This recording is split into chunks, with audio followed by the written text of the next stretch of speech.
Yo. No. What's good, everybody? How you all doing?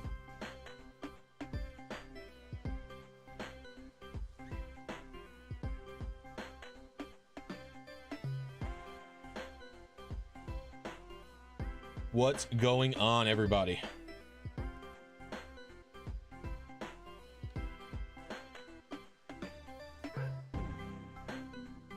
It's live.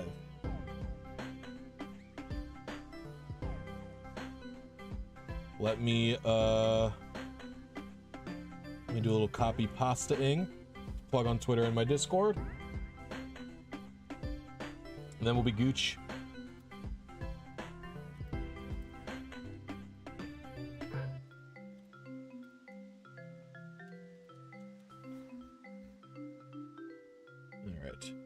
Let me make this my main monitor, because I don't want to... I'll just personally deal with some doubling.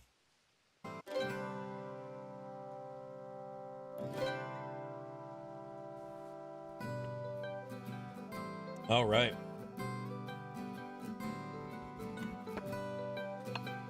This is going to be a long one. This is going to be a long one for sure. Let me just do pop-out chat.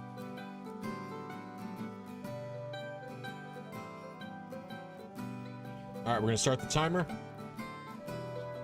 Underway we go. What's up, BitFS? How you doing?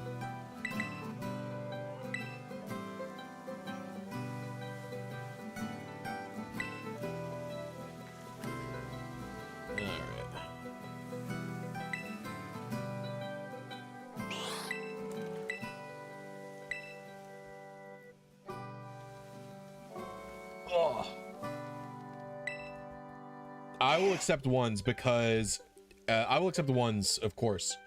Yeah, I put, you know, zeros/no goods in the thumbnail because, you know, whatever. But yeah, I will be doing ones are totally acceptable. I have the stats ready to rip. Let me we got a smoke on damage calc open up. What's up, Tony? How you doing? Did a rough damage calc. Odds came to 1 in 4096. It's definitely better than 1 in 4096. No, attack is identical, actually, Bobby. I believe attack 0 and 1 is identical, but speed is not. Speed is 57 or 58, I think.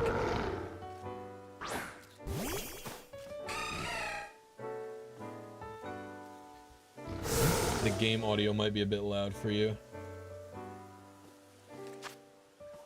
Hold on, I have to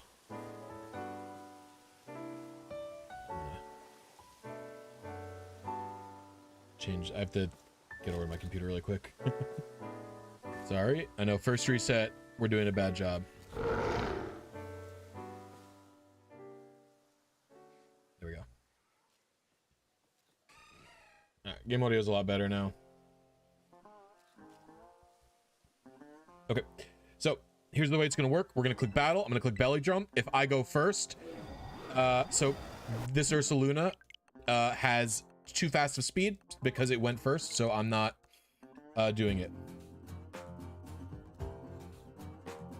And so this is pretty much how it's gonna go the whole time. I'm gonna open up a damage calc, see if I can't calc it for you guys.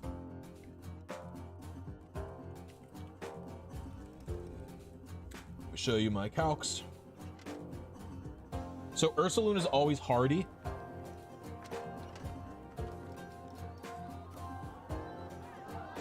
Which is very handy for this.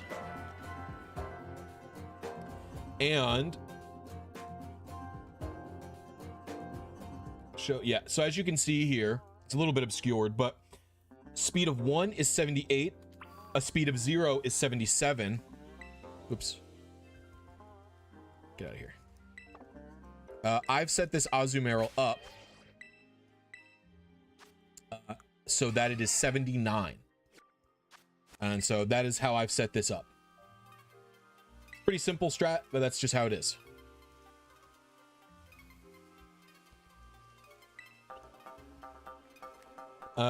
Pretty simple setup.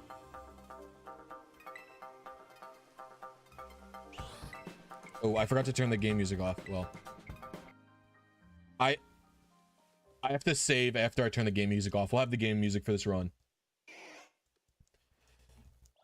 Yeah, and you can see in the damage calculator that the attack is 103. If I change it to 1, it's 103 still, but if I change it to 2, it's 104. So I think this is fine. I don't think my setup is the most optimal that could possibly exist, but I think I've got it pretty good. Yo, what's up, Moxie Boosted? How you doing, dog? Hope you're enjoying your Mew. First one was 0 speed, 3 attack, so I just took it. Yeah, I would take that too. But I wanted to make a stream out of it, so I figured I would go for gold here. I've actually already, as you can see, I've done 4 resets. The 4 of them were off stream. The 5th one I just did a moment ago. I actually got a 0 speed, but it had perfect attack, so I didn't take it. Subnoble. If you guys don't know, Moxie Boosted makes great VGC content. But you probably do know because he's doing very well. Yeah, I have an Azumarill with a 79 speed is my strat right now. I didn't do anything for attack. You could set something up with what's it called? Something up with like strength stat for attack. You don't want to attack because you want to take less damage from confusion and foul play. And, you know, a lot of people criticized me when I made Freezeye's team. Hold on, I'm going to turn the music off before this reset.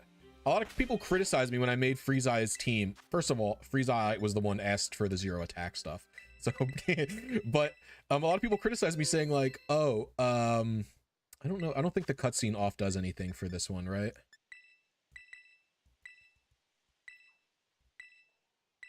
I'm gonna do it anyway, just in case. I'm gonna save the game now. But people were like, you know, 0 attack, it doesn't matter that much. Blah, blah, blah. People were saying that. And like, you know, I get that 0 attack is not the most impactful thing of all time. Hold on, sorry, dude. I have the chat very tiny. I have to make it bigger. No, so it's actually always Hardy, Moxie. I did a bunch of testing and I did 5 resets before the stream. And then I also asked a bunch of people. Every single person I've spoken to has Hardy always. So yeah, I actually also thought of that because I was like, oh, will it be worth it? Will it not be worth it? But I think it's worth it. So it is nature locked, which is really good. Yeah. Yeah, so it's not just like why take risks at the highest level, but it's like, I was talking to Freezeye about this, and like Pokemon is like a pretty high variance game, if that makes sense. And it's like, yeah, I guess why take risks is the best way to put it, but Pokemon is a high variance game. There are many things that can go wrong out of the player's control. So you want to control everything that you can before the battle starts, right? Which is why 0 attack is good. Like, is it going to be your most impactful thing ever? No, but it could be important. So there you go.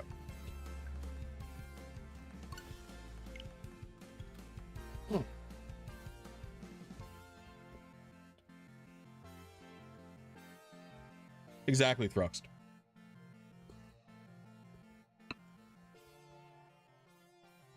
You can do something really funky if you want to be super specific. 79 speed with Arbolivia with Strength Sap, Sticky Barb.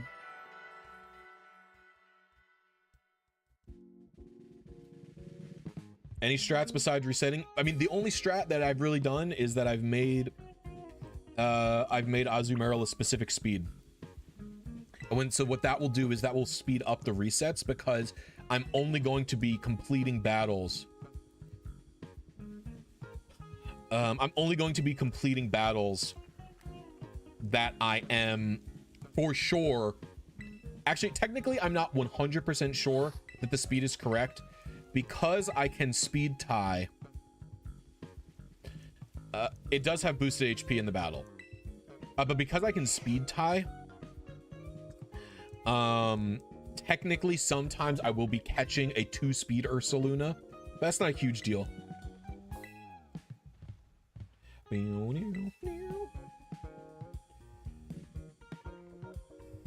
What's up, Tevia? How you doing? So this should be fun. This is the closest I'll ever get to shiny hunting on stream, by the way. That isn't an RNG manip. I know, you know, many people will call shiny hunting RNG manipping, and that's fine. But like, this is the closest. This is bringing me back to my Gen 4 days. I don't know how many old heads are in here who've been playing since at least Gen 3 and 4 competitive. But I remember I reset for an HP Ice Shaman with 31 special attack in my Japanese Platinum. So it's bringing me back to those days.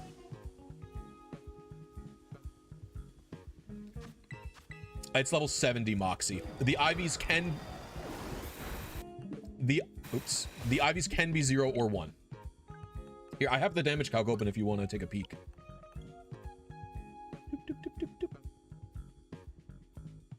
Let me move the calc over. So yeah, attack at level 70 is always going to be 103. 0 or 1 is the same. Speed can be 77, 78, and then we'll speed tie with the 79 speed one. So sometimes when I go first, I will be going for, I will have, it'll be a speed tie. So that's just the unfortunate reality of it. I also don't think, by the way, I don't think the speed, how do I say it?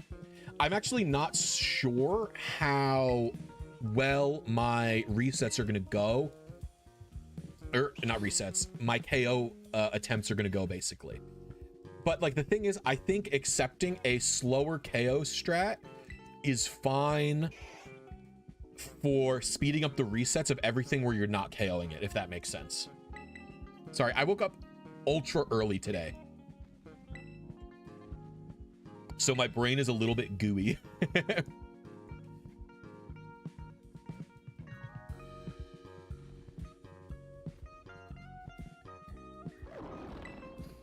I woke up at like 4:15 this morning because I wanted to, because I woke up early to make bread for my wife and I's egg sandwiches.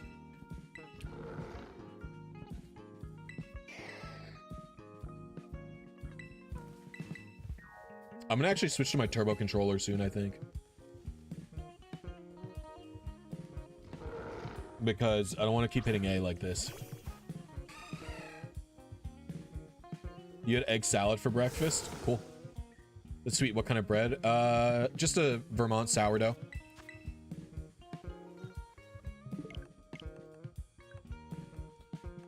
What happened if I get the IVs right first capture? I pop off. You Papa Hefe your recipe yesterday? Cool. I'm not a huge egg sandwich or egg salad fan.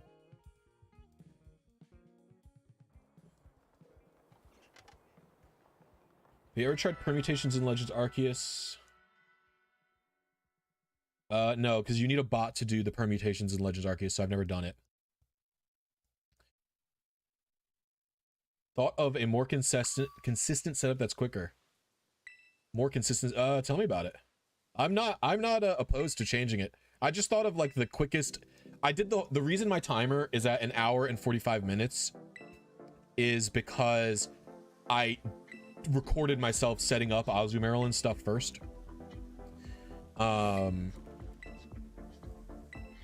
So it's only like I'm gonna, whenever I make the video about it, I'm gonna show off the whole process. My mod Bobby told me he did Memento Drift Blim. Gonna send the paste then explain. All right. Yeah, my mod Bobby sent he did Memento Drift Blim into Kyogre or something, but I don't think he had an attack thingy.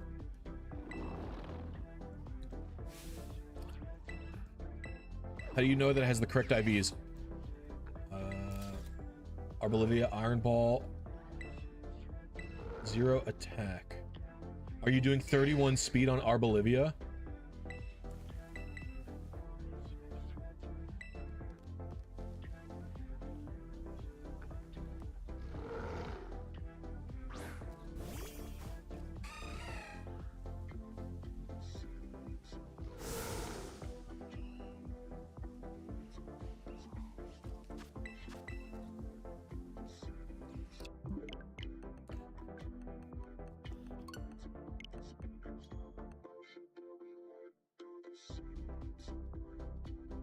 Presumably Iron Ball plus those speed EVs will make our Bolivia chill. We'll make it like the correct speed, 78 presumably. HP or less. Fairly slower than the bear. Strengths up turn 1. If you heal 103, you're good. I was planning to check attack, but this battle heals you before it, so you can... Wait, the battle heals you? You can't enter the battle with low HP, you get fully healed. That sucks.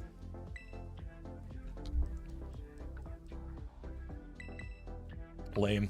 Well, the strat was a good one, Moxie. Presumably, you can just click an attack and then strength sap. You would have to do, what, a 2-turn battle? Garbage and courteous game. Yeah, man, it's always, like... It's always something with these games, huh?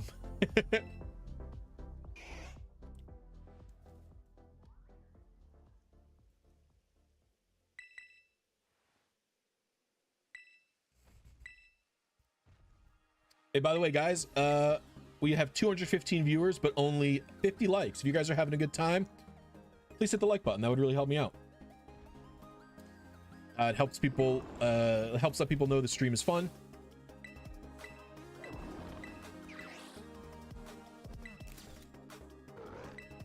Stuff like that.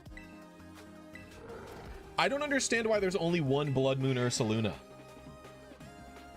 You know what I mean? You'd think they would just have more than one. Like, I understand they want this Ursaluna to be like a Titan, but like, why couldn't they just make it roam around like Great Tusk does and you get the Titan mark, you know? It's a myth. I guess my complaining is always, lore-wise, it's fine. I don't mind the lore thing, but the problem is then, I guess it wouldn't really be a big deal if the cutscene was short. You know what though? I will, in general, say I have a problem with this. It's not just this game specifically. I have a problem with all of the Switch games in that there's no longer is there any easy soft reset. You know what I mean? Like, why do I have to go back to the Switch main menu and then go through all the loading screens? Like, that kind of sucks, you know? No, Spoik. It has 3 perfect IVs and that's it.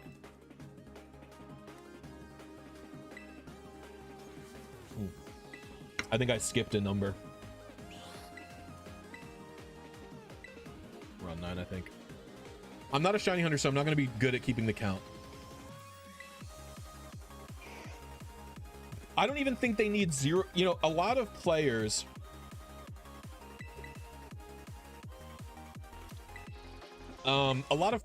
complain that, like, I'll see a lot of people who say the IV system should just be dumped. Like, we should just get rid of the IV system. Like, a lot of people have commented that on my videos. But I do think that IVs add a layer of customization that are interesting. Like the 2019, it was the 2019 world champion used a 19 speed Lunala. And Freeze-Eye in this world had a 29 speed Iron Hands. So I do think that IVs add an extra layer of customization. Bottle caps just need to not be for perfecting. They need to be for any level, right? We haven't had any 0 speed yet, by the way, which is crazy.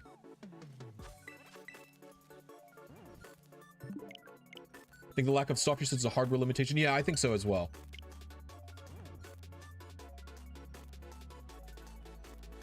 Oops, that's not 20, we're at 10. It should just be a bottle cap. You don't need a rusty bottle cap. You don't need another new item to get. You just need the bottle cap. It goes, what number do you want this at?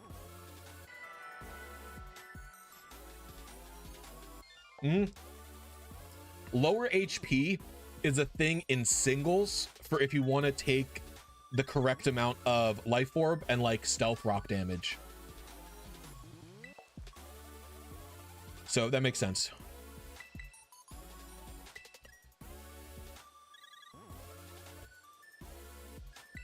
The thing is, Sona, I like very perfect Pokemon. Listen, if I wasn't in, I love my Pokemon to be 100% perfect. If you guys didn't see, I just made a video about getting the Mew for the Mewtwo raid. Like, I got the Mew with 6 perfect IVs, you know what I mean?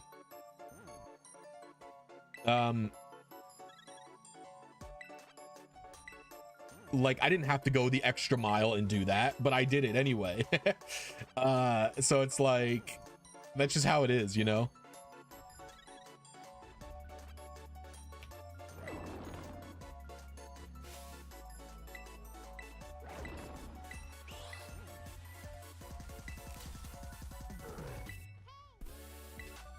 How many resets do you need to get the correct IVs? It's luck.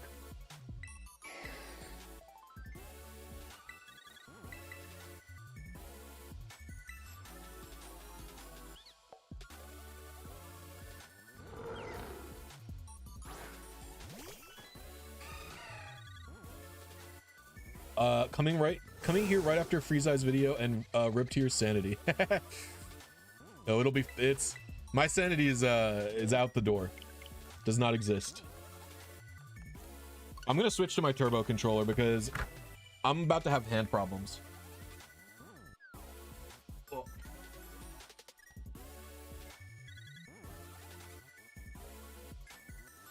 Oh. Plug in. Oh. Sorry, I removed my switch from the dock. We're back. Don't worry about that. We're back.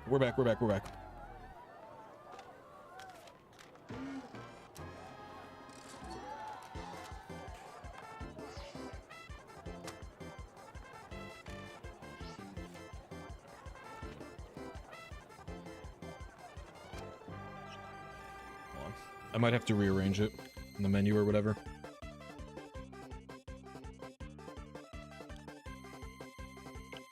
Oops.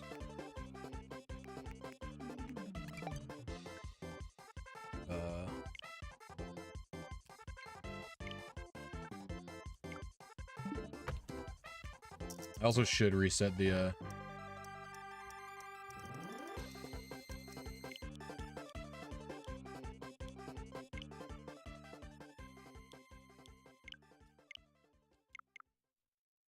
oops.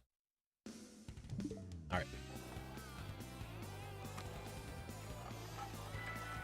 All right. It's resetting time.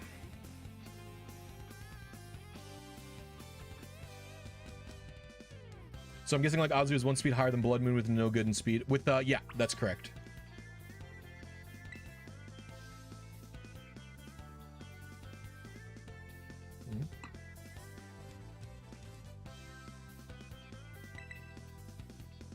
We're resetting.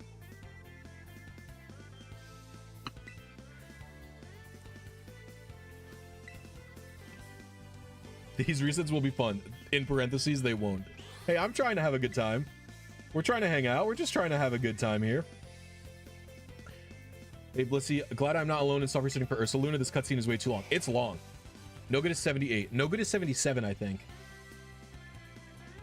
Oh, no. Yeah, no good is 77. Speed of 1 is 78. Off topic, but I always forget just how hard the Sonic music slaps. It does slap. Did this on yesterday. It took about 12 to 14 hours. Lost count. We got a 0 to 1 eye speed once every 2 hours. The attack wasn't optimal. Well, I will not be giving up.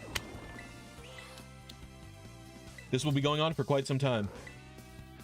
I am determined. The nature is always hardy. The nature is always hardy, Unidragon. Coffee time. I'm refilling my cup.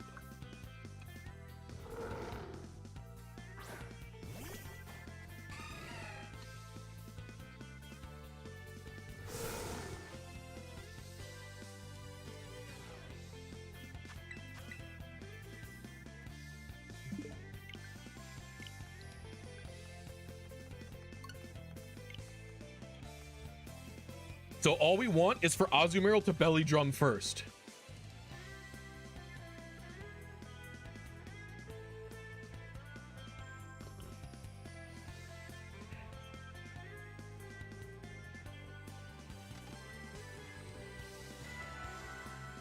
Ruby and Sapphire, you can base your speed. You can... Sorry, I literally can't. In Ruby and Sapphire, can your base seed change on a dead battery? No, the initial seed on Ruby and Sapphire is always 5A0 if you have a dead battery. Do you live after belly drumming? Yeah, I have a citrus berry. Is this for a video? Yeah, I intend to make a video about it. Yeah, my Azumarill's speed stat is 79. Well, this game does, Master Blaze, this game does have a skip movies setting, and I have the skip movies setting enabled, and it still does nothing. Isn't that crazy, Blaze? Oh, I think we're on 12 resets now, by the way. I'm gonna do my best to count the resets, but that number now gonna be super reliable. Sword and Shield were the same. They barely skipped to anything.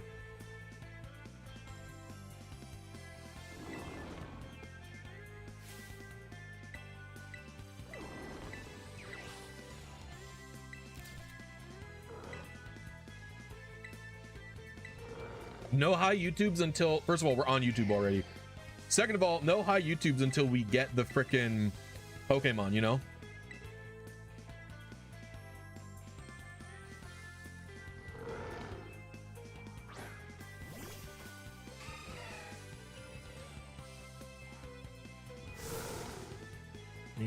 No, don't apologize. I'm just messing around.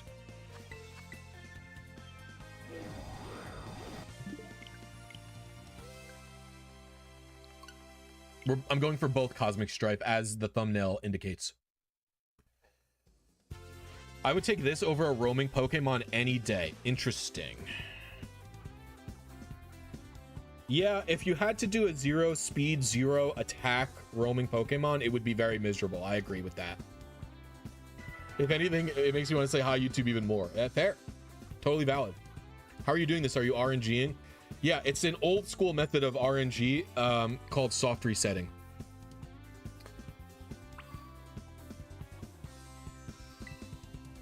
There is no RNG manipulation in this game, and there never will be.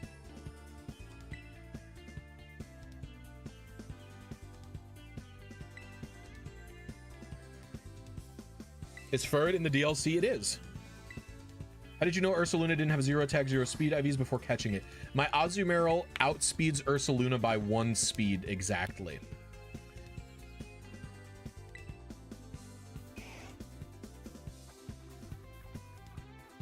How's RNG determined in the Switch games? There's many different ways. It fully depends on the game you're playing.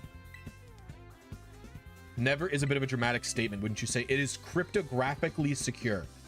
The only way that chip is getting cracked in a predictable way is if we have I don't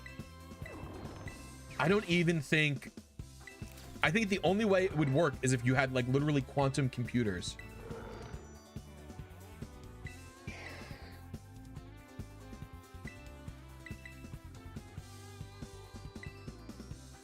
But the chip is cryptographically secure, so it is not.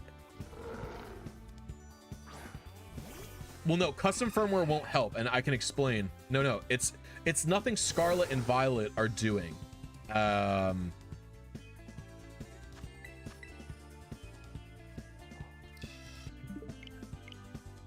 It's what the Switch is doing.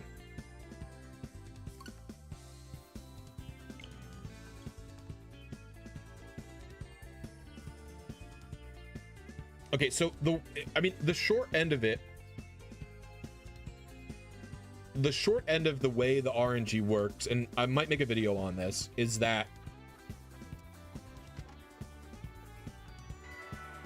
the Switch, the computer chip in the Switch is cryptographically secure, and what that means is it would take a lifetime to do the math to figure out what the chip is doing.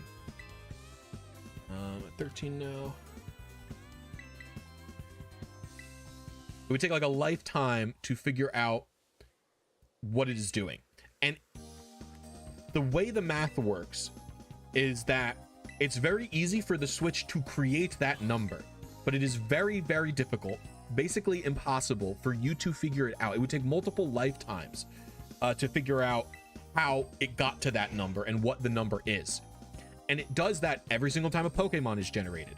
It does that every single time you boot up the game, every single time.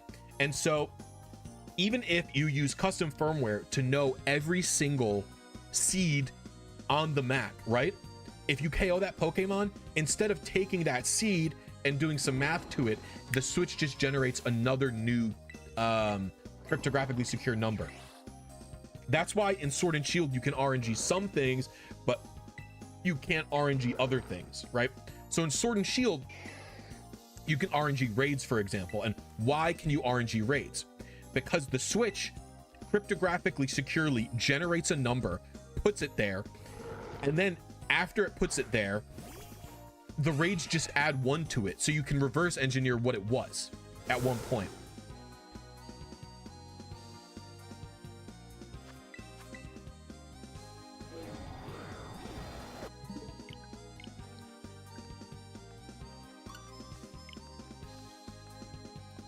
No. You're misunderstanding. So whenever the game generates a crypto secure number, right? Whenever the game generates that, or excuse me, whenever the Switch generates a cryptographically secure number, it puts it into the video game. The video game is not cryptographically secure. Pokemon is not none of the Pokemon games are crypto secure. What they're doing is they take the number generated by the Switch, and then they do math to it. And the math in hold on, stop it. I don't know, my character just moved on her own. Very annoying.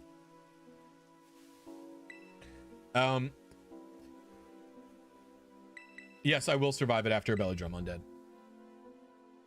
I don't know if it's an Oko. I don't think it is, but still. Anyway, the point is the games are not crypto secure, but the way the chip is inside the console is. And so how it works is they take the number, they put it in the game. In the game's RAM, you can see the number. But in Scarlet and Violet, the game never does anything with that number. It just uses it to make a Pokemon immediately. And then if you KO the Pokemon, it just takes a new number from the Switch. In Sword and Shield, in Brilliant Diamond, Shining Pearl, and in Legends Arceus, the way it works is it takes a number from the Switch and then it does math to it instead of getting a new number. So let's say your seed is 1, 2, 3, 4, 5 on the Switch game, right? In Sword and Shield. In Sword and Shield, what it will do is add 1 to the 1, 2, 3, 4, 5, 6. Right now it's 1, 2, 3, 4, 6. And it will keep adding 1. That's how raid RNGs work. So that's why you can RNG those. But you can't RNG something like the Regis because they never do that.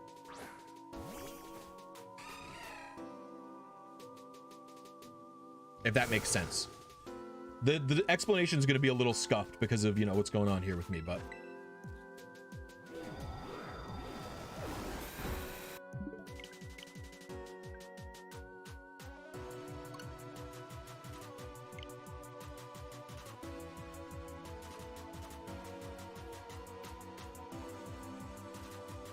is this game anything like Fortnite? Don't think so, but I have no idea.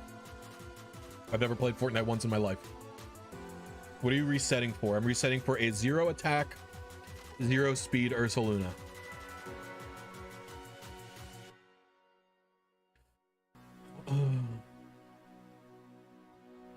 So you're saying they should have always just made more requests for new RNG numbers, the chip, instead of doing math to previous Switch games? Yes, Toledo, exactly. And in fact, Toledo, Let's Go Pikachu and Eevee are fully crypto secure. You can't do any RNG in Let's Go Pikachu and Eevee. That game is fully crypto secure, exactly like Scarlet and Violet.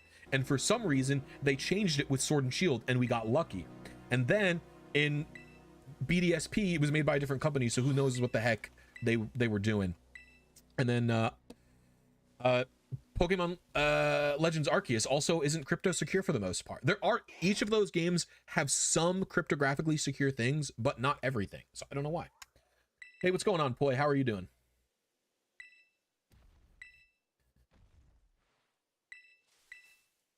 Prage.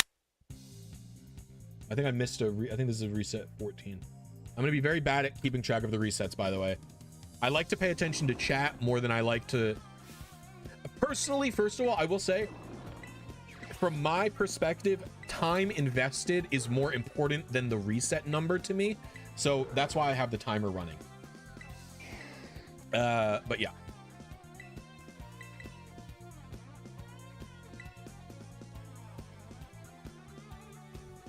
Doing well. Hope you're doing okay. I'm doing very well. Thank you for asking, Ploy.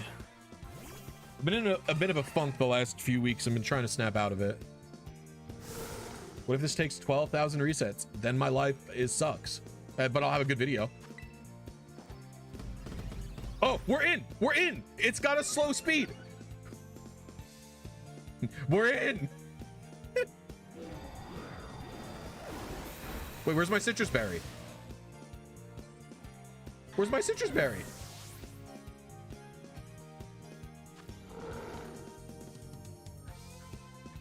Do I not get to 50 with belly drum?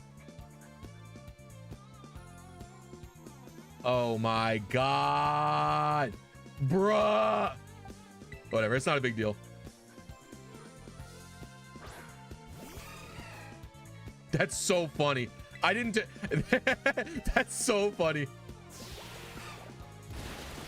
Yeah, I have... Don't worry about that.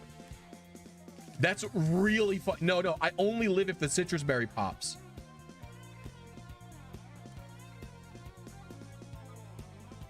I only live if the citrus berry pops. That's so funny. Wow, what a blunder by me. I'll have to lower the HP, I guess. Well, this isn't getting it. The attack has to be 103. The attack has to not be perfect. I have to subtract HP. I have to minus it.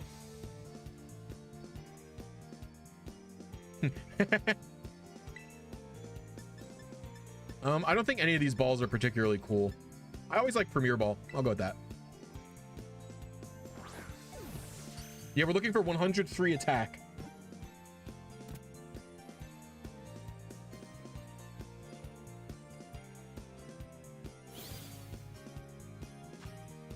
Both of those. Both of them are acceptable to me. 121. Unfortunate, so that's not it. 121. If we take a look at the damage calc.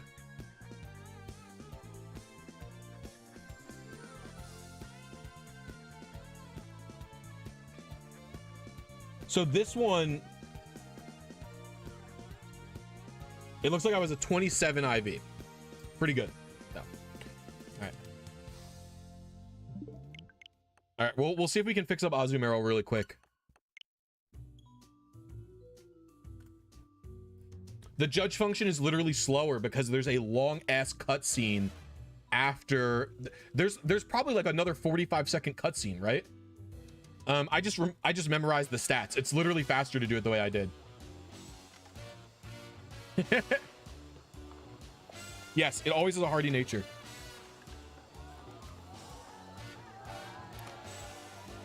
My controller is like disconnected for some reason. That was weird. I want the attack IV to be 0, Fiano, and you cannot bottle cap an attack to be higher. Okay.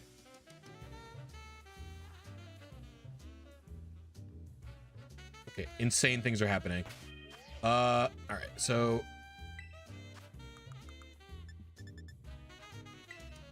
let's see if any of my mochi is HP. No, of course not. Berries can do it.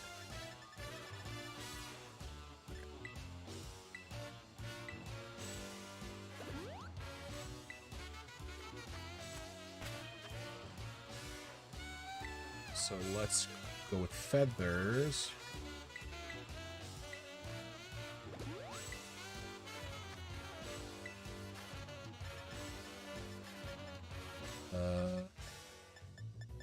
Wait, am I? Oh, I'm drunk. All right, 300 should do it, right?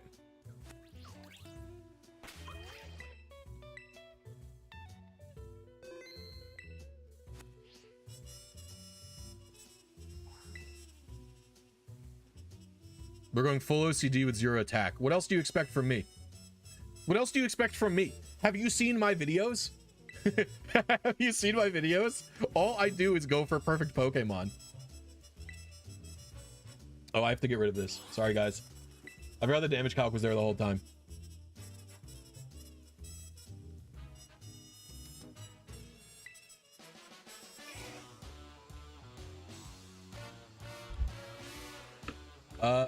Come mai puoi parlare italiano? I've been doing Italian on Duolingo for like 210 days, so I understand a little bit, the smallest amount, because I'm going to Italy next week. Yeah, I saved the EV adjustment.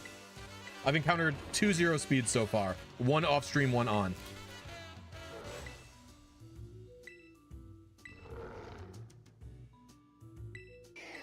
Vacation? Yes, sir.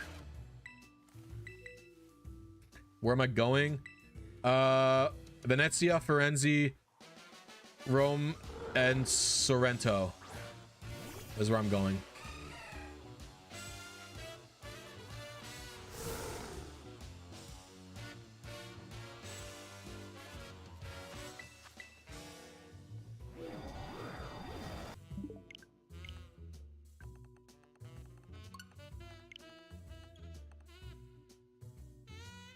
Thank you, Centipedes. I love you, random citizen. Are there any other Pokemon that need 0 speed, 0 attack like Blood Moon? Yeah, I mean, there's plenty of legendaries that need it, right? What is happening? Oh, I see. There's plenty of legendaries that need it. Cresselia usually doesn't go full 0 speed. Sometimes it does, sometimes it doesn't. Even in 2010, Ray Rizzo's Uber team with Dialga. Yeah, Ray Rizzo's Uber team with Dialga and Groudon had 0 attack and 0 speed Dialga. Oh, we got another reset.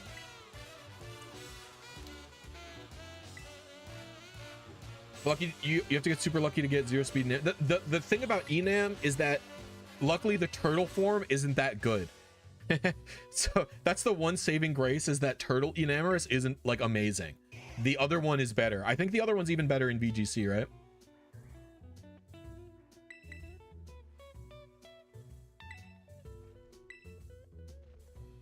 Can you post the link of the site that I'm looking at? What are you talking about?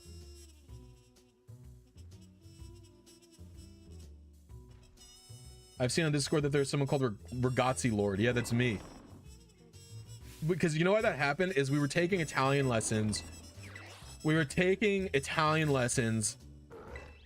And we were watching Luca, and in the movie the girl kept saying, "Come on, Ragazzi."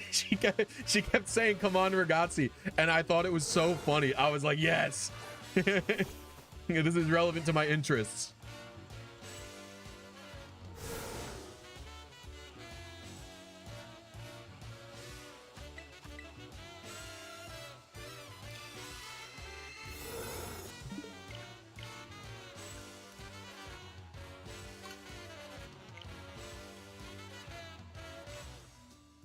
Mia, what are you asking? I'm not looking at a website.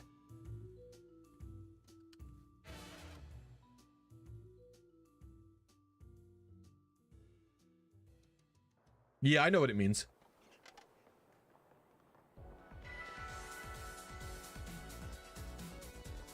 I was under the impression Ragazzi is a little more gender neutral than like Ragazzo and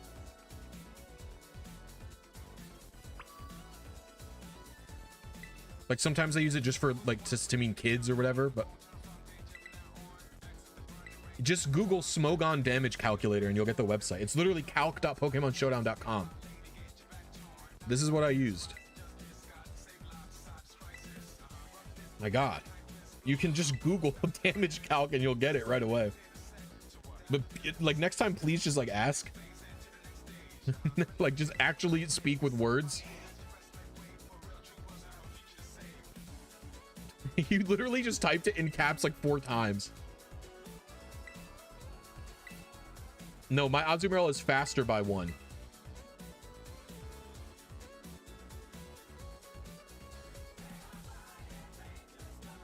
Have you been enjoying the DLC? It's okay. You know what? Yeah, it's okay. I don't really have...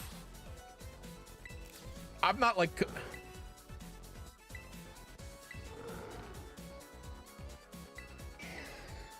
Like I said, I'm not any kind of expert. I'm basically hoping to walk into places and catch 1/8 of what Italians say to me in Italian and be able to like read signs a little bit. You know what I mean?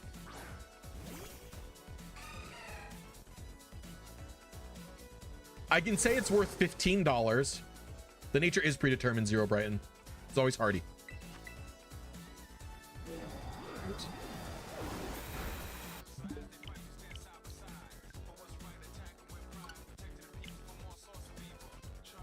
Yeah, it gets you 2 DLCs. The DLC is def overpriced. No, it's $15. It's cheap.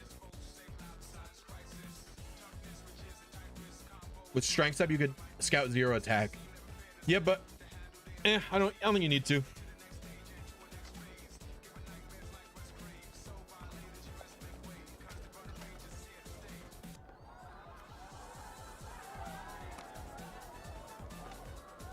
Sometimes the controller disconnects. I don't know why.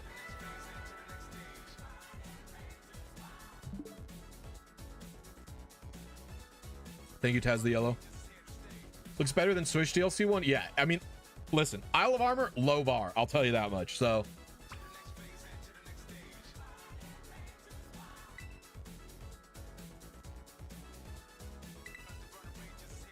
I have a citrus berry.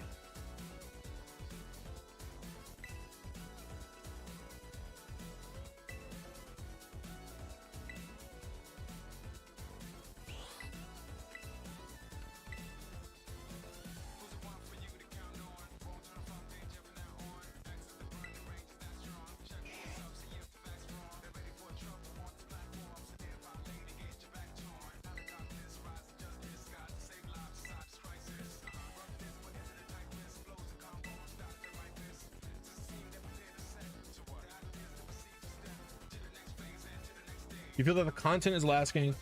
Well, Teal Mask had a better single player experience so far, in my experience, compared to Isle of Armor. Isle of Armor's single player experience is pretty, well, like I guess plot experience. Whereas Isle of Armor has a bunch of cool extra stuff, like features to like get Pokemon ready for battle with like the max things. And then it has like the single type challenge, whatever you want to call them. I forget what they're called. You know what I mean, right?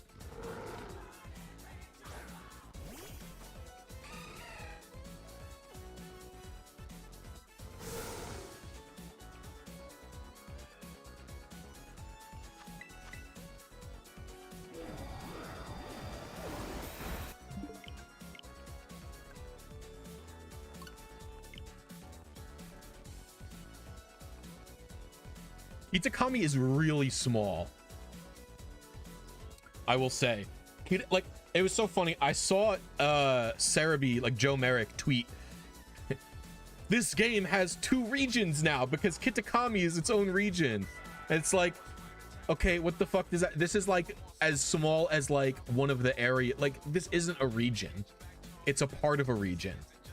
It's like if in Heart Gold and Soul Silver, you could only go to like 2 cities. You know what I mean?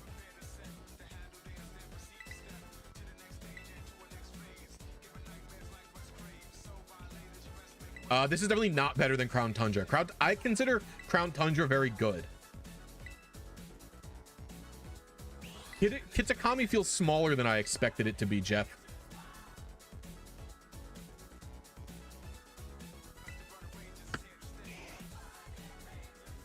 Yeah, it's confirmed to be shiny locked. Also, I think I have to do another number. Yeah, it's like calling Sinjo Ruins a region. Yeah, it's level 70. This thing's level 70.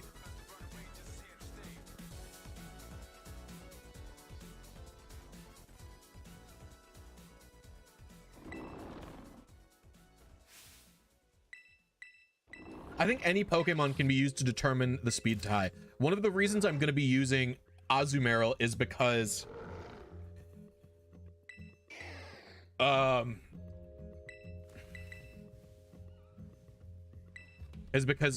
think I'm not sure. Actually, I'm not sure. We'll find out. I'm pretty sure I'm gonna OHKO this or like nearly OHKO it. We'll see. Yo, what's good, Hayden? How goes the hunt? Slow. This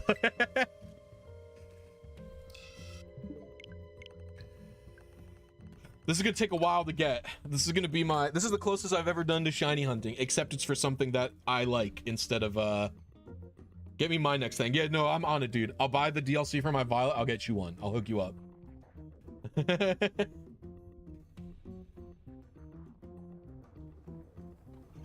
Ayo, JoJo's music. I love JoJo. If Ursa goes first, it's reset. Correct, Rubik's. Yeah, Hayden and I are homies. We did that episode of Jeopardy together. I like to chill in his streams when I can.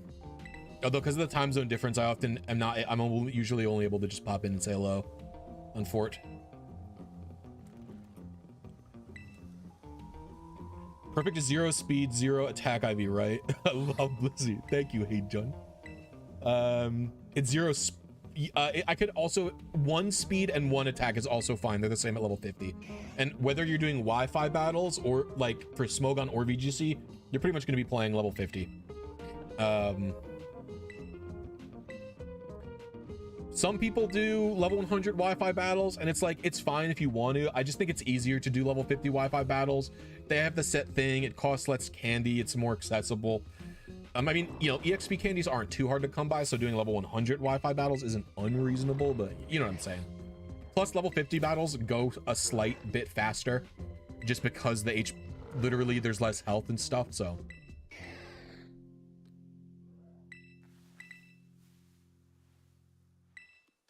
You need a 2 in 6 chance to have those not. I don't know what the odds are. I'm not a mathematician. I don't know math. Hey, what's up, Pulse Effects? Good luck, gamer. This looks like painful. It's gonna be rough, yeah. No, 3 are perfect 31.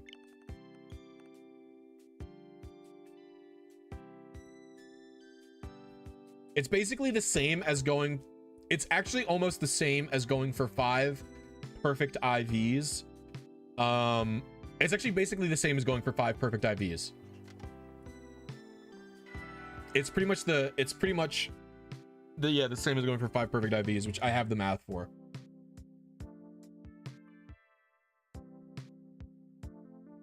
I do have the math for that somewhere. It's not like that tectonic. That's too rare. I wouldn't be doing that.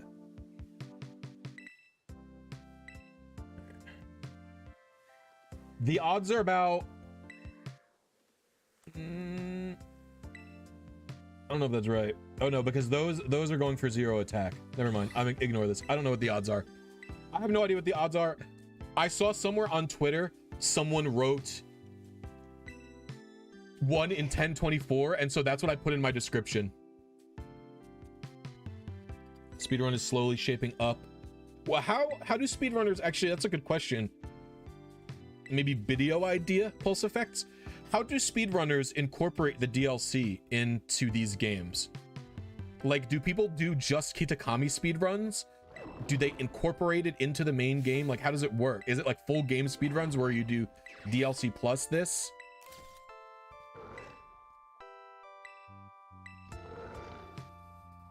And how do you do just DLC speedruns? Is this just DLC speedrun? Is new game directly to Kitakami? Is that how that works?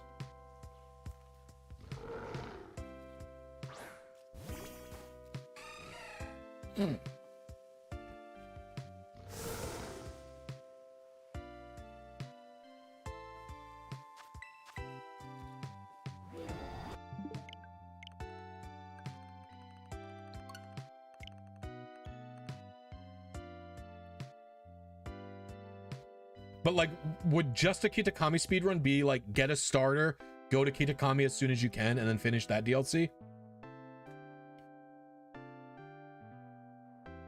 It's a little better than 1 out of 1024. Oh, very cool. There's usually multiple categories, full game, TLSD, just DLC sometimes, DLC, plenty of sort. Cool.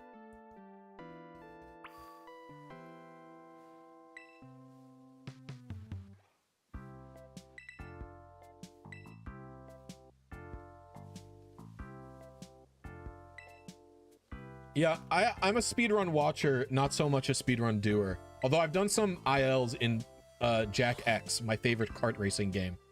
But those types of games are very tailored to speedrunning, right? You'd think with all the RNG manipping I do, I would be doing speedruns at all.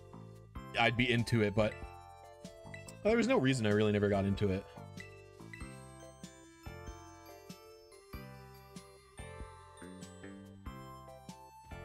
Well, it's not 1 out of 32 is the main thing, Jeff, because it's 2 out of 32, right? I can accept a 0 or a 1 in both of those.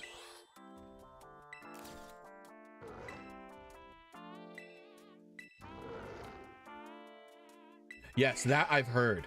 That one I've heard. I can't believe those Pokemon don't just give you whatever it's called. Well, yeah, because at level 50, 0 and 1 are the same, basically, for a stat.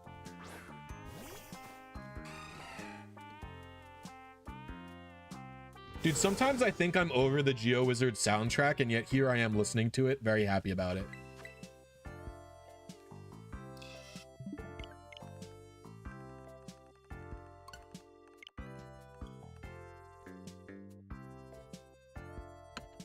Yeah, after I get the Luna, I will be doing, I am going to reset for the trio because some of the trios are special attackers, right? I'll probably want...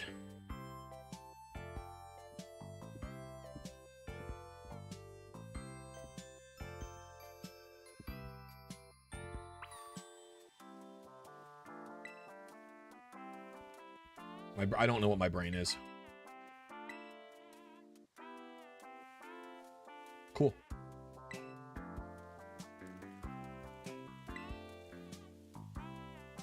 Pheasantipity's weird. Pheasantipity's like a weird utility mon, right, Bobby?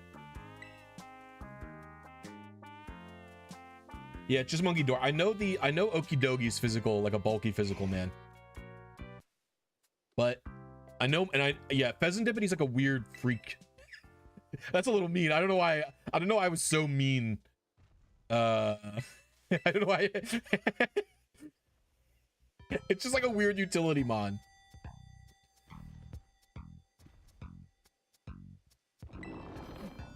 I'm just flaming Pheasantipity.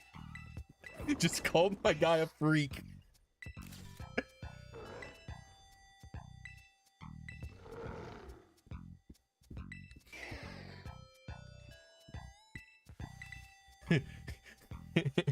What Pokeball are you catching it in? Probably Premier Ball. I like Premier Ball.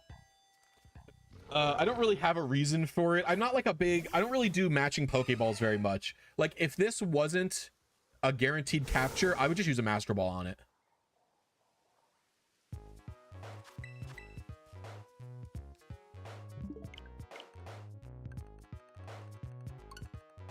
So can't get over that Pheasantipity has higher physical attack. Yeah, it's like 90 something attack, like 70 special, right?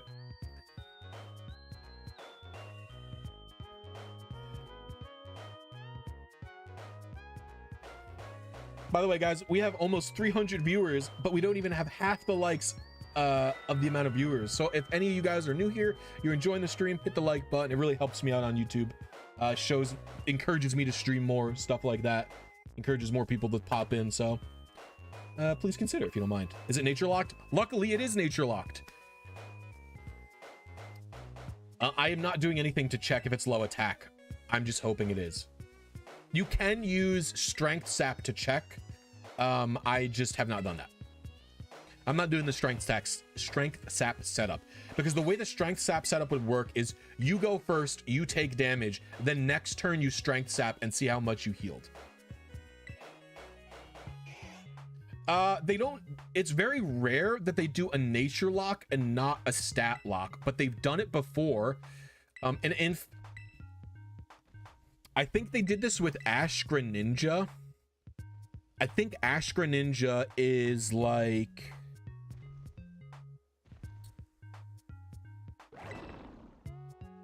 Oh, man. It's something like...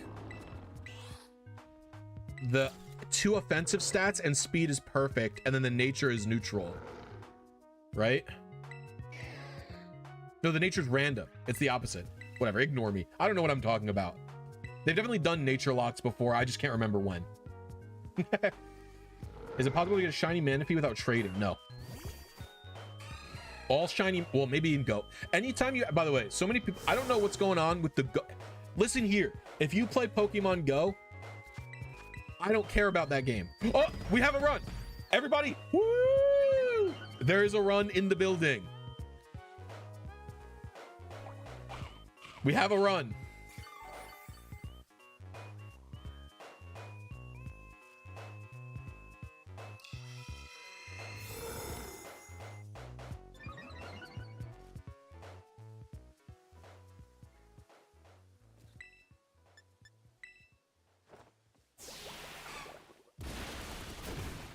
Okay, 2 hits, not bad. I actually probably die to this because it calm minded, right? There's no way I'm living the Blood Moon. Everybody say goodbye to Azumarill, who did a great job. I survived the first Blood Moon.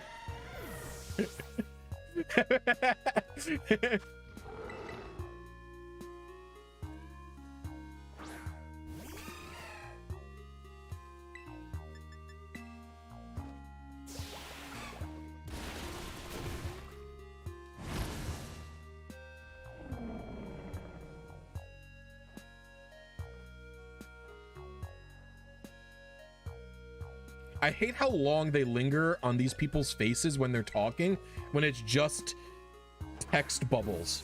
Do you know what I mean? Like, it's looking at her and her mouths are moving and it just lingers on her face. It's just one text bubble. It's like, shut up. Like, I don't care what you're saying. Like, I don't need to see your mouth moving. It's text. 124. This is not it. What we have here is this is a 0. This is a no good speed. That might be perfect. That's perfect attack, unfortunately. Goodbye.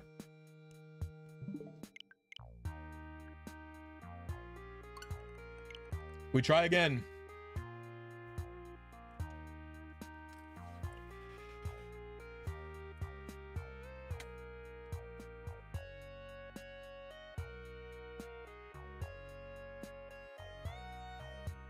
Arrested that with Archie and Maxie in the museum. Oh yeah, all the Gen 6 games have the weird actually one of my favorite Pokemon speedruns is X and Y because the games it's very weird. I don't even remember if you've done a video on it, Pulse Effects, but I found out about it because I was watching like AGDQ or something, and the what's his name, is it Wartab is the main guy who did that. He was like, yeah, so first we get the guy, then we get a Farfetch'd, then after the Farfetch'd we catch a Hawlucha, and then after the Hawlucha we use Mega Lucario. And I was like, what an insane speed run this is. It was very interesting, and it was like 4 hours on the time. Were you on that couch? This was several years ago, so I don't even know if this was a long time. I started enjoying the speed run a while ago, and so it's a speed run I often put on when I'm writing scripts or something. Like, I'll tune into X and Y streams because they're long and it's just like interesting. Like, there's so many ways it can go wrong. Yeah, I've seen Worcester used to do the out of bounds glitch. He would do the void glitch.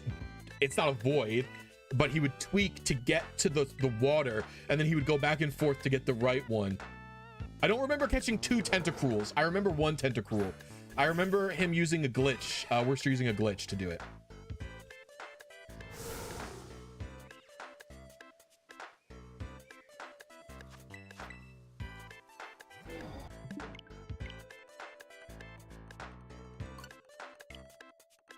This is going to be a YouTube video when I'm done, yeah, because I'm going to do a lot of off streams for this. I think I'm going to like I'll finish streaming and like I want to maybe do Absolblog's Pokemon style where like I'm going to go for like a walk and do resets or something. I don't know.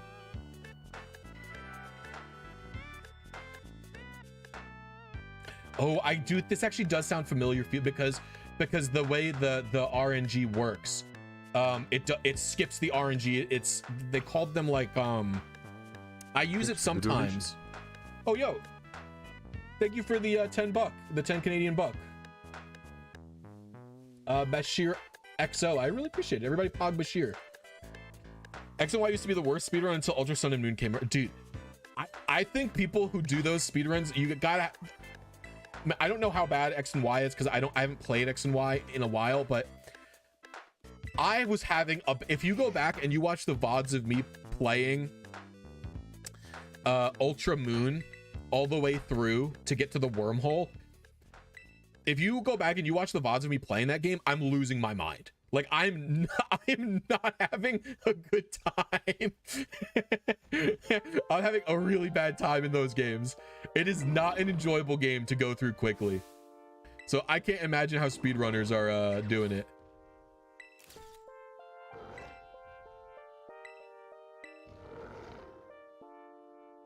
I think I actually, for the record, I do think Ultra Moon is a better game than regular Moon. I think they're improved games. It's just they didn't make the single player any better. Like it just has a better post game. It has the legendaries, it has the rocket thing.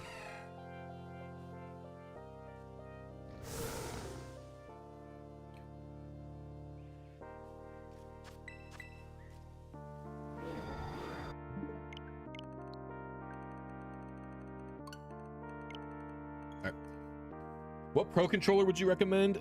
This. I use the Ghoulie Kit King Kong Pro 2. It has a very sophisticated turbo function and it has your standard turbo functions. It's very good and it's the same price as a regular turbo controller.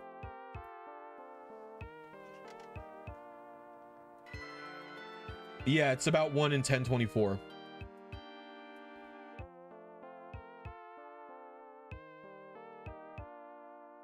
Yo, Bashiro X, welcome to Happiny as a channel member. I really appreciate it. Everybody pog Bashiro.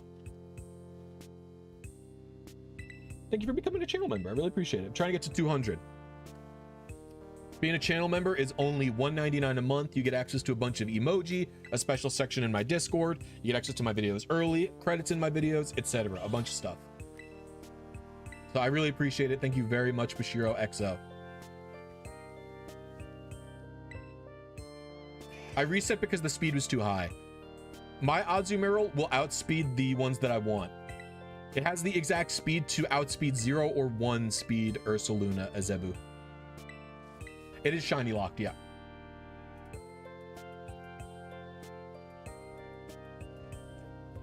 Bing boing bing boing.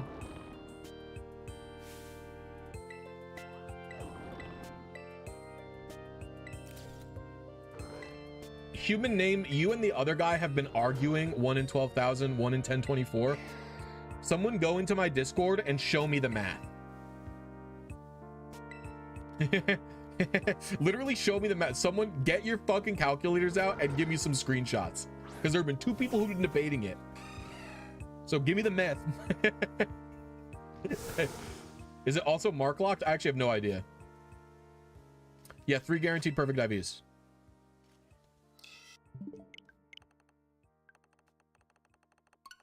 All right, I have to pee really bad. So I'll be back. Behave yourselves, chat. I'm clicking the add button.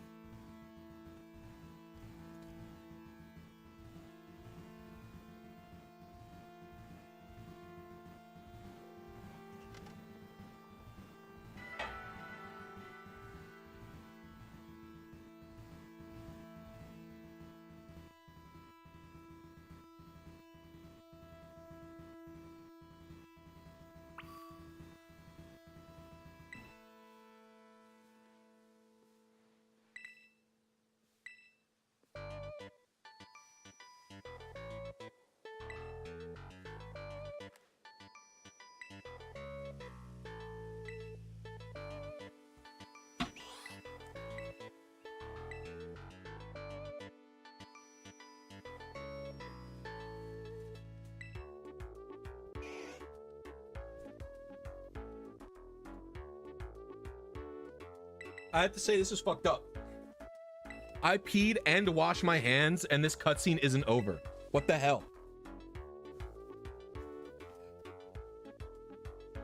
Bruh. How can this be?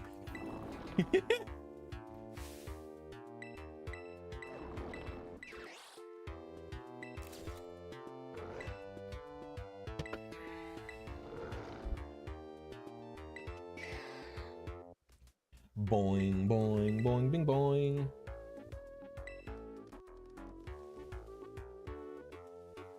One out of 1280 is correct. Well, that's different still. It's also not 2 out of 32.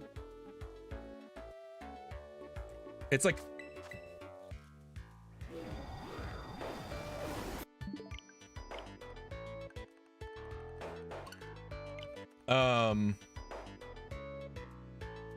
It's also a little better than that because there are 3 IVs that aren't perfect.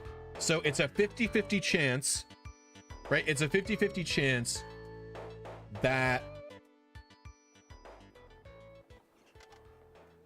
It's a 50-50 chance that the IVs that I want aren't perfect because there's 3 IVs and then 2 out of 32 is for 0 or a 1, right? So isn't it like 2 out of 32, 2 out of 32, 50-50? No? But you're avoiding 2, not 1. But it's just like, is it not? Is 3 out of 6? 3 out of 6 times 2 out of 5. Oh, maybe. I don't know math. 1 out of 2, 2 out of 5. That's 1 out of 10, 28. Oh, I have to do the increase.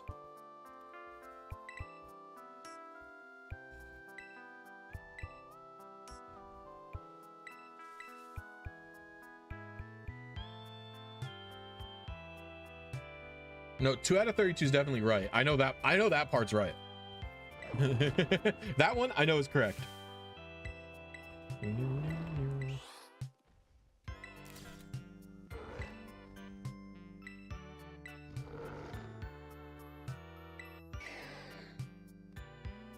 Yeah, I believe it's only one blood Moon Ursaluna per save.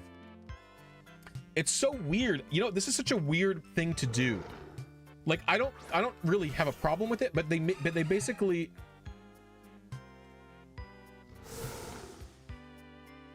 I have skip cutscenes on. So this is such a weird thing to do. They made Ursaluna, who is in of itself a like semi-regional variant, right? And then after they made Ursaluna, it gets an alternate legendary form in this game. Very strange. This is essentially Ashgren. It's not even like, it's kind of like Ashgren, I guess. Yeah, I guess that's fair because Ashgren can never come from a Froakie, right?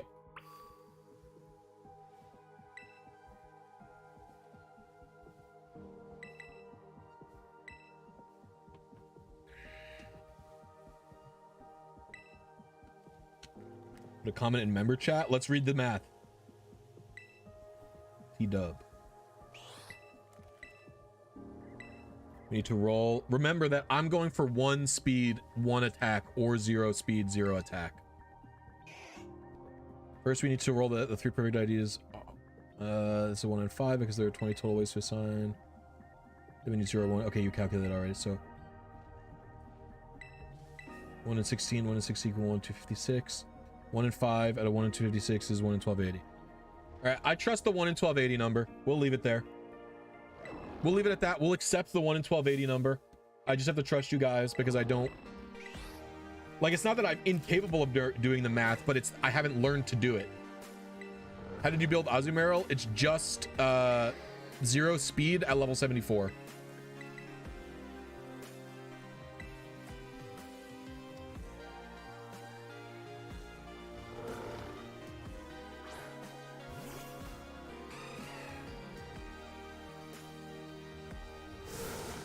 Well, you know, there's really no practical reason to go for only 0s. The only reason to go for only 0s is for a Smogon level 100 play, But even when I do Smogon Wi-Fi battles in this game, there is no, we always do level 50 because it's just easier. Like I never play Smogon level 100 play unless I'm doing it on Showdown, because since there's no auto level 100 feature, it's kind of a waste to get. Like I know a lot of draft leagues,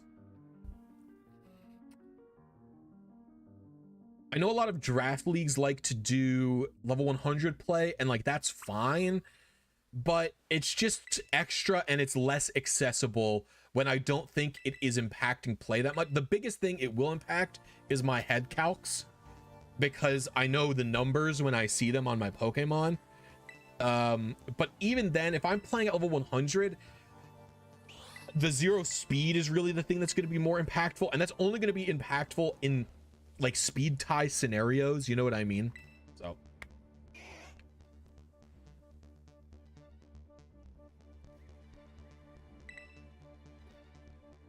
I mean, Smogon pretty much does level 100 play out of Legacy. There's no reason for that. They don't have a reason to change it, because they're all doing whatever it's called.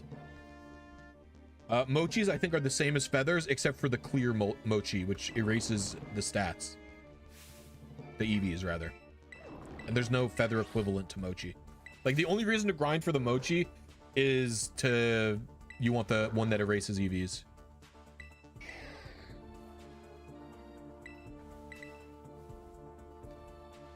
Well, if this controller is just mashing A.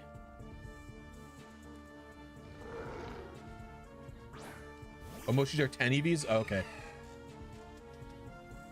So they're just basically useless.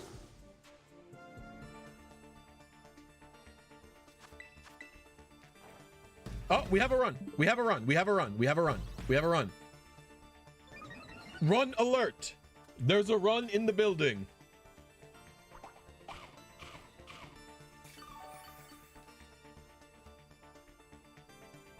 How would foul play help me know Ursaluna's attack? Foul play doesn't show me. Like, I wouldn't be able to, you know what I mean? Wait. Oh, I fucked up. I forgot to turn off the turbo. Calm mind again, please. Oh. Well, I let this guy die for no reason, but it doesn't really matter. We get a run so infrequently, I'm not super concerned with this being the most optimal catch of all time.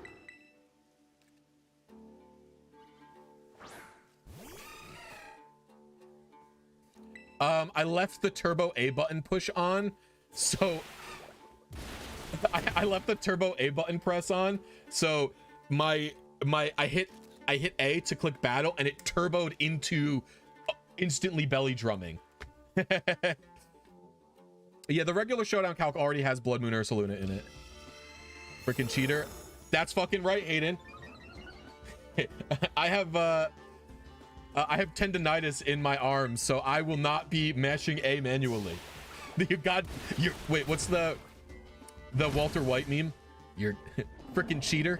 You're goddamn right. Calling the police. Call Game Freak and see if I care, Hayden. What can they do? Nuke my whole YouTube channel? What can they do? Take all my videos down? They break out into a cold sweat because they have the streaming rights to the video game that I make money on.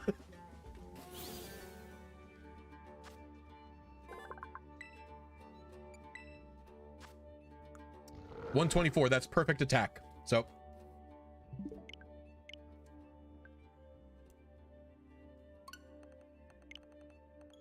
goodbye.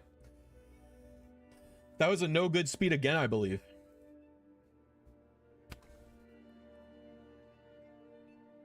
Hey, we've got a few good runs in here. We've got a few good runs. We've had 3 or 4 0 speeds.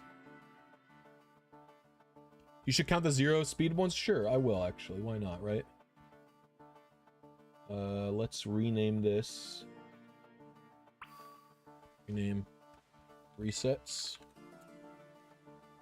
I will copy, paste, duplicate.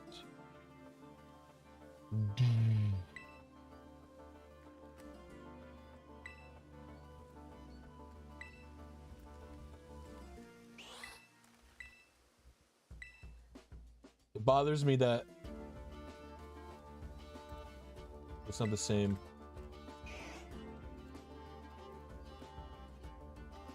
Nice. And we've had 4. I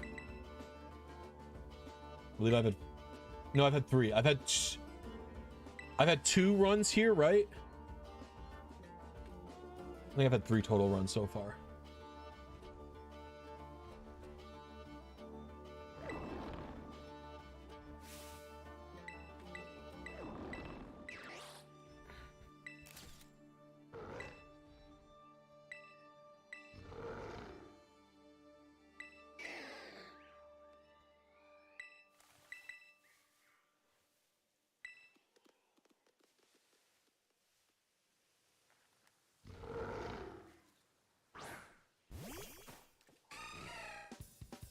Burning Rangers, very pog.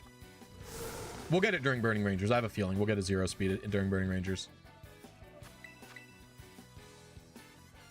Nope. Wasn't it 3 on stream? I don't freaking remember, Jono. In truth, the thing that matters to me the most is the amount of hours I invested into this.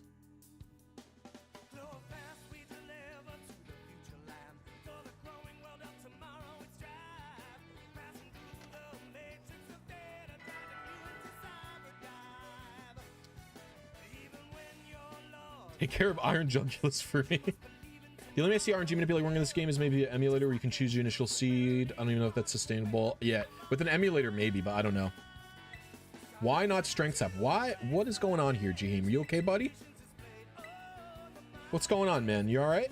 How are you doing, bud?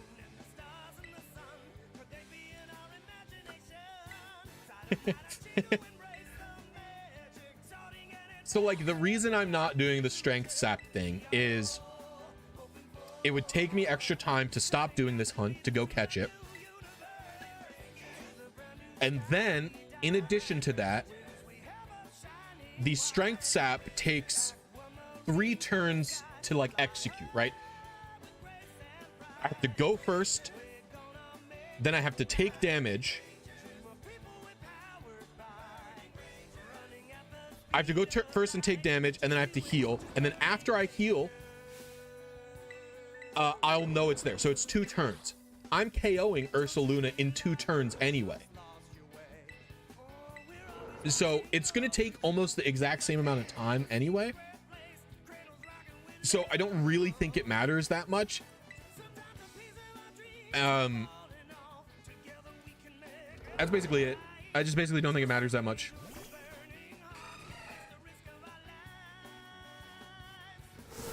I think it's a very slight optimization that doesn't... The only thing it does is guarantee. And it also removes a little bit of excitement from my perspective. Like, with strength sap, the way it goes is start battle, right? I have to be full health, so I have to do damage. Start battle, do damage to Ursaluna. See if I go first. If I go first, then I take damage. Then next turn, I strength sap. I'm at full HP. If the strength sap tells me... At that point, I will know. So I'll know in 2 turns rather than 3 turns. It is slightly better. I don't want to set it up. Maybe I'll set it up off stream, right? You cannot have it be low HP because this battle healed you before the battle starts. So that doesn't work. Oh.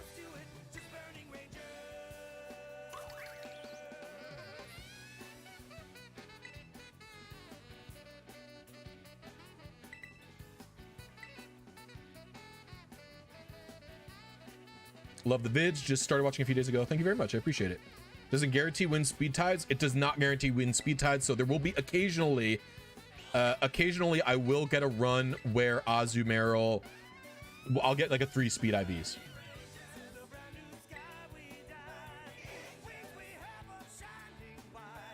I don't think doing strength sap is bad. I just don't think it's significantly faster.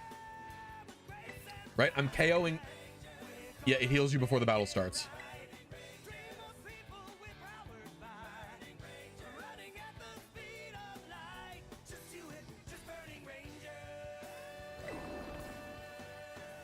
Like, if it's faster, it's not so fast where I feel the need, you know what I mean? If you know what I'm trying to say here?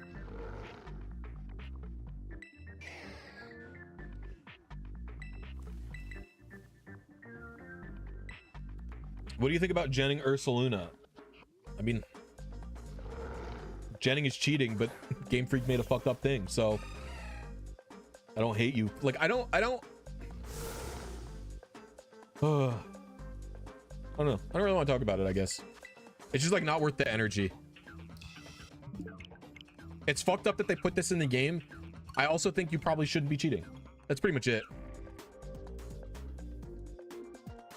Name of the song? This is Kaisel Plateau Velden from Ratchet and Clank 1. Like, a lot of people, you know, it's so funny in my videos that I make, so many people take me one of hard two ways. Some people think that I hate, like, I use the word cheater in the videos because objectively what you do when you hack your Pokemon is cheating, and cheating has a very negative connotation, because usually cheating means you're like using steroids like in a sport, or you like like you're like using a Pokemon with a impossible stats or something like that, right? But in reality, my videos are meant to showcase to you that if you gen, it is cheating. You gain a time advantage for practicing. However, the videos are also meant to show you that this is why so many people gen. This shit's fucked up. Like, it's not good. It's like it's not fine. It's not good. You know what I mean? They're all meant to show you that, like, it does take too long, right? But it's also meant to show you that the amount of time it takes does give you some amount of advantage, especially, you know, in the older games, right? And what Bobby said pretty much is what it is. Genning is cheating. If you do it, don't complain when you face consequences. And that, or don't complain isn't really how I would phrase it. I would say, if you got caught genning, you need to learn how to hack because you suck ass. But like, if you get caught, like, you have to protest and complain on Twitter. But like, you know, you took a risk is basically what I'm trying to say. What I'm trying to say is, if you get caught and hacked, you took a risk to hack yourself. That's all I'm saying. And like, you can probably get away with not cheating and not hacking at regionals and stuff. But if you're going to be doing it at Worlds, like, make sure your shit's good. You know what I mean? Like, if you're going to Worlds next year, hit me up. I'll make a video about it. We'll collab. You'll get legal Pokemon, so your shit, you got video footage. Yes, that's what I'm saying, Bobby. Don't complain about being DQ'd. Well, why do you think Freezeye hit me up? Freezeye hit me up and was like, you want to collab on this? Yeah, I do. Like, I got a video that made me like, and people were like, oh, is it unequal collab? Like, no. Like, the video, you know, I'm not trying to say for nothing, the video did very well for me. I made a lot of money off of that video. Like, like, so Freezeye shouted me out. It bumped the video a second time. Like, it's good. It's equal. So especially if you're a content creator and you're going to Worlds, hit me up. I'll get you legal Pokemon. I'll make a video out of it. It'll be good. That's all I'm saying. As long as Freezeye goes to Worlds, I'm happy to make his teams. I'll tell you that right now. I'll tell you that right now. As long as he goes to Worlds, I'll make that dude's teams.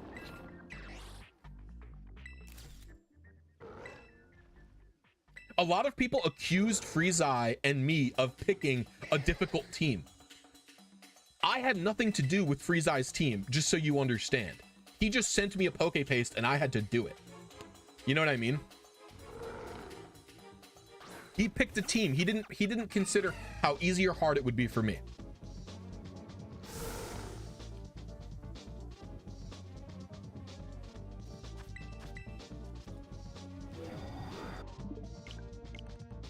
Well, I don't think Freezeye's going to compete in Worlds next year. I don't think he's going to go as hard on as he did on the regional circuit.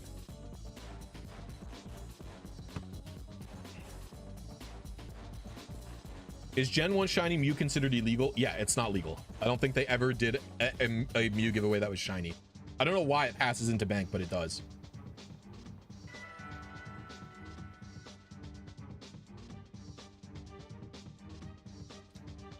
The videos I found you, been watching since. Awesome. Well, thank you very much, Nintendo-chan.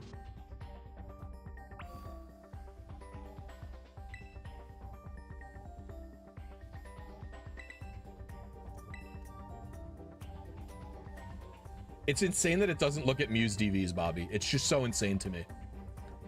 Because they gave it away with set DVs.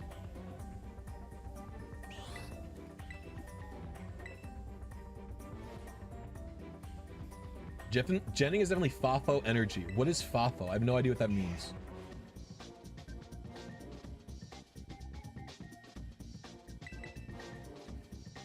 Well, PK, the way people got caught for Jenning, and speaking of Freeze Eye, if you haven't seen his video on it, he does explain what they were doing to catch people. So they were checking home trackers. And PK Hex has no way to check if a home tracker is legal. Only Nintendo can, that's a server side check. So only Nintendo can check if there's, if the Pokemon has a legal home tracker. And listen, if you're interested, how do I get around having a legal home checker?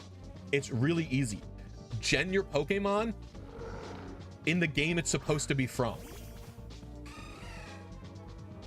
So if you want to gen a Enamorus, gen it in Legends Arceus, then send it into home. There you go. Bing, bong, boom. It'll have a legal home tracker. And they've actually done an update to home. If you haven't heard of this, by the way, if you haven't heard of this, it's both good and bad in that, let's say you gen an Enamorus into Scarlet and Violet. You put it into Scarlet and Violet and it doesn't have a home tracker. It actually won't let you put it into home anymore because home will recognize that it's illegal. So because it's doing that, you now have to gen Pokemon in the game they're supposed to be from. So that's just also worth considering.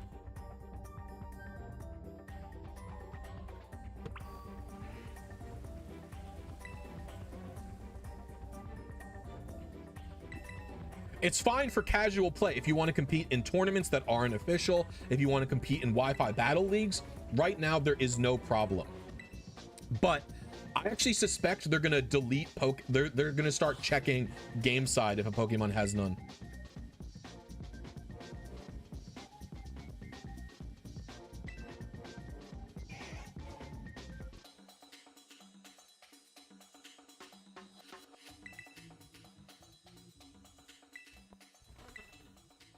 I don't know. I don't think I have any hacked Pokemon in my home. Something from bank something from bank gets a tracker when it leaves bank and enters home. Neku.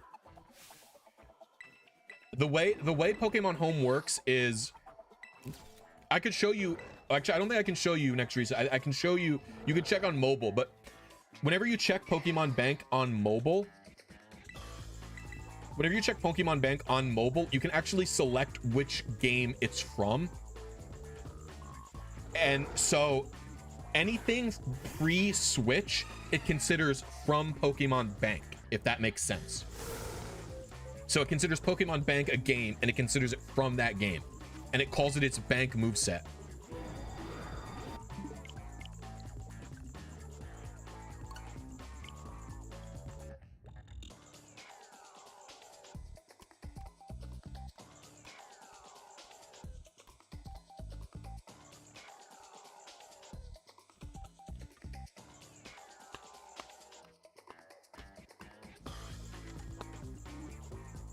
What made that a reset? Yeah, so my Azumarill has 1 speed higher than the slowest speed Ursaluna. So, if Azumarill goes first, it's a run. If Ursaluna goes first, I reset. Oh, I haven't counted like 2 or 3 resets.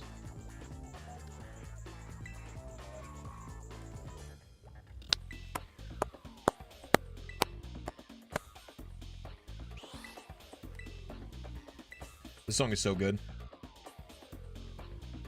That's smart. Thank you, Non-Gloria. I appreciate you saying that I'm smart. It's really funny. My wife doesn't have a way to get...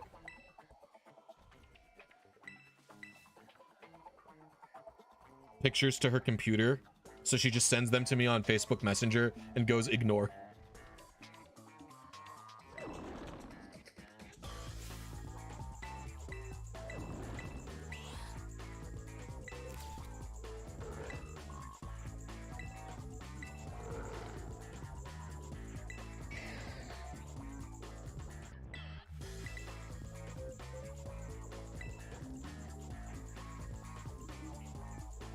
What snack should I eat while doing this? Popcorn? Some noodles? I don't know where you live, but where I live, it's pretty chilly today, so noodles would be good.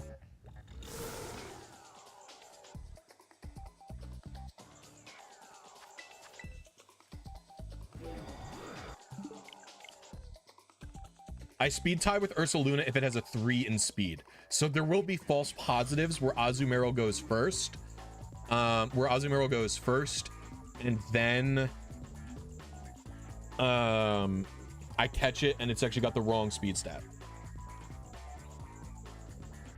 What's up, Kyle A? How you doing? Binging your stuff lately. Much love. Thank you very much. Appreciate it. Hope you are doing well.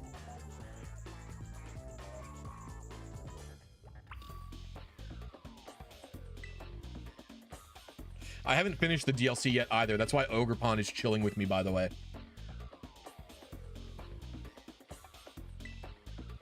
I will do a video on it once I'm done with it.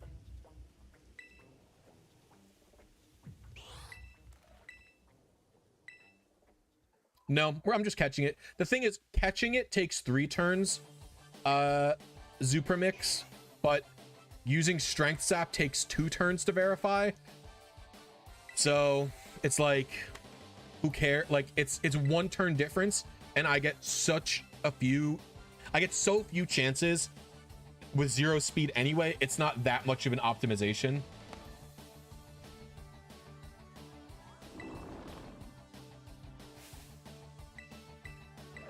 Doing what I can. Hope all's well with you. Yeah, it's going pretty well right now.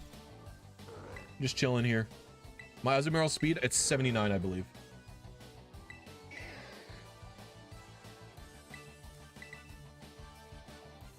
Yeah, 79.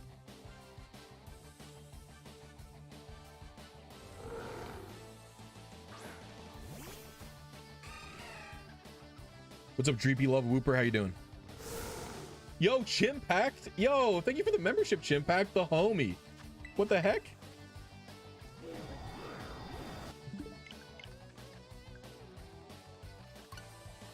Everybody pog Chimpact, thank you very much. If you don't know, Chimpact has a great YouTube channel where he does Pokemon game shows. Right now it's Jeopardy, but I believe he's going to expand. My go. Thank you, dude. I really appreciate it. That means a lot to me. I was on an episode of Chimpact's Jeopardy with Heydun and Fututu. You guys should go check that out. It's one of the more recent episodes of Jeopardy. Crusso, welcome to Happening. Thank you so much. I really appreciate it. Very generous today, you guys. You guys are my goats.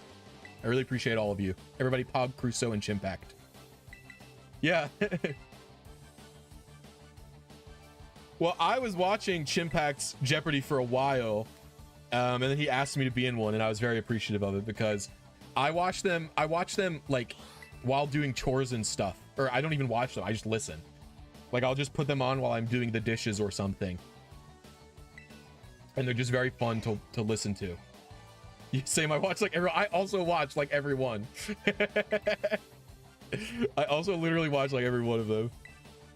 Which Jeopardy was that?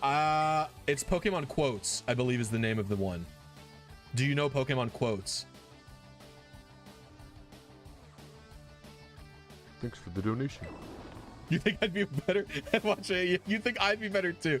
I didn't do bad, but none of the scores were impressive at the end. That's all I'll say. That's all I'll say about that episode.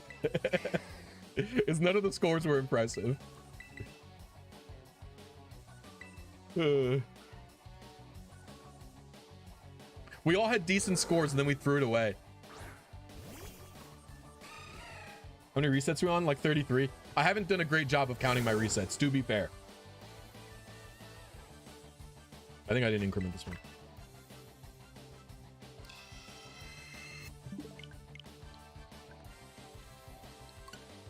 It's tough to get used to everything all at once with the buzzers and understanding the categories yet.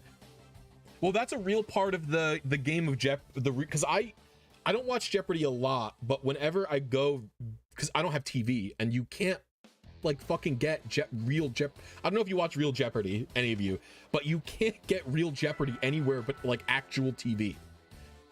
And I do like it, and I watch it whenever I visit my folks. They live about 2 hours away, so I'll do like a, you know, like a 2-day weekend, like, or a 3-day weekend down there. Like I'll go down a night after work and then I'll spend a few days down there, like every 2 months or so.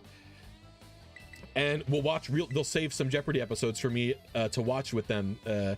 And some of the categories, like they don't really explain them very well on the show.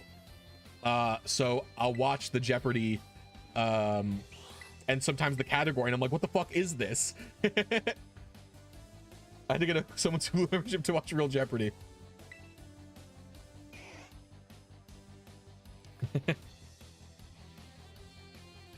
No, Chimpact does very good his questions are very good. His not paradox category had me stumped for a very long time. Actually, I literally didn't understand the not paradox category and the one that I ran until he explained it to me. But it was still a good category.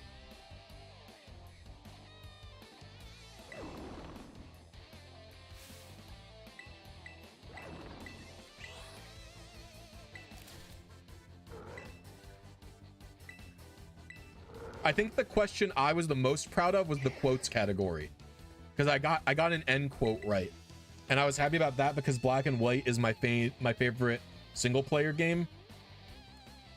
So I was happy I got a quote from Black and White right. Although Hayden mostly swept that category.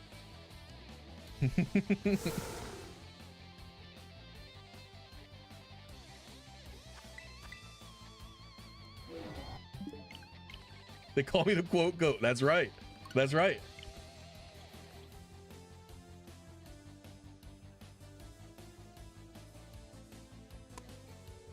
Thinking of Jennings, so long as it touches bank then home, it should be legal. Yeah, it should be fine. They're not very, you know, the thing is you can never know Lalafell, because you don't know what they're hack checking. Typically, Nintendo and Game Freak's hack checks have been very bad. They don't do a good job. They're not very strict about it. That's why everyone was caught so off guard at Worlds, was because they haven't been strict about it before. And so it's like no one expected them to check the home trackers that time. You know what I mean?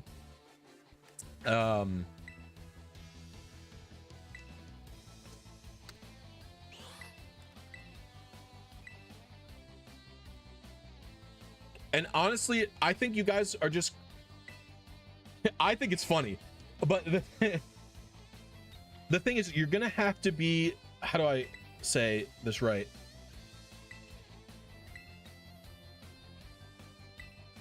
You're gonna have to get used to a world where there is no hacking, because a lot of the people I've talked to, I'm not super, oh my gosh, I have this on top chat, so I might be missing messages.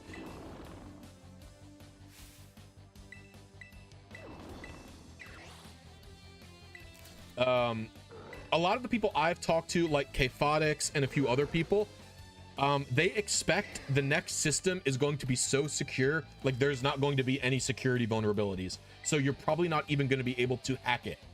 And like, if you can't have any hacked switches, you're not going to be able to gen Pokemon. So might as well start getting used to it now. You know what I mean? They changed the rules for something as well. And it's suspicious, like you have to have a rental team ready so the judges, oh, we have a run, everybody. Run alert. This is a run.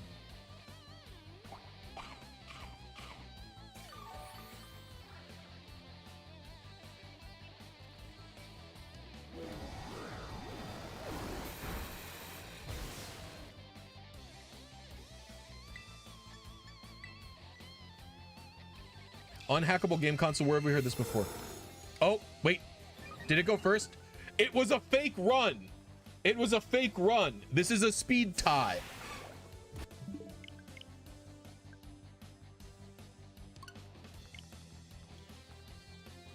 It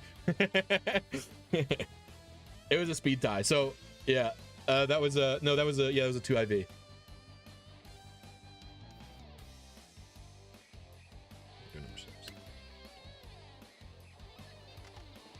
Famous last words. Damn, you did call it, Alex.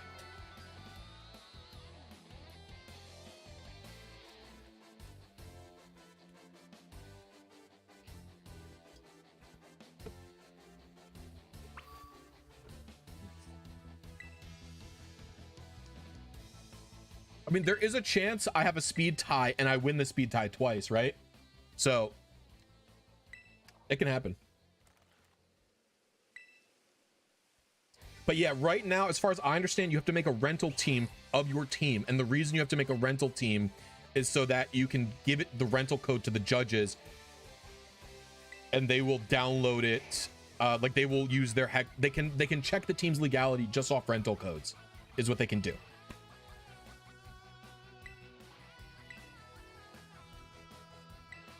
What do you think about the new returning moves?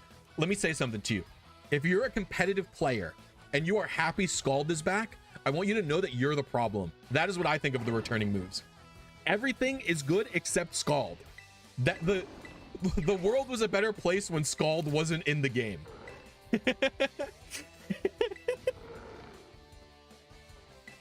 I think we can all agree here. I don't think Toxic being back is that big of a... I don't think Toxic being back is that big of a problem. I think Scald is much more annoying.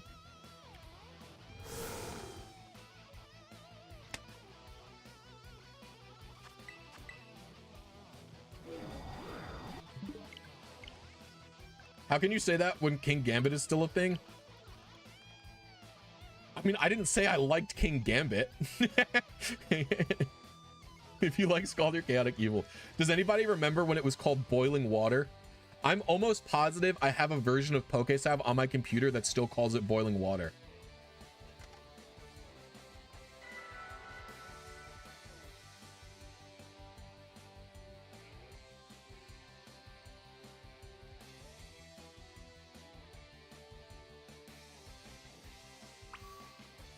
Nah, dude, if Alomomola gets Scald, the distribution for Scald was too generous. That's all I'll say.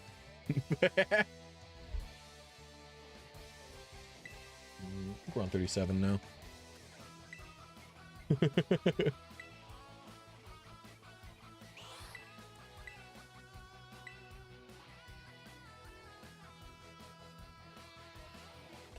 Dude, Toxapex has been so weird in Gen 9. My dude runs like Surf, and it's like it runs AV a lot of the time, right? It's just like a weird guy these days, huh? It's such a... I think, and this is something I'll say, I think Toxapex is not only more healthy with Scald, without Scald, it's a little bit more interesting. No, like I'm saying, it can't run Scald, and therefore I like it more.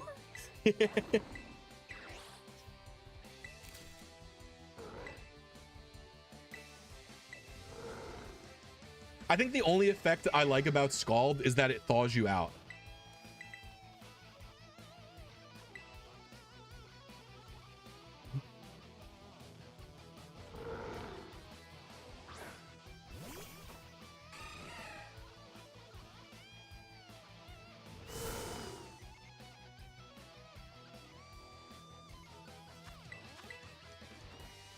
We have a run. Oops. Run alert. Run alert.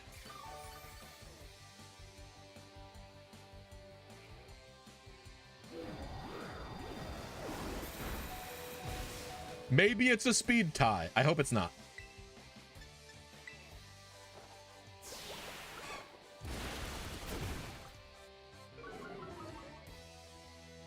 Calm mind. Calm mind. Calm mind. Calm mind. Calm mind so I don't faint. Come on, so I don't faint. Dude, I hate these auto-triggered, Ooh, no fainting. I hate those auto-triggered sayings that she has. It just slows everything down. Like, surely they knew some idiot like me was gonna do this 100 million times and have to watch her do that when it gets multiple HP thresholds. You know what I mean? Like, surely they knew.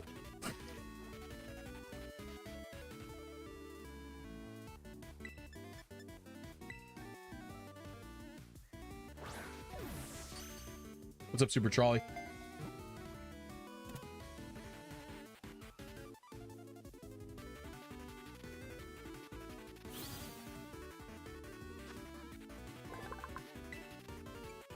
Zero speed, zero attack. Yeah. Nope, that's perfect attack. Goodbye.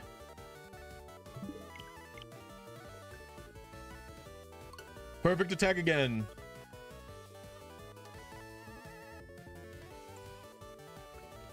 Well, the thing about Carmine is she's funny. Listen, I don't usually, like, I know Pokemon likes to use, first of all, I actually don't like Carmine very much. She's like a kind of like, dude, I'm brain rot. Okay, hold on. I am brainwashed because I was going to say Carmine is toxic. First of all, Carmine is not a real person.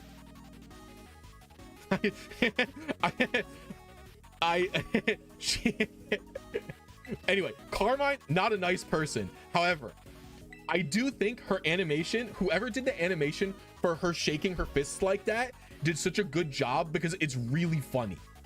Like every time she goes like this, like the animation is literally perfect. I can't explain it. It's so funny. I laugh literally every time.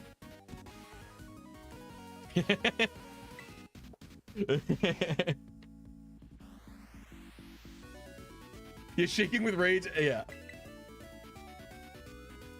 The reason the reason I don't like her very much is because she's like really mean to her brother in a way that isn't funny.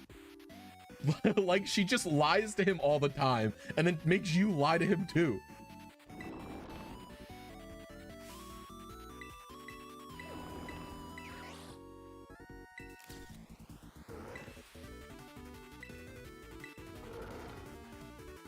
I'm hungies. I need to eat food skis.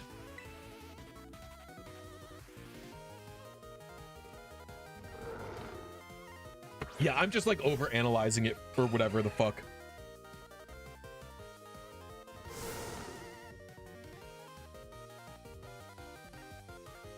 It is just sibling banter, but that doesn't mean people have to like it, I guess. Like I'm not gonna pretend like I wasn't mean to my little brother when I was 15 or 16. You know what I mean? But that also doesn't mean I like seeing someone do it. You know what I mean? Like I think about how I was mean to my brother when I was 16 and I think, damn, that wasn't cool. Like I wish I wasn't mean to him when we were younger. That's all. That's it.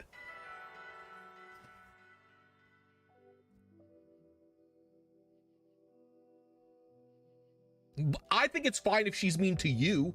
Like, I don't mind her being mean to the player. I guess I just don't love seeing, like, that's it. I don't know. Whatever. I don't got too much else to say. It's level 70.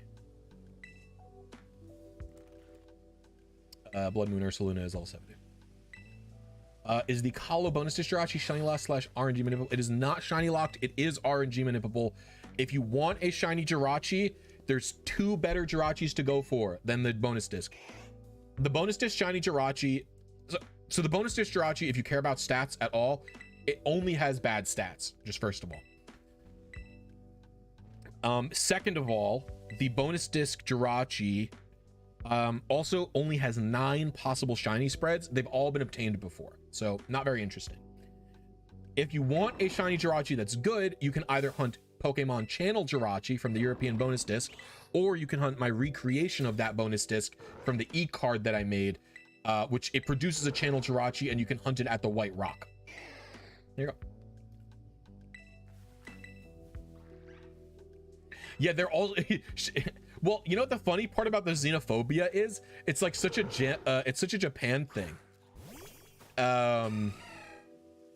Like that's how that they do think they like you are an outsider. That is how it is. So it's very interesting that they showed themselves that way, being self-aware, if that makes sense, I guess. You know what I mean?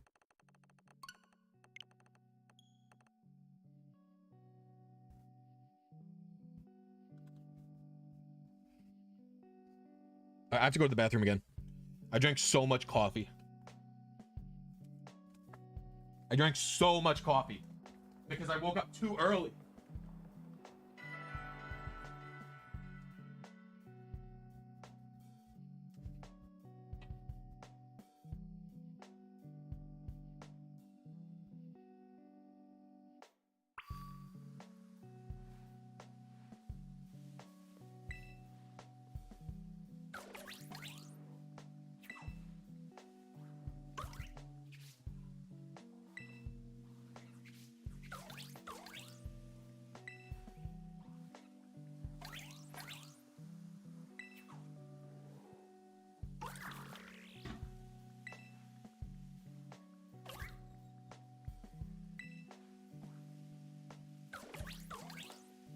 I got drifted.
Dude, this cutscene is so long. Dude, I literally peed, washed my hands. I peed, I washed my hands. I went into the pantry to get peanut butter. I cut a slice of my homemade sourdough bread and I put peanut butter on it. And I came back before it was done. Like, bruh. Are you kidding me?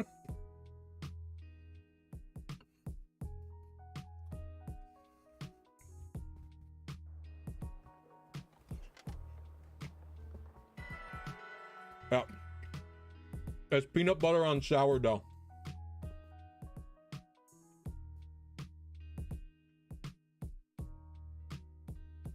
Yeah, creamy.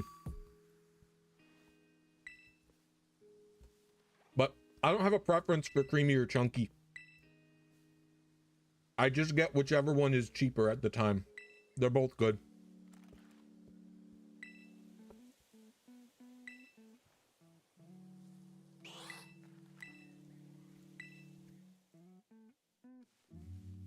Jelly or jam?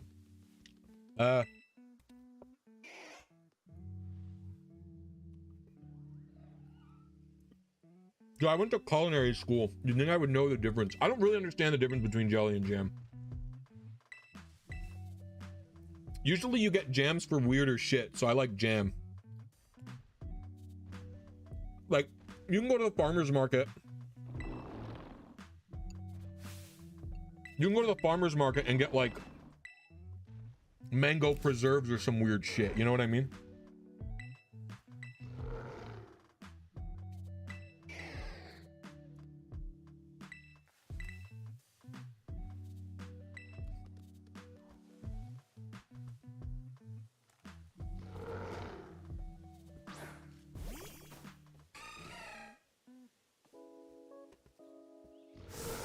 Yeah, marmalade is lit.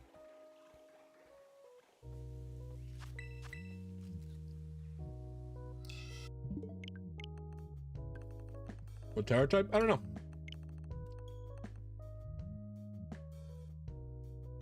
I saw Blunder do a live yesterday where he was terrified. Ursaluna with vacuum wave, that shit was funny.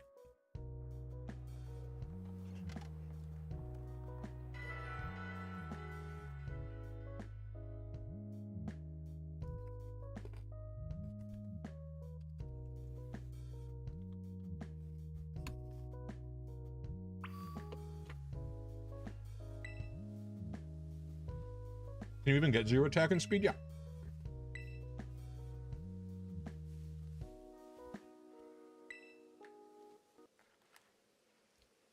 Can you get the mightiest mark on more than one Mew? Oh, I actually don't know that. Good question. If anyone would know, it would be Bobby in my chat.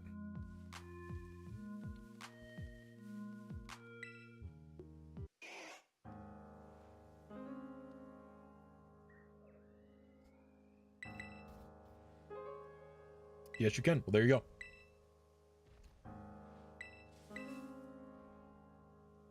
You don't need to solo it. Blood Moon Ursaluna is special attacker.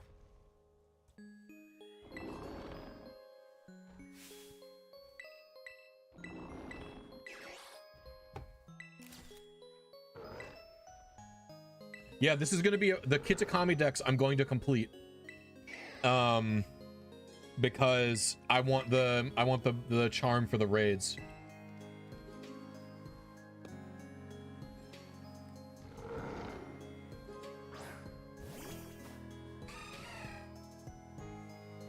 I'm looking forward to this thing in VGC.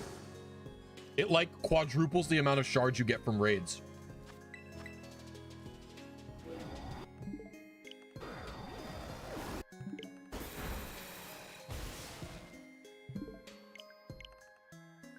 You need to get to 150 Pokemon in the Kitakami decks to get this unlocked. Yeah.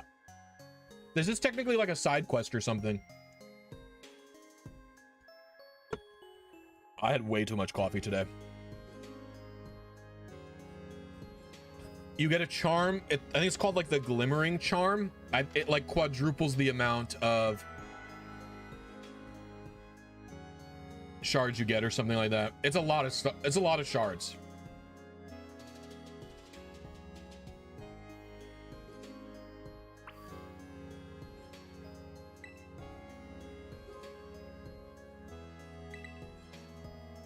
Reset criteria. If Azumarill, if Ursaluna goes before Azumarill, I reset. Azumarill has to be the one to go first. Otherwise, I reset. 1280. Truthfully, I think the odds aren't the bad part of this reset. Like 1 in 1280 odds. I mean, it's not good. I don't want to be doing it. But at the same time, like, bruh, like, this cutscene's long. Oh, we've had 4 0 speeds as well at this point.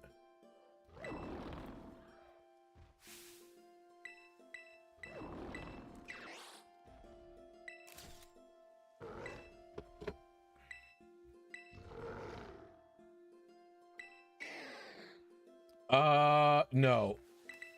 I started the timer for doing some testing.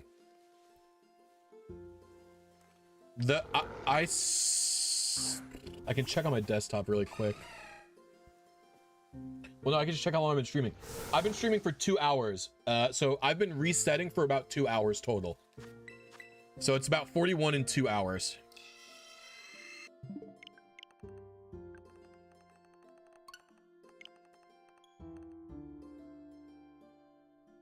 Yeah, I took like about an hour and a half to do some setup where I did the initial quest where I took the pictures. And then I recorded myself doing the setup for Azumarill as well.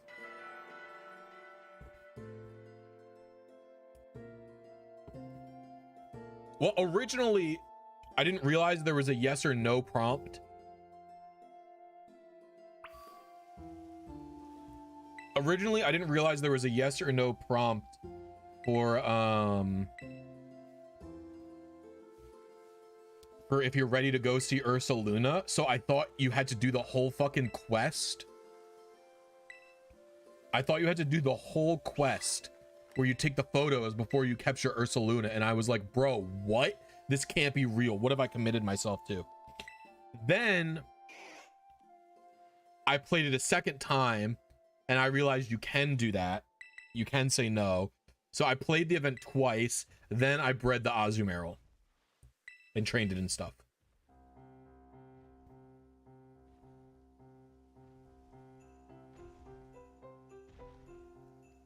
You play any fighting games? I feel like you play Street Fighter Physics. No, I play Super Smash Bros. Melee for the Nintendo GameCube and Project Plus for the Nintendo Wii are the 2 fighting games that I play.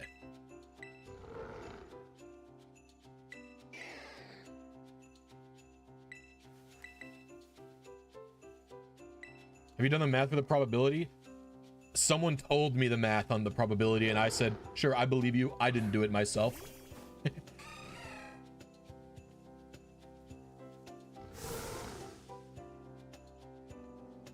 Yeah, it's locked to hardy nature.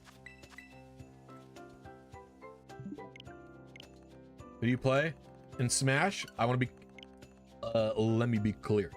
I play Melee, not Smash. So in Super Smash Bros. Melee, I play Falco and I play Young Link. In Project Plus, I pretty much only play Wario. And then I do like Smash 64 a lot as well. I haven't played it in a long time because, like, basically my friends and I got into Melee and 64 at the same time. Into Melee and 64 at the same time, and I got very good at 64 very fast, and they liked Melee more, so we pretty much stopped playing 64 because I was the only one who was very, very into it. And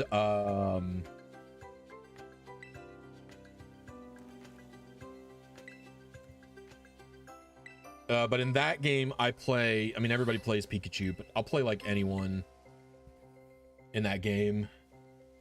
Like in Smash 64, pretty much all the characters except Luigi are fun to play for me. You cannot do RNG manipulation. This is just normal resets.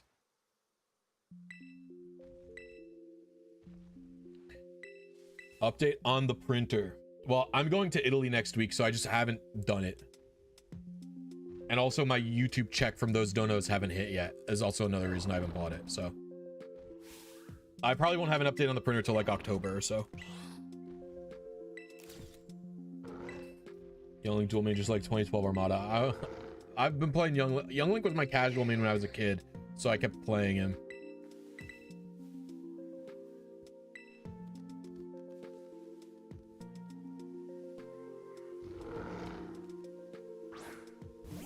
For business or for vacation. I'm going with my wife and my brother, his wife, and my parents. It's like the last family vacation before we start anyone starts having kids, really, basically is the idea. Because my brother doesn't have any kids yet. Amanda and I don't have any kids yet. So probably in the next like 3 to 4 years, kids are coming, so.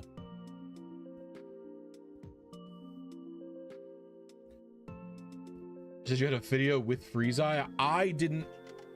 Neither one of us appeared in each other's videos, but I was only my most recent team building video. I made the team that Freezeye used at Worlds. Like, he went and competed in the World Championships, and all 6 of the Pokemon he brought were Pokemon I obtained and gave to him. So he could compete without a hacked team. And then he just mentioned me in his videos about how he did at Worlds.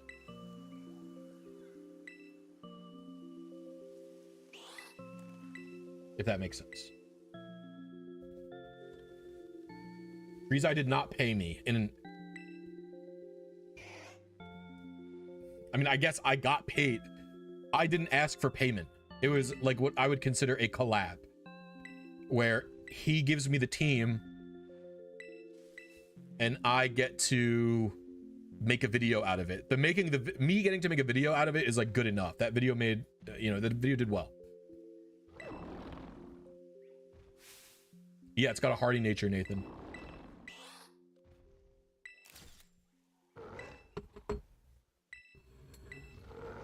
Well, it's not just exposure. It's like think of it this way. I was going to make a video on whoever if I didn't make Freezeye's team, I was gonna make a video on whoever teams won Worlds. But this way I got to do something a little more interesting where I made a team that went to Worlds. I made a team that went to Worlds, which I think is a little bit more interesting, and I got to have the video out very soon. Normally I would have had to wait until the Worlds winner dropped their paste, but this let me make the video quicker, if that makes sense. I had that video out like the day or 2 after Worlds came out. You know what I mean? Also, yo, Nick, thank you for the 22 months. That's a long ass time. Big appreciative of the 22 months. You gonna do this for Loyal 3? No. Maybe for Mogi Doki, I'll get a 0 attack on that guy.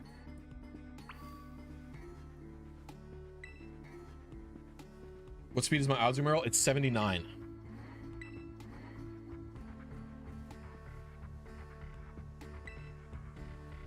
But the other 2 of the Loyal 3 don't need a 0 attack.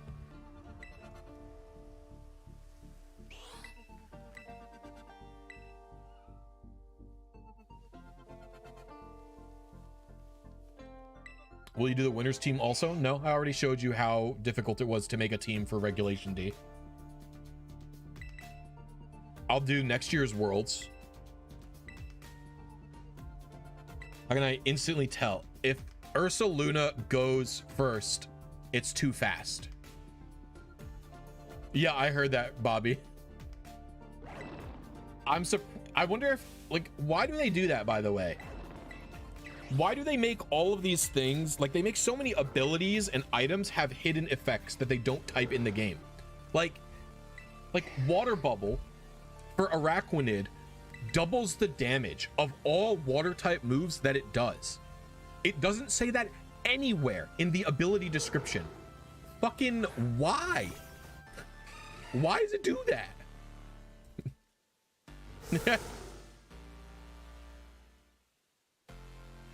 Yeah, Water Bubble is like huge power for water moves.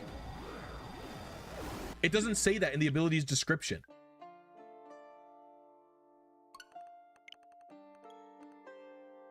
If you look at the in-game for Water Bubble, it just says prevents burn or something. Oh. Let me go to Bulbapedia to read you what it says in the game. It like prevents burn and does something else.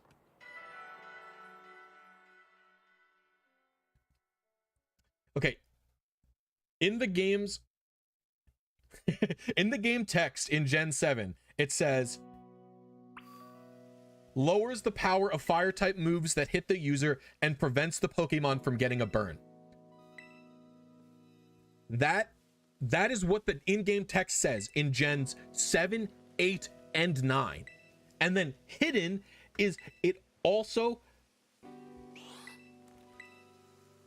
doubles the power of all water type moves used by the Pokemon with that ability. That part, the doubling the power of all water type moves, is fucking nowhere in the ability text.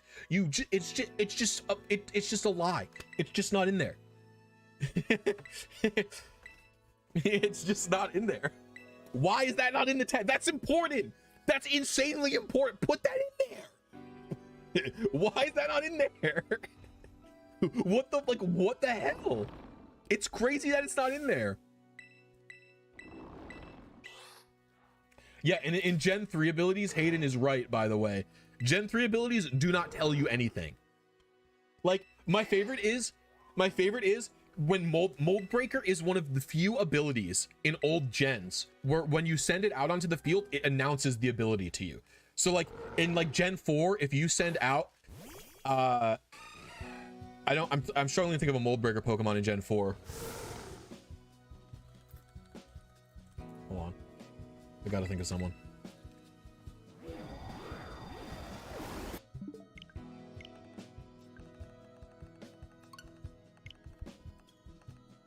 Oh, Rampardos, yeah. So if you send out Rampardos in Gen 4, it just says it's breaking the mold. What does that mean? Why have you put that there? This means nothing to me. Like, what? Like, why does it say that? Why don't you fucking tell me what the ability does? It's so insane. My Azumarill speed is 79. No, I'm at like 46 right now. Yeah, if Bubble was in Gen 3, it would say enhances water. That's what you're right, it would. That's exactly what it would say, human name. I'm gonna look up some Gen 3 abilities.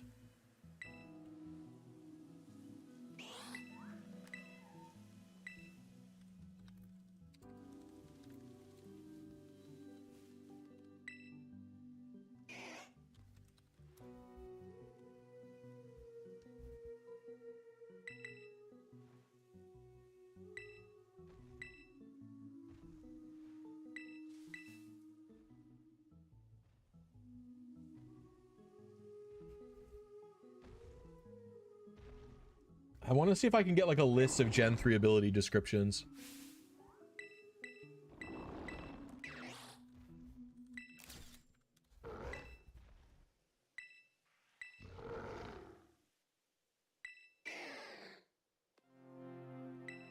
Oh yeah, the boosts in a pinch. I also didn't know what those meant.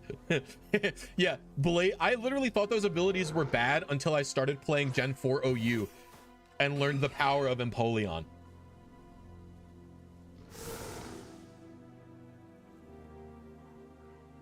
Sub Pattaya Empoleon, is that my goat?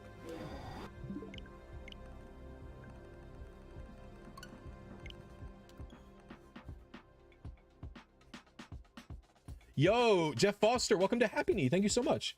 Everybody pog Jeff Foster. I really appreciate it, dude.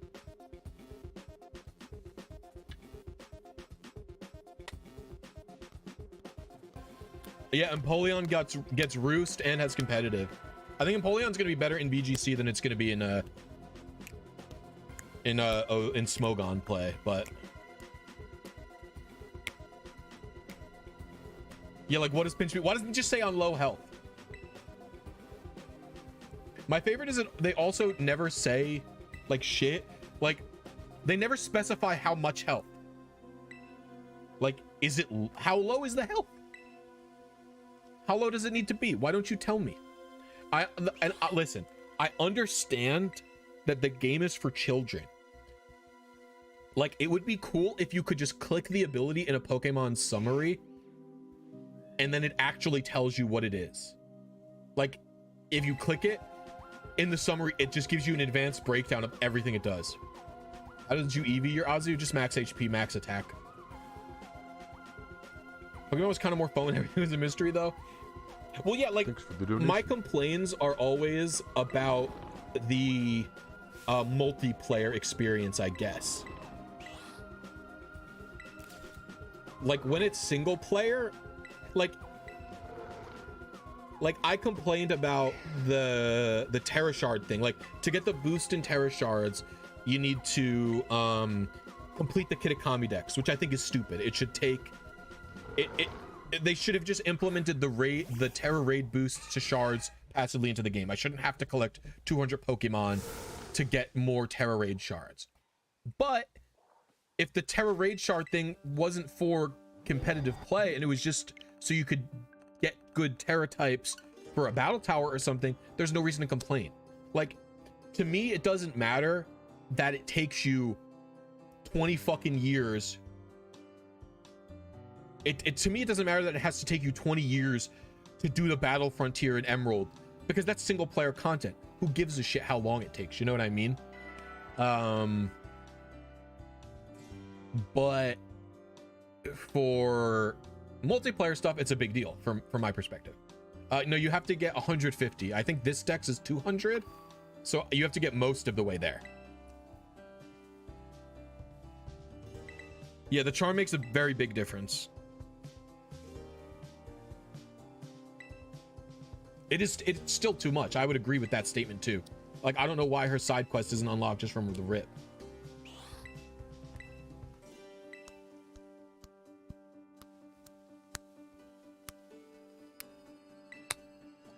We'll have to do the reset button. 48.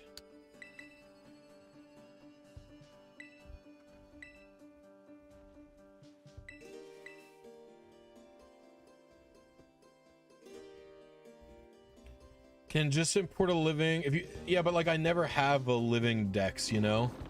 Like I never have it. I've completed, I think, 3 regional dexes in my entire life. I've completed the Hisui Pokédex from Legends Arceus. I completed the regional dex in Black and White 1, and I completed the regional dex in my Emerald version. That's it. Those are the only times I've ever completed a regional dex. What's up, Dragon Nix? How you doing? Oh god, it's already 2:20. What the fuck happened to time?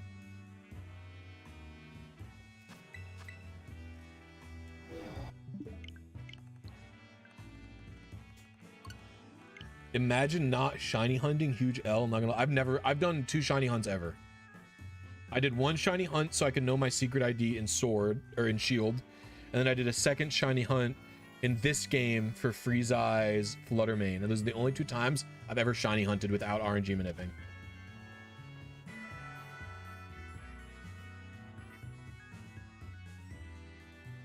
These resets take so long. Correct, Pools of Fun. This is brutal.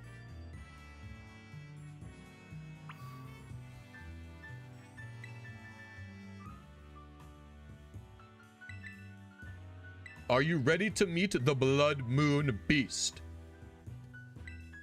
Why, yes, I would love to see the Blood Moon Beast. Show me the Blood Moon. Oh, boy. Completed the decks for Johto starters. I did it to get the trainer star. Dude, it was actually so crazy. When I completed, I got all, because getting all the trainer stars in Emerald version is actually easy. Or actually, no, it's not easy. Well, you have to complete the battle frontier, all gold symbols. That's not fucking easy. But if you do that, everything else is easy. It's like all gold trainer stars, beat the Elite Four, do all the master rank contests, and complete the regional, not national Pokedex, and you get all the trainer stars. And if you get all the trainer stars, the fucking lady at the Pokedex, at the Poke Center, says different shit to you. She goes, whoa, I've never seen a trainer card like yours before. You want the usual, then your name, and then every time you go to the Poke Center and heal your Pokemon, she goes, you want the usual today, Blisy? Something like that. And I was like, yo, that's so cool. And it's like one line of dialogue, but it's like so cool. I don't know why I think it's so cool, but I just think it's cool. I think it goes back to what Hayden said, where like Pokemon was a little bit more fun when things were like mysterious like that. Like that shit is some high effort shit to get one line of dialogue.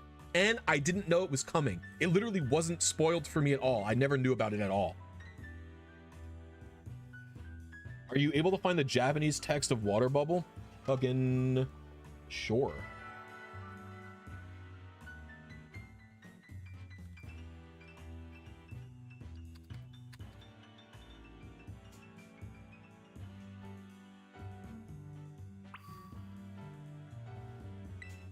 No, I can't find it, and I don't want to put in the time to do it. So you can find it if you want to.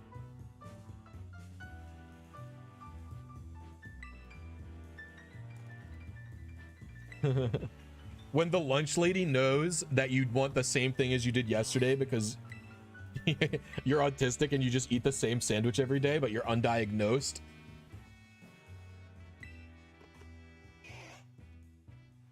Me.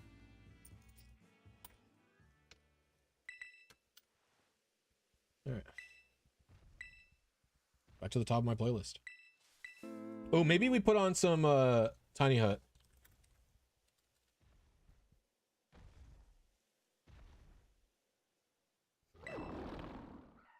I'm gonna need everybody to find their closest party wizard. Does Unaware and Magikarp ignore T-Wave? It did in Gen 4. So in Gen 4, for example, Clefable cannot be fully paralyzed because of Magikarp, but they removed that starting in Gen 5. So for one gen, Magikarp prevents full paralysis, and then it doesn't do that anymore after that gen. Tiny Hut. It goes a little something like this. We're sleeping in a tiny hut. We're sleeping in a shiny hut. Yes, we be. It still slows you though. I think it just prevents full paralysis. I think you still have the speed half.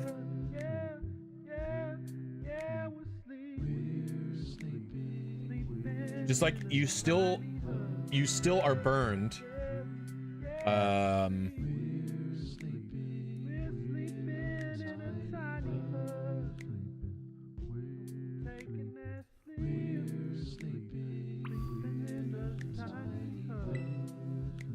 Why does it matter if it's too fast? You can lower it with the mint herb things. No, you cannot. You can change the nature, but you cannot lower the speed IV. Azumarill outspeeds 0 IV Ursaluna. It outspeeds 0 and 1 because 0 and 1 are the same at level 50. So yeah, it does. We're sleeping. Is Blood Moon shiny locked? As far as I'm aware.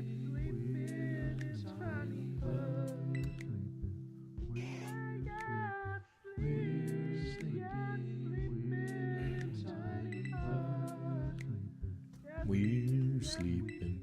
We're sleeping.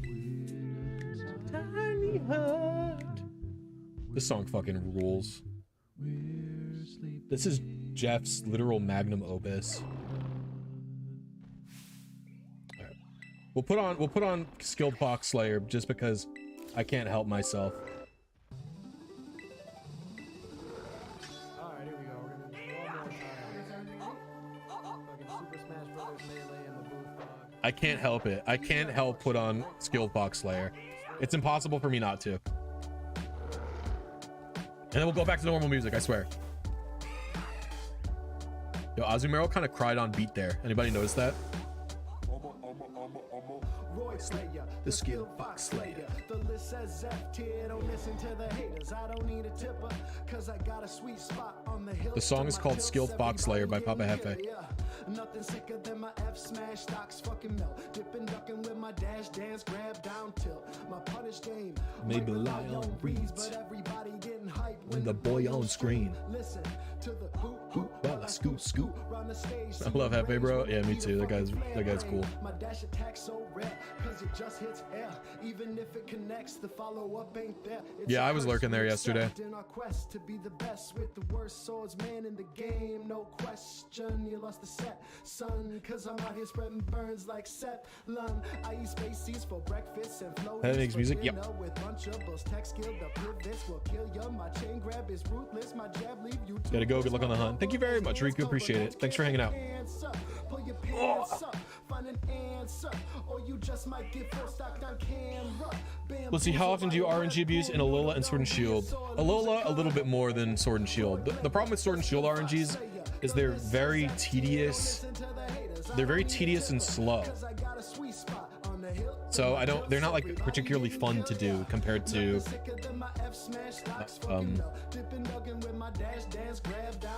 they're not particularly fun compared to like a Gen 7 minute. How are you not bored? Because I'm talking to chat, I guess.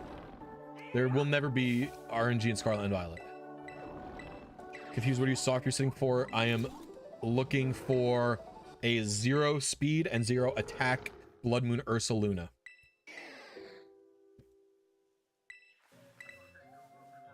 The DLC is okay. I don't love the plot. It's not the worst thing ever, it's not the best thing ever. I think I said it on Twitter.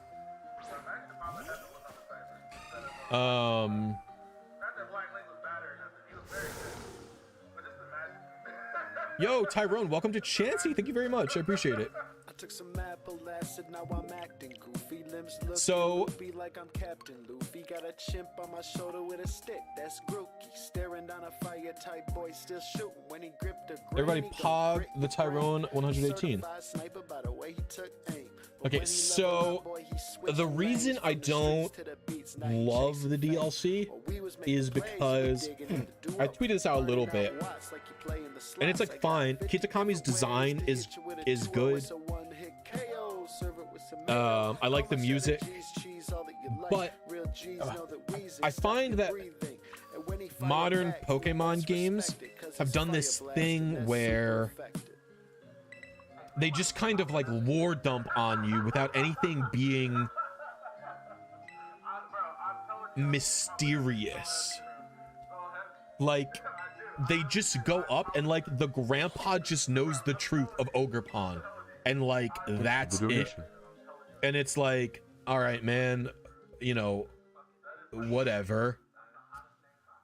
Like, yeah, exactly. The environmental storytelling was around in the older games. Super Smash Brothers Melee in the booth, dog.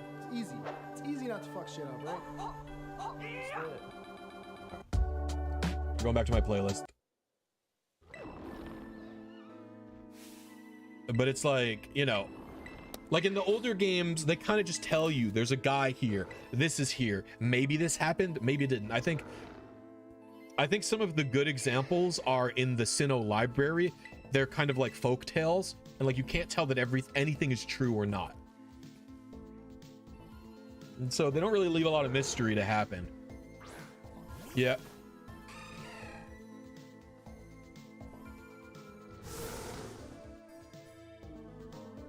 I reset if it attacks first, yeah, because my Azumarill, if my Azumarill's faster, then we have a run. Otherwise, we don't have a run.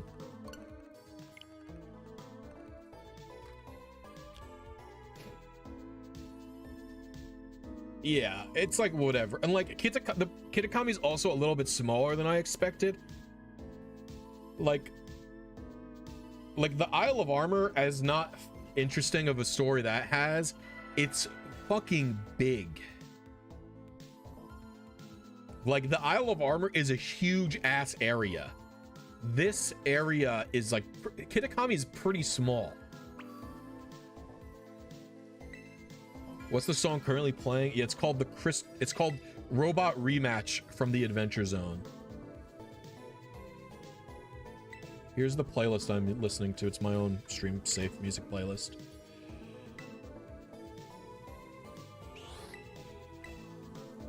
I actually think the best story in Gen 9 is that I think the best story in Gen 9 is the Arvin and his dog. Where my dude is a sick dog and it's just a good time.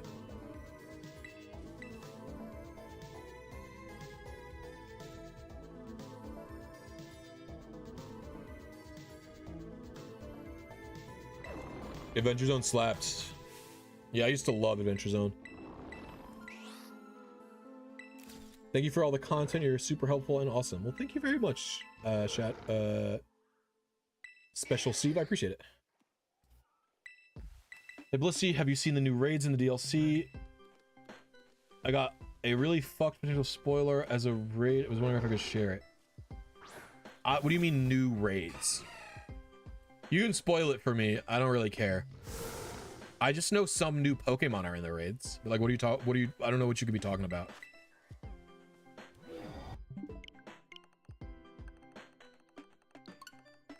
Like I did some raids to collect, because actually this is a weird thing. I don't know if anyone else has had this experience to me.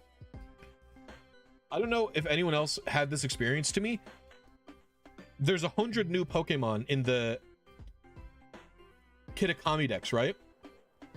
They're just like not common. Am I fucking crazy?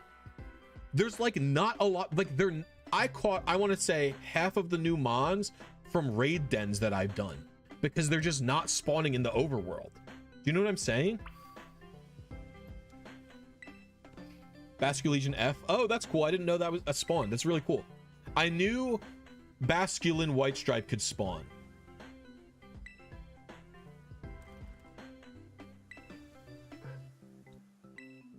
Because I saw one, and Basculegion White Stripe visibly looks different even through silhouette. At least every 5-star has Herba available. Yeah, I noticed I got a lot of Herba Mysticas.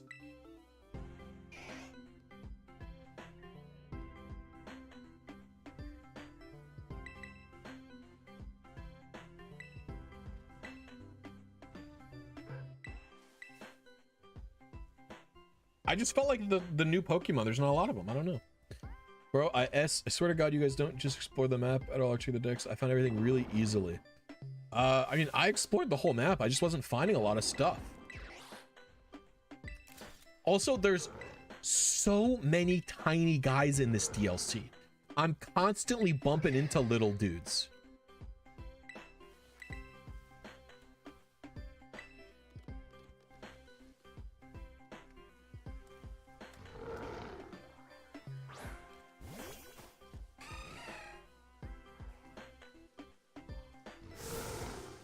Short King Dex, that's funny, Juan.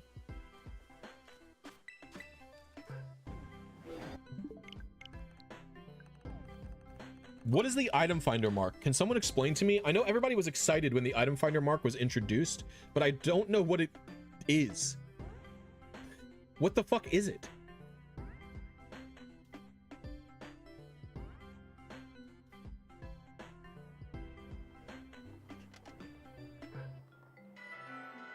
Actually, Nintendo, I wouldn't be shocked if it's not even a playtime angle.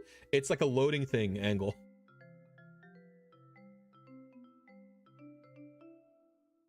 You can throw what, like they'll pick up like so if I use a Pokemon in Let's Go mode, will it pick up the item off the floor? Like in Legends Arceus they would do? Kind of like they would hit the trees and stuff. Is that what they're doing? I didn't even know they did that. I find Let's Go to be like very unwieldy,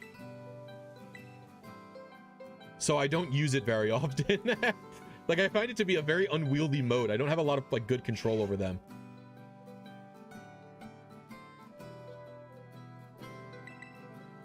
Dude, I actually think it's fucking reprehensible that they fixed useful fun glitches like the clone ones before fixing stuff like the item finder mark and the lag and the off by one spawner like bug. Like, to me, it's like they're prioritizing bugs that don't hurt the user experience to stop clone glitching. Yo, Kiroshiro Tamashi, welcome to Chansey. Thank you very much. I appreciate it. Everybody pog. Everybody pog Tamashi.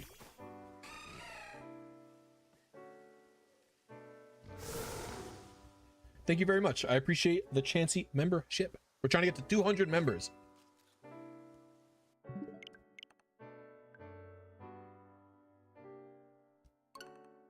If you guys don't know, you could become a channel member for as low as $1.99 a month. You get access to videos early, a special channel in my Discord, emoji to spam in my chat, and a bunch of other bonuses. I have some members only videos and stuff like that. So if you want to toss the extra support my way, it would be greatly appreciated. You could also click gift. You could give like multiple gift members to other people, etc. if you want. And YouTube gives a very good 70-30 split, unlike Twitch. So a lot of the support goes directly to me. Hey, what's up, Laura? How you doing? Thanks for the donation. The cloning was crashing home. How was it crashing home, Bailey? I didn't hear about that.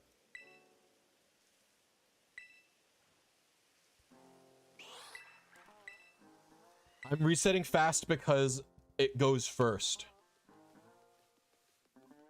I found 4 0 speeds so far.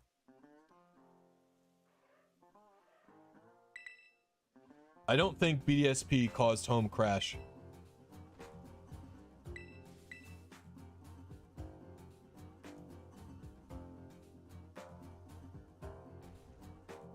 They fixed it, Juan, though. It basically was a glitch to prevent some rare spawns from happening in outbreaks, basically. No, I'm not aiming for a nature. I'm aiming for specific IVs, Omizi. The nature is actually always hardy, which is very handy because it allows me to easily use Azumarill speed check for this.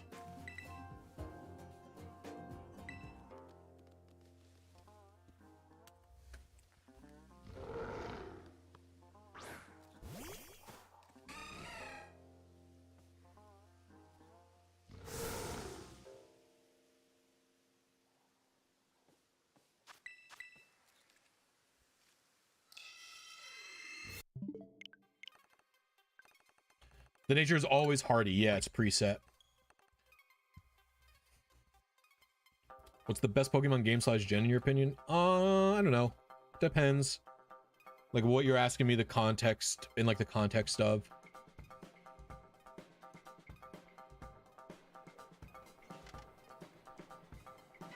Like my favorite game is Black and White 1, but I wouldn't say that Black and White 1 is my favorite overall. Like Gen 5 is my favorite overall. I don't like the competitive meta in Gen 5.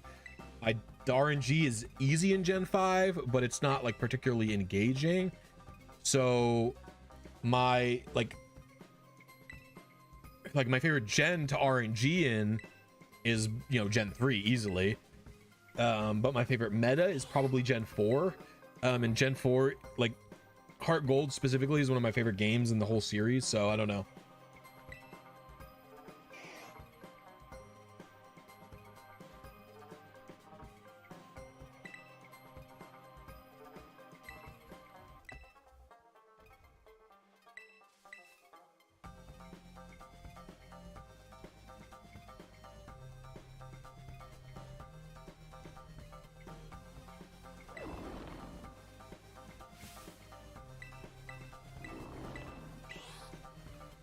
I'll probably use either a quiet or a modest nature. Like, the intent with this Ursaluna is for it to operate on Trick Room with 0 speed, but it's not as if Blood Moon Ursaluna is going to be bad at 31 speed You know, this thing, slow Pokemon always have the option to operate outside of Trick Room as well. You just accept that they're going second.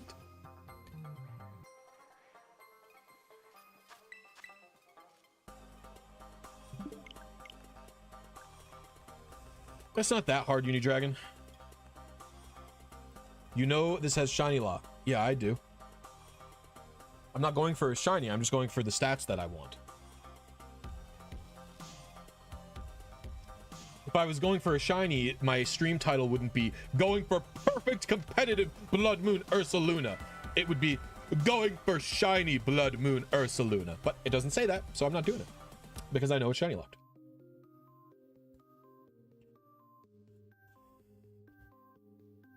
Lane, what the fuck? See a doctor. What did Lane say? You guys know the feeling when you're mildly dehydrated and you feel like your kidneys are being wrung out from a wet cloth? Fucking brother, what?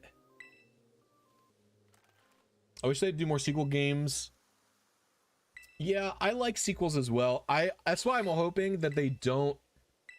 That's why I'm hoping that if like they don't do black and white remakes. Like, I don't want black and white remakes. I want Black and White 3.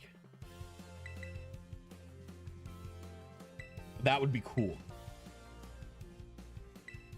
My Azumarill speed is 79. I'm gonna make a pinned message. Yeah, maybe I'm not gonna. I don't feel like typing it.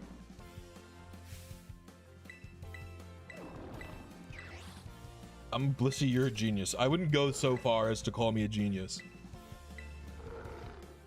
I would say I'm competent at getting competitive Pokemon.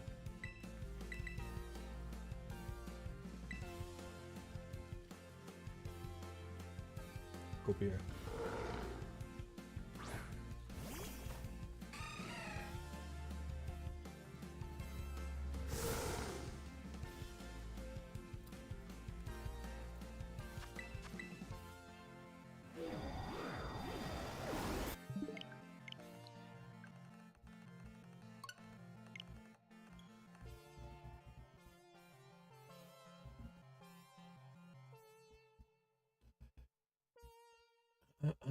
How about a Legends QRM game?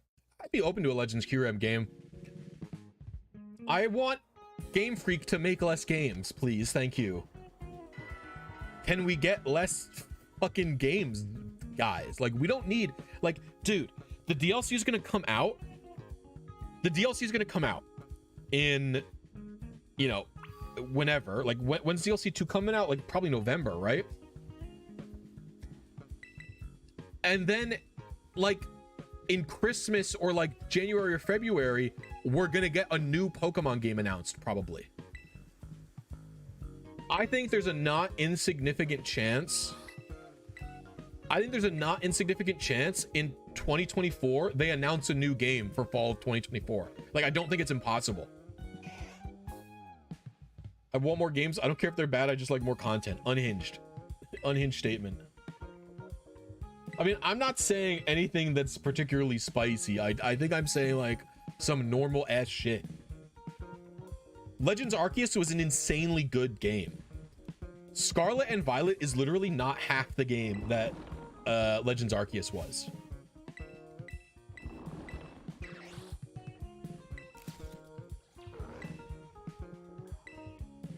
I'm fine if they also want to just keeping out Ilka remakes and letting Game Freak make less games if they want to keep up the schedule. Because if all of the games are like BDSP quality as the remakes and they're all by Ilka, I'll just stop fucking buying them. I don't care. What are you mad about? Why are you mad? My cat's screaming.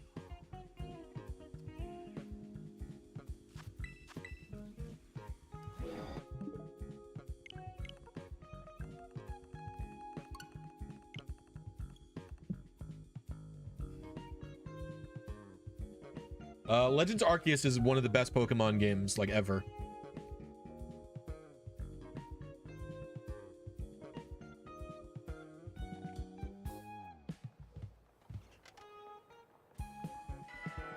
It is so unbelievably good, and it is such a shame that Scarlet and Violet doesn't have the catching mechanics from that game in it.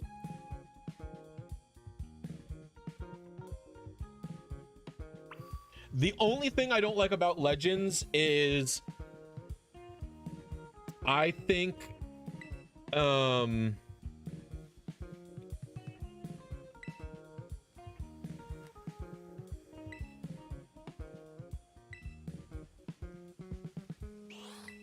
my brain isn't working right.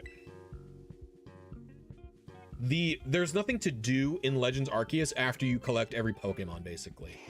Like, there's there's nothing really interesting to do after you catch all the Pokemon because the battle system is so lackluster.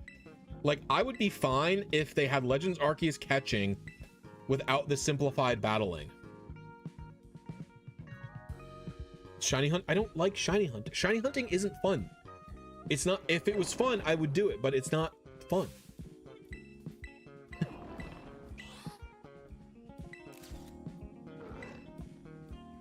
And just in case someone is trying to take this shit out of context or some other dumbass shit, when I say shiny hunting isn't fun, I mean shiny hunting isn't fun for me.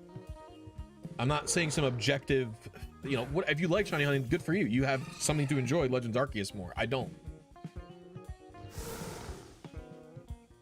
The battle system in Legends Arceus is fine, but it just means that there's not going to be any good battle facilities.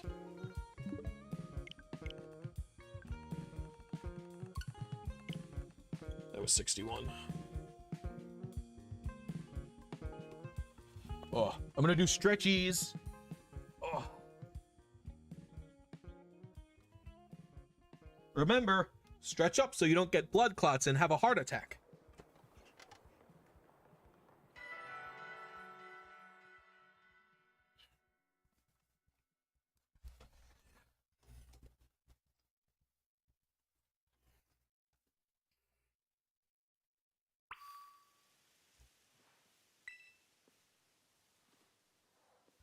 Azumarill has 90 speed.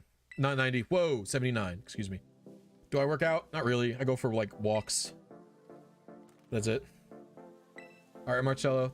Thank you for hanging out. I appreciate it. I reset after the Calm Mind because Ursaluna went first. If my Azumarill goes first, I don't reset.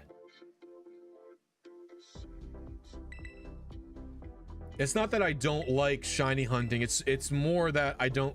Well, the truth is, it's not that I don't like shiny hunting, because I don't mind doing this, and this is not different than shiny hunting. It's more that I don't care about shinies, so like resetting for them is not something I'm interested in doing. Like, I'll soft reset for a legendary to have good stats all day because I'm interested in getting the good stats, right?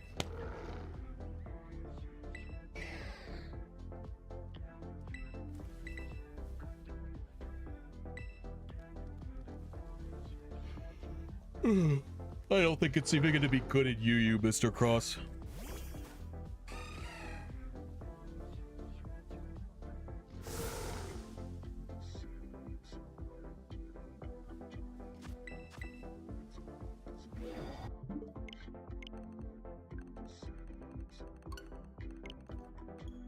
Yeah, so if Ursaluna goes first, that means it's too fast. So I'm looking for Azumarill to belly drum before Ursaluna actually does an attack. This Pokemon really should have been a split Evo. Well, it's weird. It's like a lore thing. Asiago, what are you upset about? I don't know what he's upset about, man.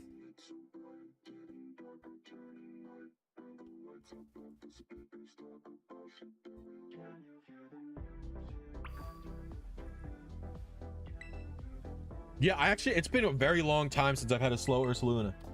Hey, come here. Come here. Come on. He's tweaking, my cat.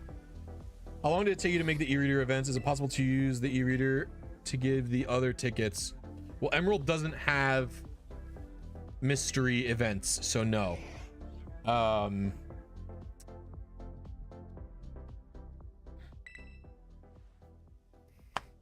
Can't do that. No, I think he wants food.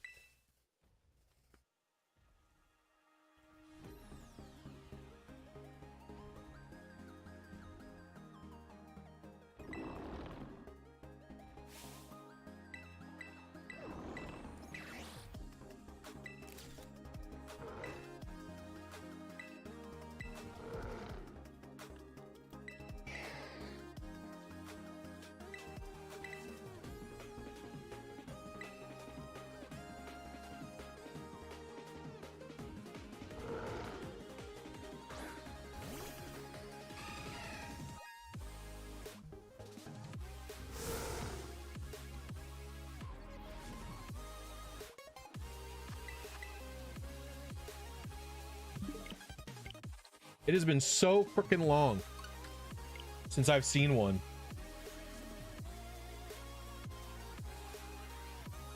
Maybe the cat's hungry. He's definitely hungry. I know for sure he's hungry. No, this is rarer than it.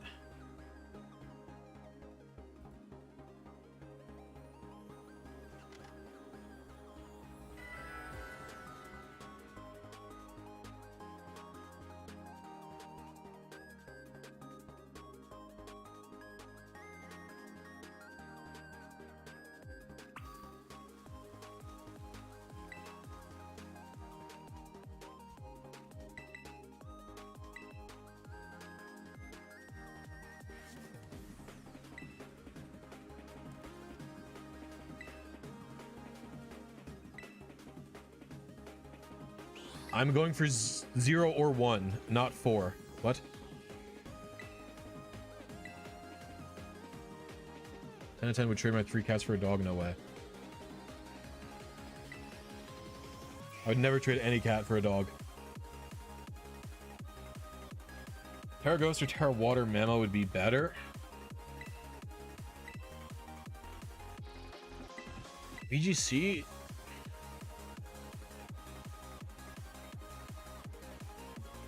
Ugh. Why don't just fight with modest and have speed? Because I don't want to? I don't understand the question. I want this to be usable in Trick Room. Oni's Arcade, welcome to Happiny. Thank you so much. I appreciate it. Everybody pog Oni's Arcade. Very awesome. Very cool. Thank you so much. I don't have a problem with dogs, by the way. I like dogs. I want a dog. I want 2 dogs and a cat. Is the animal, is the dog to cat ratio dream.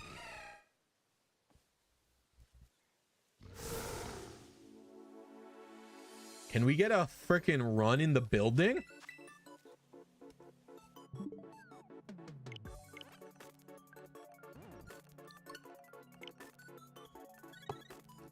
Thanks for the donation. I have no freaking...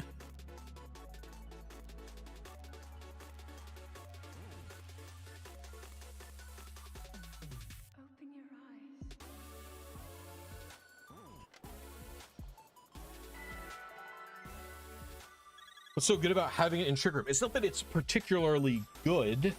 Oh. Trick Room makes slow Pokemon go first.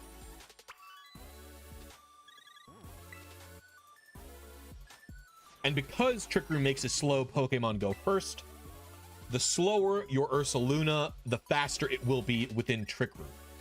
So Ursaluna, you could get a not slow Ursaluna, have it function outside of Trick Room, or have it function as an in-between, like it functions both in and outside of Trick Room. But I like Trick Room as a play style, so I probably will not be... So I want one that is good for Trick Room, basically. If I want one that isn't good for Trick Room, what I will do is, whenever I play the DLC on my Violet, I will reset for one that just has 0 attack.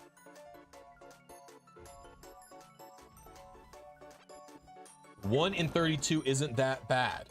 I'm also going for 0 attack. I do not have a team in mind for this Luna, no.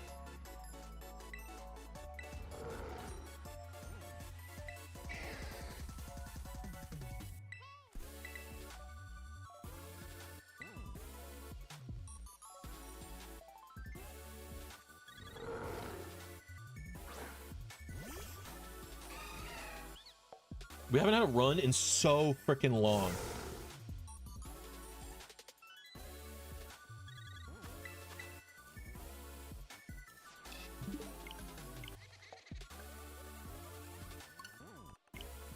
Just modify the Freeze-Eye team.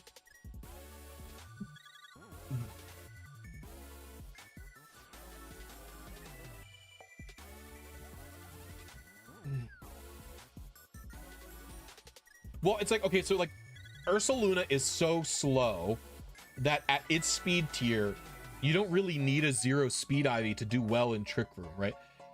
The only thing you're doing in Trick Room is trying to underspeed pretty much other Ursalunas. So the idea would be, if out of Trick Room, maybe you could function in Tailwind, or out of Trick Room, maybe you outspeed Ursalunas that are set up for Trick Room. That would be reasons to not run Trick Room Ursaluna. If that makes sense.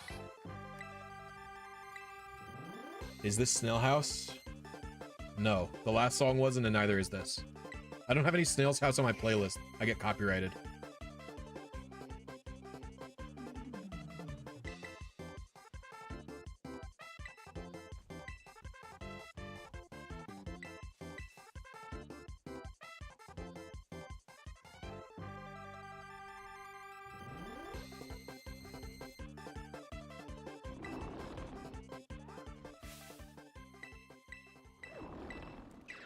I realize my shiny Fuecoco has perfect stats. Congratulations, Nintendo. Perfect statted little boy.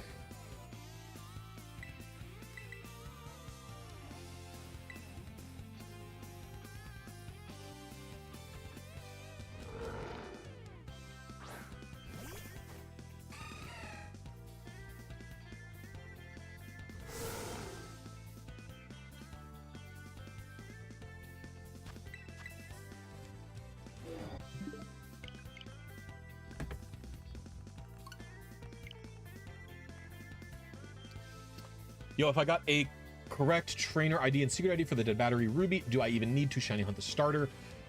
You don't need to, but if the trainer ID is correct, the secret ID is probably correct, but the way you confirm it is by aiming for the starter.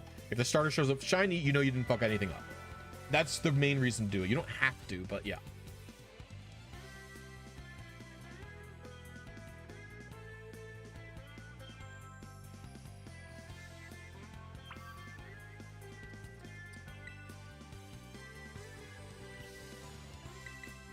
I'm gonna go feed him.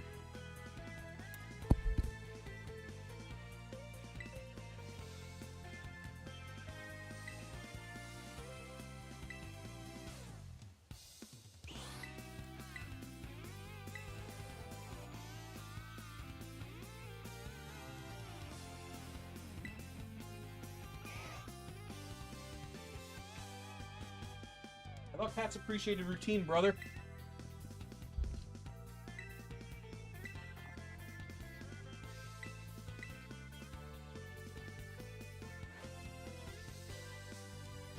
Dude, that's such a it's a big rumor, Nintendo, that there's gonna be like an editor in DLC 2, but my question is, why would it not be in DLC 1? Why are they waiting till DLC 2 to do it? It's like actually so fucked up.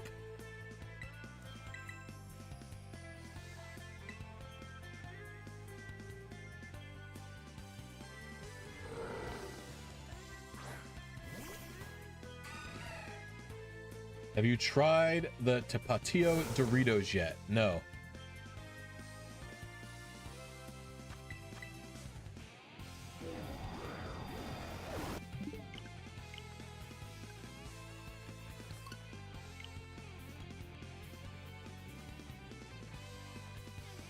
They make 174 into a triple mortal backwards. Yeah, I don't know, man. I don't know what their angle is.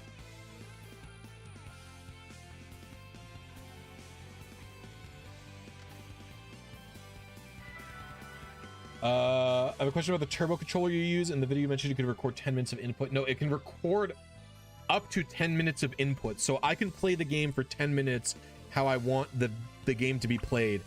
And then if I hit the button, the turbo controller will infinitely loop that up to 10-minute recording. So the date skip is like not a very long recording. So I did the date skip for a brief period of time, which was like under a minute.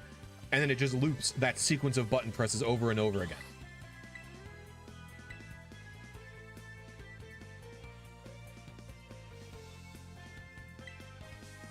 It's not a room. Is in the trailer. Mochi's in DLC 1.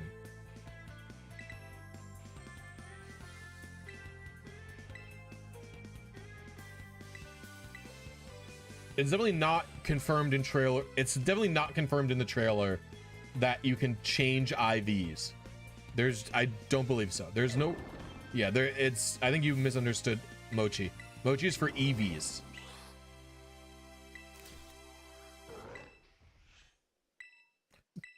resetting IVs isn't possible. IVs don't have... What do you mean reset them?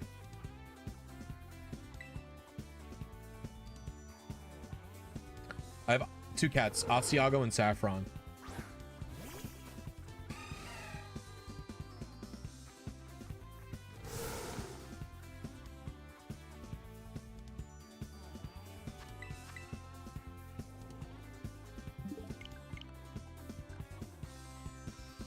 Those are cute names. Thank you.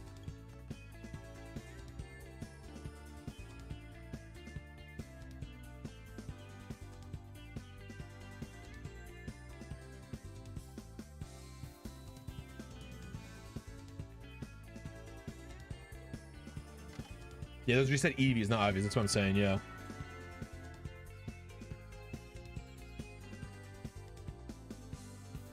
They get along okay. Saffron's a little bit of a strange cat, so she's a bit of a dingus.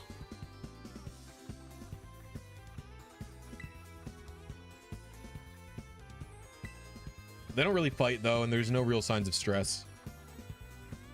Sometimes Asiago tries to play with her, and so he'll like jump on her, but like she hisses him off right away pretty much. And sometimes she looks like she wants to play, but then when the playing starts, she gets upset about it, so it's very funny.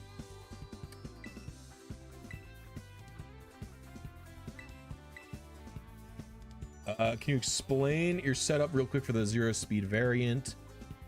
No, Grace by Pete, it's more than that.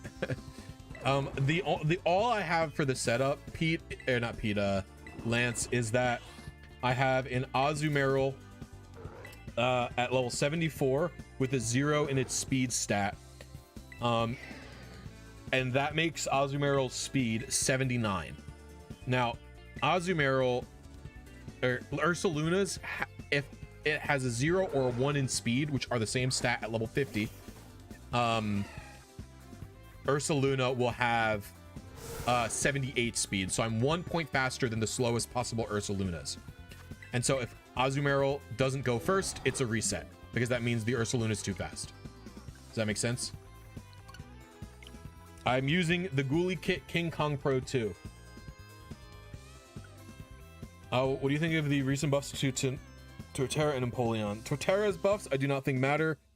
It is too slow to pull off Shell Smash. You pretty much need to be like in the 70 speed tier or higher if you want to pull off a Shell Smash, I think.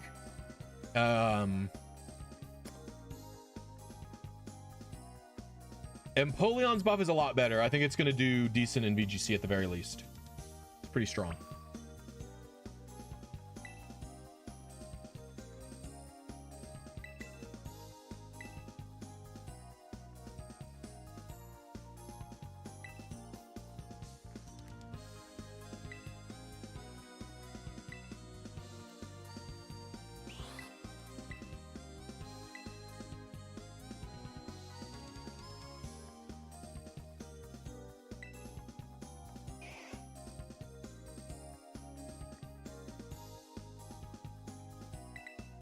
IMO 0 attack is overrated. Everybody says that, but I think it's silly to say that 0 attack is overrated. I said it earlier in the stream and I'll say it again. Pokemon is a very high variance game. There are many things in the game that can happen that are not within the player's control. You can get crit, you can miss attacks. And while you have to set yourself up, like in game, you can get crit and lose, but like the ideal way to play is to set yourself up so crits matter as little as possible, right? But they still can be swingy. And because of that, players want to minimize they want to take control of everything that is possible. They want I read Hayden's comment before finishing and now I'm laughing.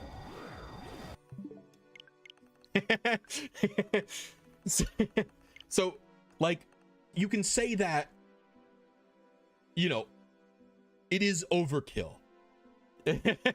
And maybe it is overkill, maybe it is overrated, but I don't think here's my perspective: is it so hard to ask Game Freak to just put a Pokemon Showdown team builder into the game instead of us having to sit here and soft reset for 3 hours? Like, I don't think what we're asking is the most unreasonable thing in the world. Like, yeah, anything you can control should be taken advantage of. Yeah.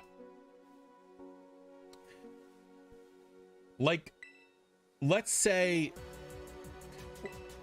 I understand that foul play isn't the most relevant thing of all. I understand the relevance for foul play is low. I really do understand that. I also understand, especially with Bleak Wind, Hurricane is, and therefore Confusion, is as low relevance as ever.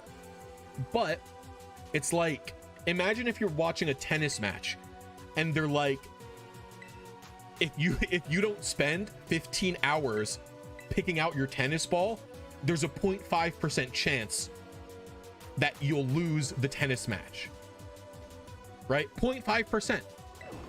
Do you think the tennis players aren't then hiring a team of people to farm tennis balls for them to make sure they don't have that 0.5% chance? No, they're doing that. No, tennis, that's a hypothetical. I was just giving a hypothetical. You think Coliseum and XD will ever get remakes? No. I'll just work at the tennis ball farm. I'm just going to the ball farm. What's up, Cav? How you doing?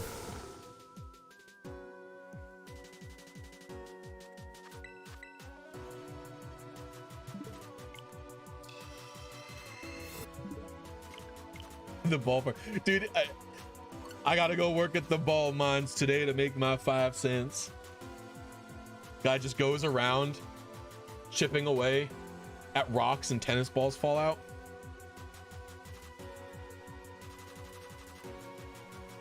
Well, the fucking the world champion was Japanese and he had a hacked Amoonkus. You know what I mean? It's crazy. Oh, fuck. Crazy noise going on outside. Gonna do an honest day's work at the tennis ball farm.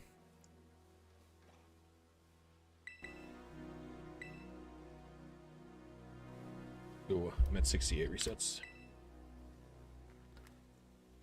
Some say there's a chance of a tennis ball being a different color. Dude, a tennis ball company could go fucking off on that. Do you think kids wouldn't be lining up the streets to buy the tennis balls if the tennis balls could have a 1%, like they block out the colors, there's a 1% chance? Oh man, they'd make everybody's lives miserable.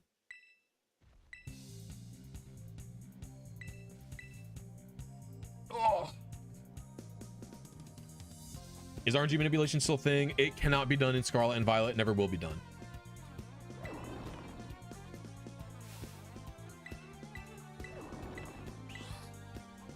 Like, and in reality, a lot of the world championship players aren't going to be doing this themselves, right? They're going to have some fucking schmuck like me do it, right? Like, you know, I'm going to go, if this Pokemon is relevant for next year's world and someone wants this Ursaluna, like, I don't mind making a video out of it and, you know, giving it to them or doing it for them. I said random. I didn't say handsome. I would never say that about myself. All right. Bro, it's been so long since I've even had a run.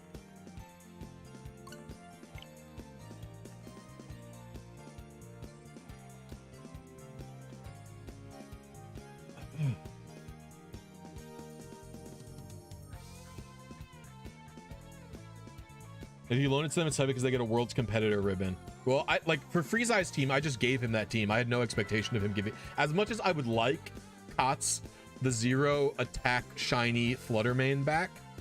I'm not gonna add, they're his guys. He brought them, he competed with them.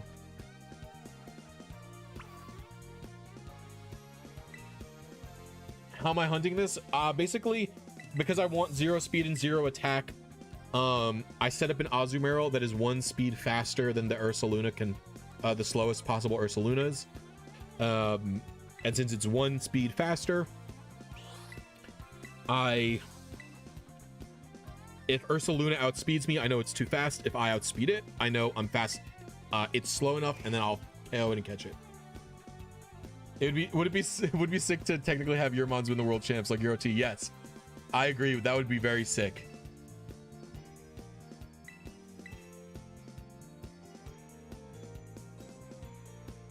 I was excited just for them to compete, you know? Like, I was very excited just to have actually send my own dudes to worlds, you know? That was already exciting for me.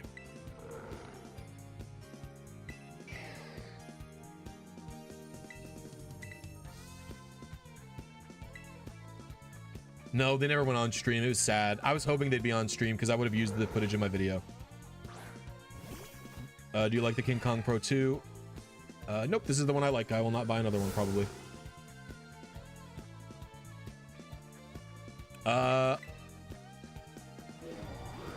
I've not seen Como. Blisy, if I'm not wrong. Ursaluna only has a hardy nature. It never has another nature, Lance.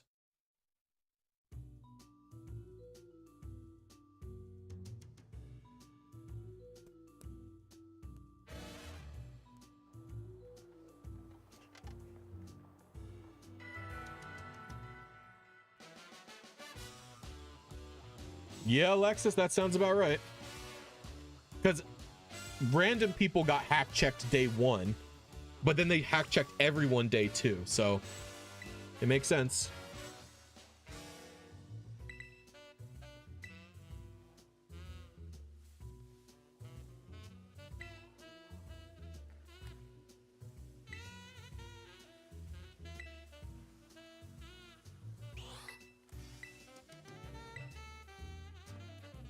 I think if they make an official showdown, they will take showdown. Yeah, it's actually insane to me that showdown even stays up. Showdown is so fucking illegal. Like, it's actually crazy that shit stays up.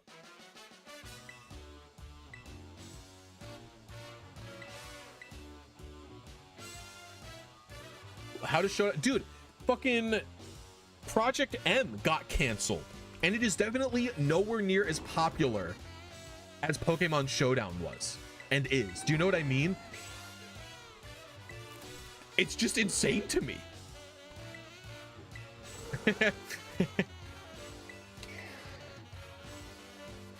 Like, even if they make zero money off of Showdown, they could literally still be sued over it, over potential profit losses. You think Showdown can't be? No, absolutely not. No, there's an easy argument for lawyers to just say this prevents people from buying Pokemon games. They just play on this instead.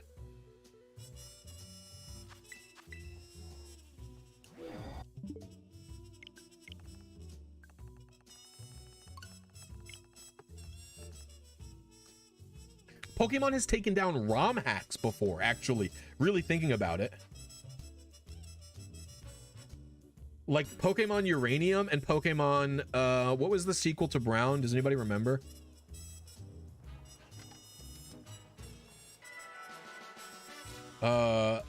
Man, I don't remember what it was called. Prism, yeah. Both of those got hit with copyright takedowns. PokeMMO got taken down. PokeMMO is up right now. My idiot friends are all fucking addicted to PokeMMO.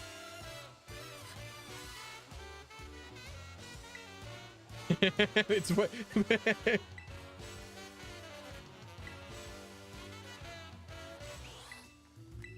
I don't think Pokemon Showdown even has ads on it. Yeah, I know about that, Rigor. I just don't think it's worth it.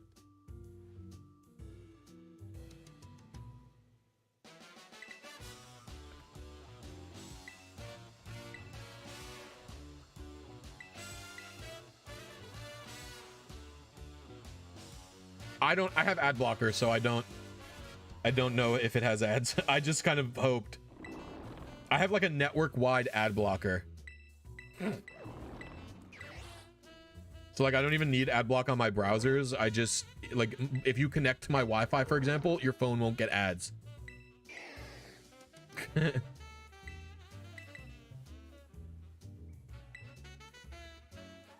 Dude, people with even the word Pokemon in their Instagram were getting their accounts taken down. Yep.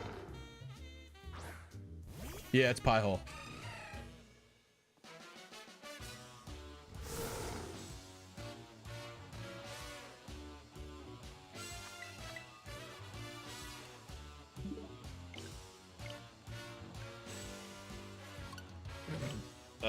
that was 71, I think. Yeah, actually, it's really funny. I have the paid version of Hulu, but the paid version of Hulu that has ads, and same for Peacock, like the dirt cheap ones, but the ad blocker stops those from getting ads. So we just have a version of Hulu that doesn't have ads, and we pay the ad price for.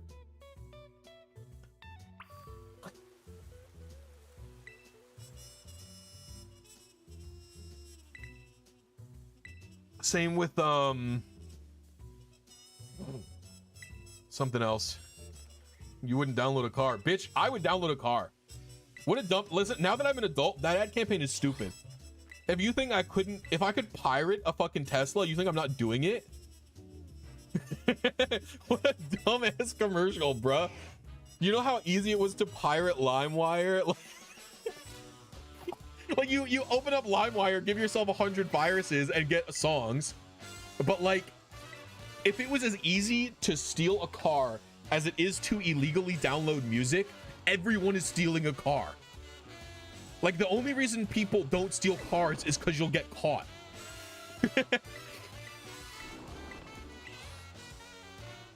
Like, what the fuck?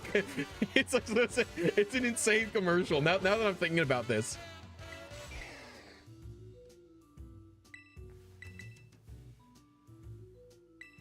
I wouldn't pirate a Tesla only because they aren't as green as people are led to believe.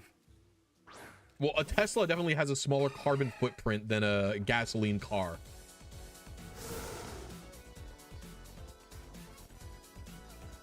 Thinking otherwise is like, oh my lord, dude, bruh. Like, if you want to have the argument, like, how good are electric cars for the environment, it's like, no, they're not as good as investing in good public transit. No shit. Like, I wish I could, like I wish I could just take trains to my friend's house and not need a car and not need car insurance and not need to pay for registration and oil changes and tires and stuff like that. Like, I wish public transit was just actually good. But like a Tesla, and like a Tesla still uses power that is generated by a gas power plant, and it is built in a facility that uses fossil fuels to make, you know, electric, and mining heavily for the lithium batteries is not good. All of those things are not good. I'm not stupid, of course they're not, but it's still objectively better than a gas car, because a gas car has all of the exact same fossil fuel implications except for the fuel, where the fossil fuel car consumes more fossil fuels than a fucking Tesla does, and everything else is the same if you want to assume it that way. And again, I would rather just live in a town where I can walk everywhere that isn't New York City, and also take trains everywhere that it still is not New York City. New York City just is disgusting. I hate it there.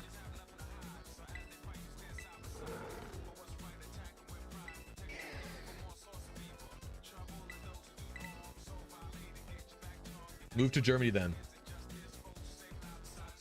I don't think it's easy. I don't think they just let Americans come.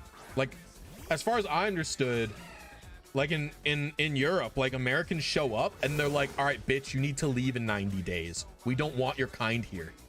That's from my understanding.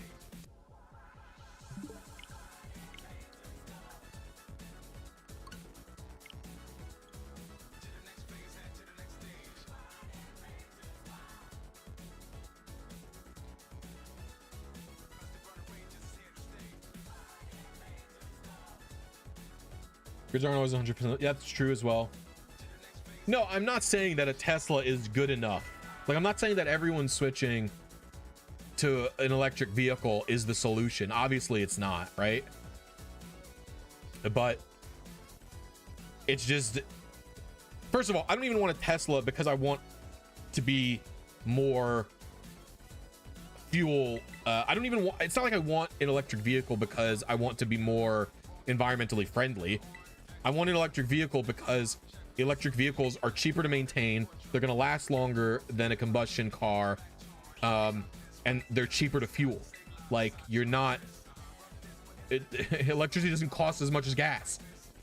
Like, yeah, your electric bill is going to go up, but it's not going to be as much as you're paying in gas. And then, again, all the other maintenance is lower. That's why I would want an electric vehicle. But, yeah, we need to make our whole transit system superior.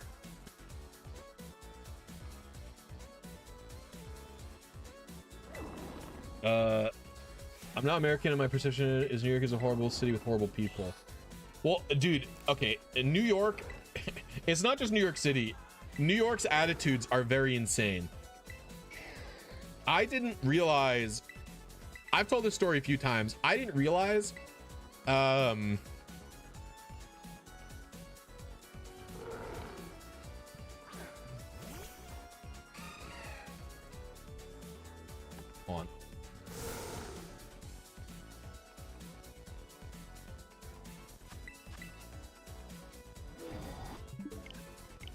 I did not realize how mean New Yorkers are. Like, so like I'm, okay, again, my parents live in a vacation town, okay? So my parents live on an island, like in a beach town, right? And they moved down there full time during COVID. They sold their house, bought a plot of land, built their house down there, right? And like my wife and I go and visit them. They live in address and zip code included.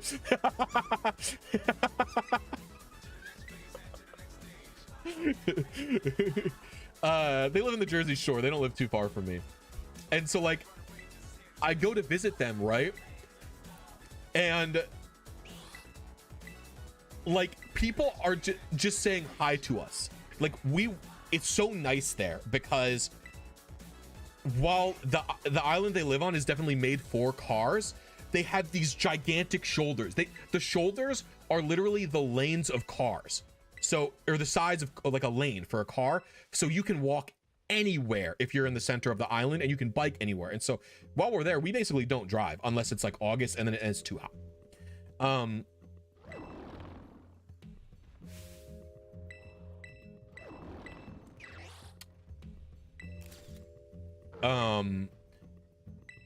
And so like Amanda and I, we don't live in New York City. We live like, I live in the New York metropolitan area. So people where I live commute into New York City very frequently. So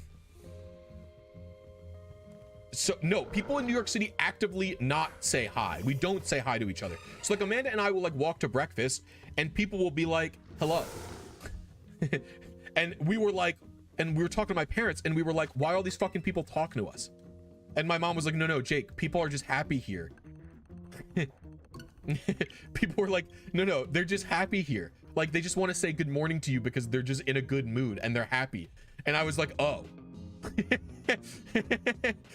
So it's like I go like it like didn't compute in our, because normally if you're around here, like you're going outside, someone on the fucking street says hi to you, like they're trying to scam you. They want some shit from you. So you just literally have to like if you go anywhere and people are trying to say hi to you while you're walking, they literally, they just want something from you. Like they're like, hi, can I sell you this? Can I do this? Blah, blah, blah, blah. Like you just have to ignore everyone. And so like conceptually it's like, yeah, exactly, Izzy. But it's not niceness versus kindness, because where my folks live, it's like if you have a like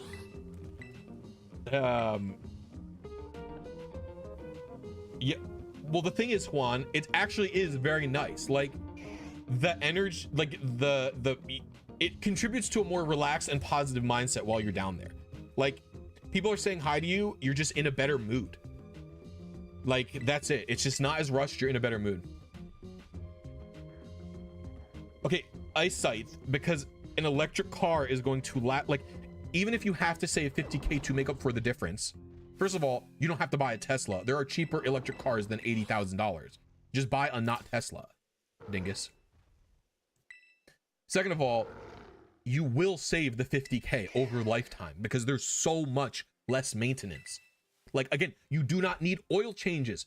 An oil change is like minimum. If you're doing the bare minimum and you commute to work, you're probably paying $120 a year on that.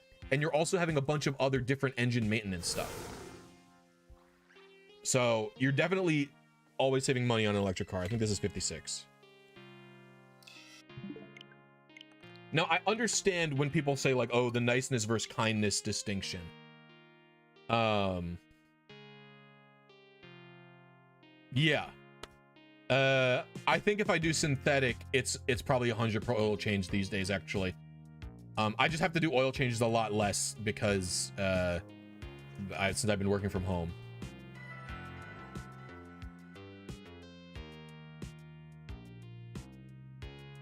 Yeah, I understand the difference between fake nice, like, but the thing is, like, New York City is also like not particularly safe.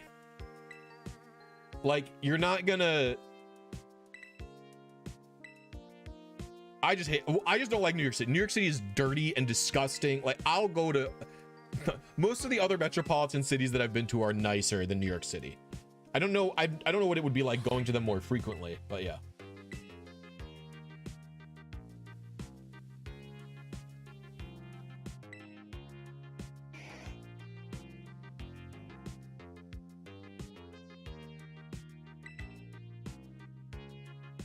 I mean, I have a Honda Civic, so I don't need to worry about my fucking car.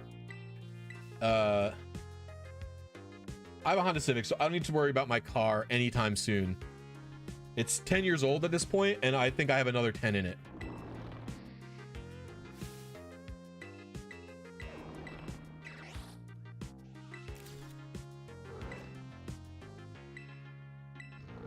Yeah, I don't know if the attack is 0 before I catch it.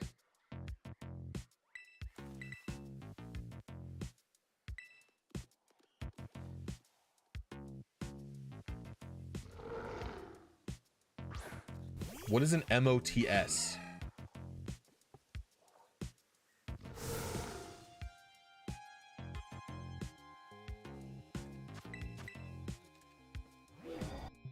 you talking about like a state inspection?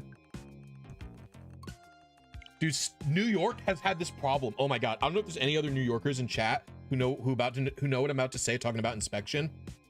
Okay. I had a court case coming up because of something, and before the case, I wanted to make sure all of my like I had like a traffic ticket. I had like 4 traffic tickets. I had to pay like $400. It sucked ass. All for some stupid ass shit I don't want to talk about right now. But I wanted to make sure before I went, my car was all up to date. So like I got an oil change, I got an inspection to because I had to get one anyway. I didn't want to like be like I need an inspection the day of the court date. You know what I mean? So I got an oil change, got an inspection, got tires, made sure all my lights and shit were good, right? And so I go for a state inspection. And now a state inspection in New York is literally like $20. It's very cheap, right?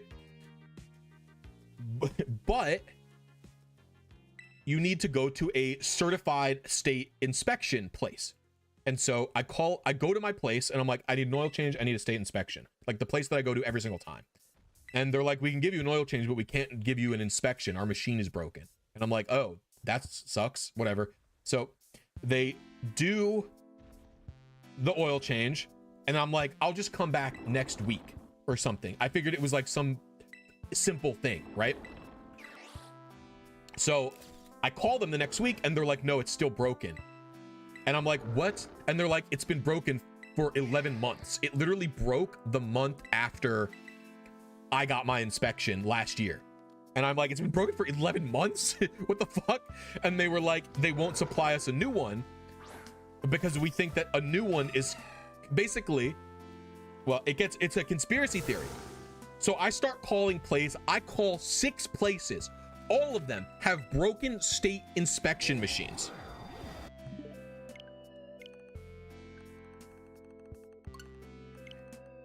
Six places have a broken inspection machine, and 1 place was closed because it was a Sunday.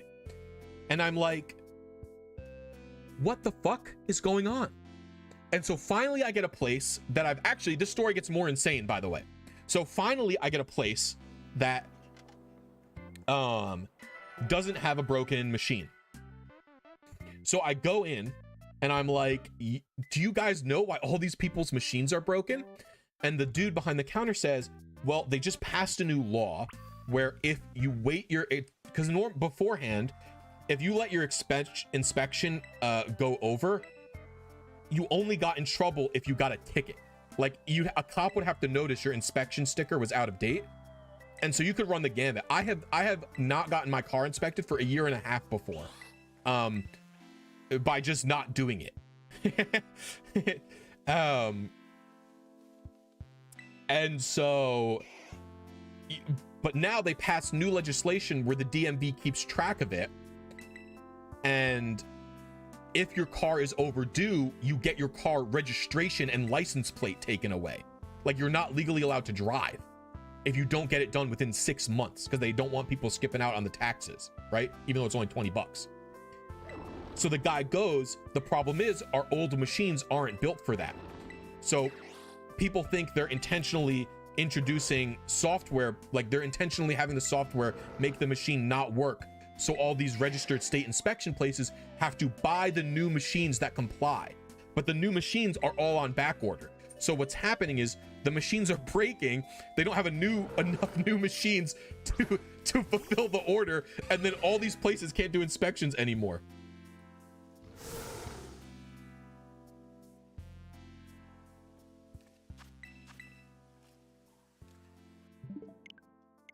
And the funniest part is about this.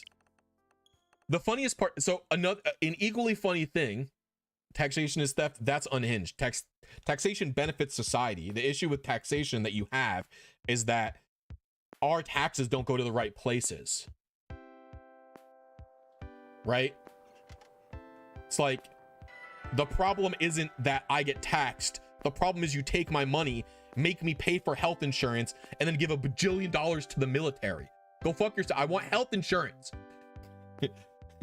Anyway, that's a side tangent. So wait, I have to tell you the story about my inspection. I have to tell this story about my inspection. This has to be told. Okay, you guys need to hear the story. So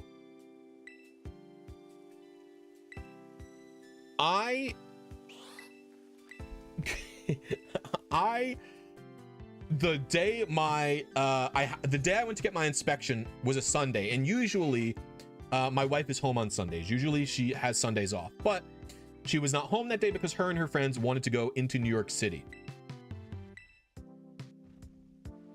So I was alone, but the inspection place was maybe 2 miles from my apartment. So I decided, fuck it. I'll just drop my car off and then I'll walk home. In addition to this, I have ADHD and I'm autistic, so I am insanely forgetful with my wallet. In fact, I literally don't know where it is right now. I couldn't tell you. I have a few places it maybe is, but I don't know where my wallet is. Okay? So when I left the car with the inspection, I took my keychain off, took my credit cards out, and I left my ID. I left my ID in my glove compartment, like my license, because I didn't want to get home, throw my wallet in someplace, and then not know where not know where my wallet is, so I don't have a license while I'm driving with me. So I left my wallet in, not my glove compartment, the center console. And I walk home. I have a little backpack with me. I was playing my Switch. I just walk on the side of the road, get home, wait 2 hours. The guy calls me and goes, your car's ready. I'm like, sick. And this was after I'd finished Freeze Eye's team. So I wanted to get to work. I wanted to finish up the script, right? And so I start walking back to the inspection place. And now I have never been to this place before, because I don't know, because my usual place was having the outage. And so I'm walking on the side of the road. I live in the suburbs, so it's not particularly walk friendly. There's no sidewalks anywhere, right? I'm walking, a cop's lights go on as I'm walking. Again, this is like 2 miles. I'm walking, Cop's lights go on. I'm like, who's he pulling over? There's no one on the road. Fucking joke's on you. It's me, motherfucker. The cop pulls his car over while I'm walking to the inspection place and goes, what are you doing? And I'm like, me? I'm not in a car. Why are you pulling over? He's like, what are you doing? And now, again, normally I would probably instantly get very aggressive with this guy and go, none of your fucking business, brother. Like, I'm not doing anything. But I had a court date very soon. So I didn't want to, I didn't want to have this dude get angry at me right before court and like tell his police, and like, you know, it could get worse for you, right? So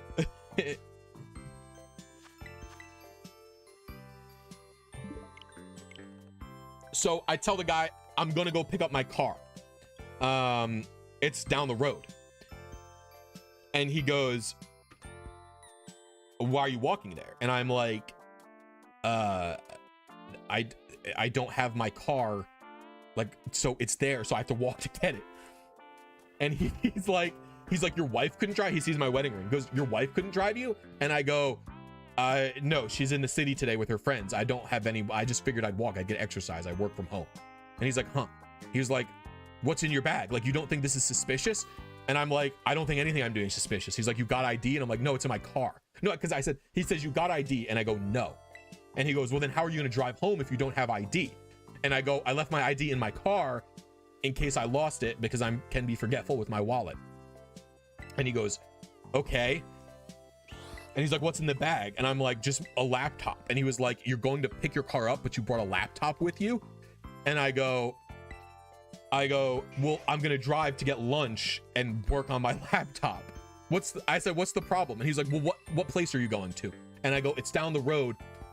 I go, it's down the road next to the Greek place.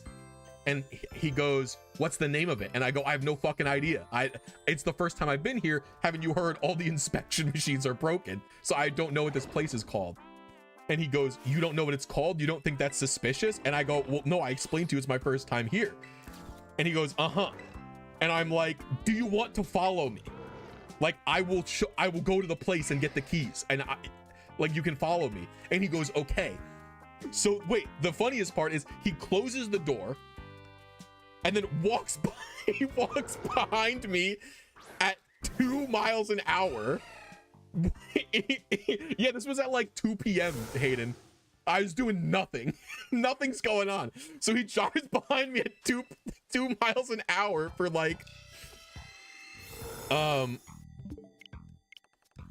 probably another half a mile. And then we get into the place. I walk in, like I walk up and the cop comes in and goes, is this guy here to pick up his car?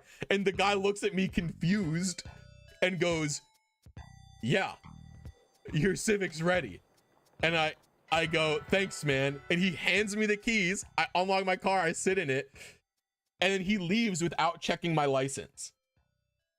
And then I drive to the diner and I get a burger, a veggie burger.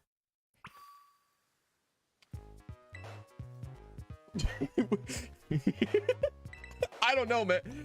I have long hair. So like usually white people don't get stereotyped as bad as me, but I have long hair and my beard was scraggly. So maybe he thought I was homeless. Like my beard is pretty clean right now, but usually my beard is like sometimes I just let it get degenerate. So maybe I just looked homeless.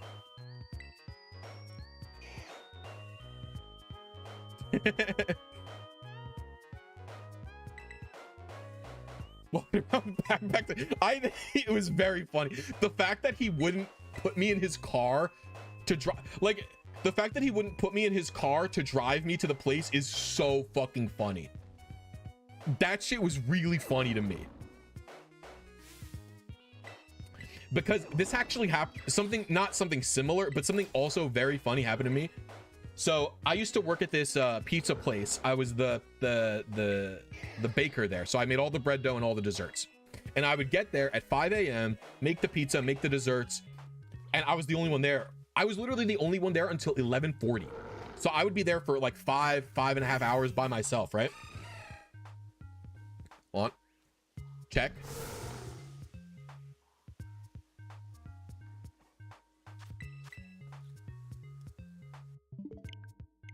So I'd be there for like 5.5 hours myself. And one day I left my car keys, which had my work key and my phone, in the fucking pizza place, and I accidentally locked myself out. So I had nothing. I had no phone. I had no keys. So I walked to a police station. Now, you got to understand, it's not an actual police station.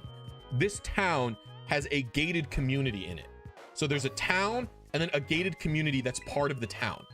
And they have 2 police officers that they pay, that they put on staff just to guard the gate to the town, to let residents and like delivery people in.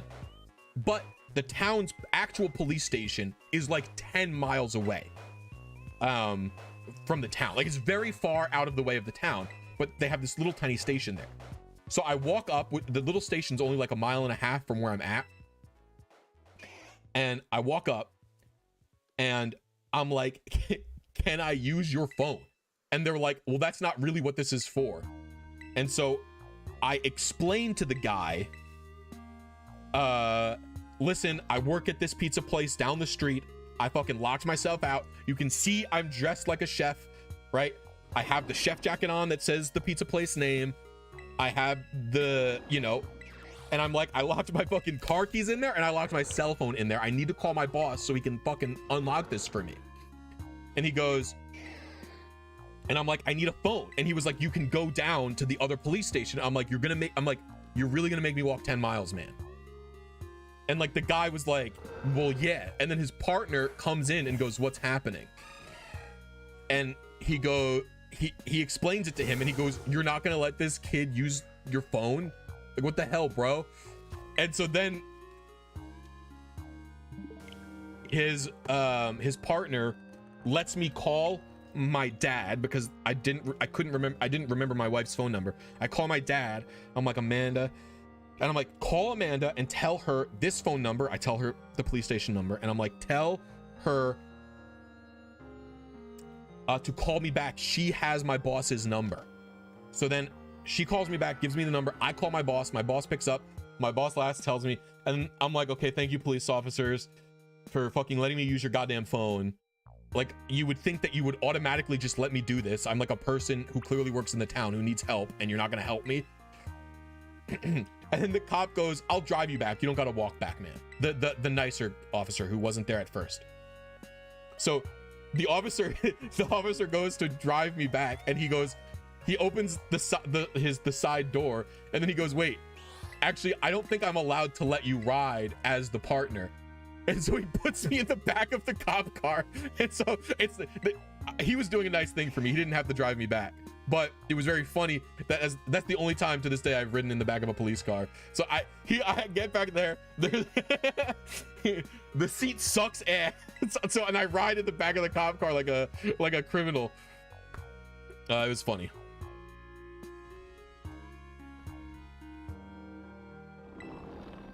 Are most cops that bad in New York? I've mostly had negative experience with police officers. But I've had a few good ones, fine. Where, like, actually, the $400 ticket I had, I actually got lucky. Because that officer pulls me over. There was a situation with my registration, not my license. My car's registration was suspended, and I was unaware of it. The cop gave me 3 tickets for it, but he turns his body camera off and goes, look, you're gonna get your own tow, right? I don't have to call a tow for you. Because if he didn't do that, he would have had, my fucking car would have been impounded if he didn't do that. And he was like, I understand these things happen by accident. Like, like literally, like he was supposed to impound my car and he didn't. So like, that's a nicety, even though I still had a lot of ticket money to pay. It could have been significantly worse.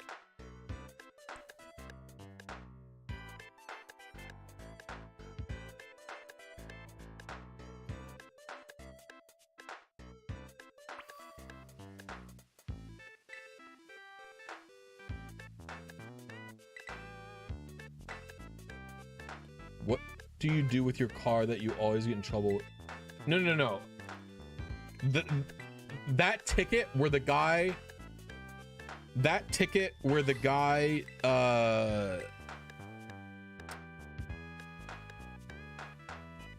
didn't tow it was the same ticket I just had to pay and why I went to get an inspection.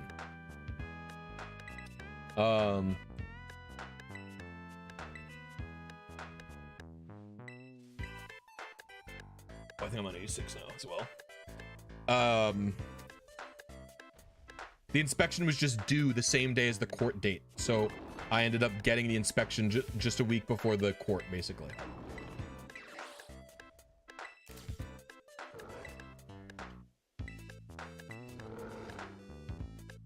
Car inspection is just you basically pay $20 and they check that like some things about your car aren't illegal in the state. They make sure that your car isn't breaking any of New York's laws insofar as like a bunch of, it's basically just a tax.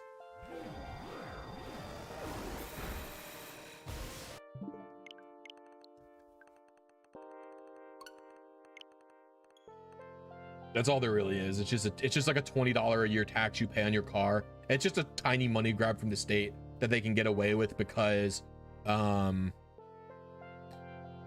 the state gets away with because it's so cheap. Like it's literally dirt cheap. It doesn't matter. New Jersey has them too, border state to us. But no, I had an insurance lapse, and so I got 3 tickets for driving. I had like literally like a 3-day insurance lapse that I didn't know about because my auto pay failed or something. And I didn't realize that when you have an insurance lapse, it suspends your registration and you have to turn in your plates. It doesn't just go away. So I got a ticket for failure to turn in plates, driving with a suspended registration, and having a suspended registration. That's what I got. 3 tickets. I got 3 tickets for that. Even though the insurance lapse was very tiny and it was just like the result of an accident, basically. Yeah. And I wasn't aware of it because I didn't get like an email or anything about it.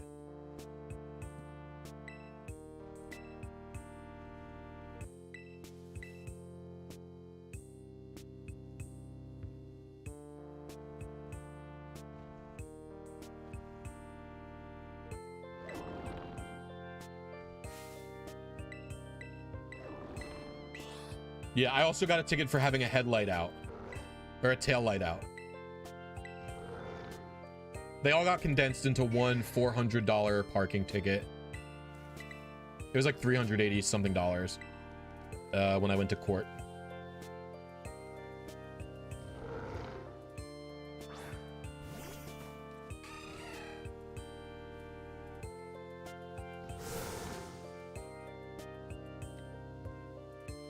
It's like 1 in 1280 is the chance of getting the Ursaluna I want. 87.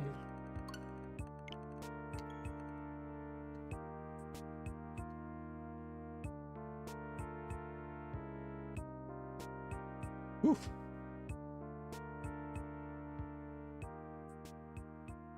I heard it doesn't like rotaries. I don't know what a rotary is. Oh, are you talking about like the subway thing?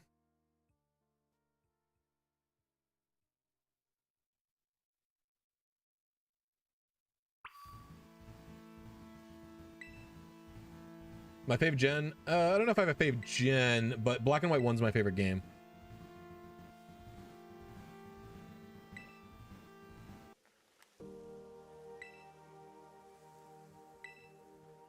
Yeah, I was like, well, it's funny that you say phone because my first thought was also a rotary phone. But I just knew that couldn't be right. I knew that was just some boomer shit in my head.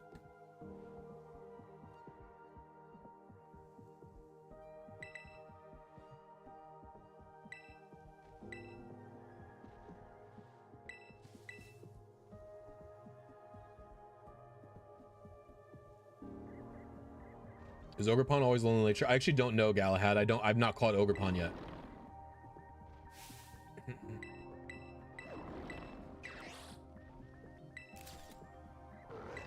My first phone was also a Nokia.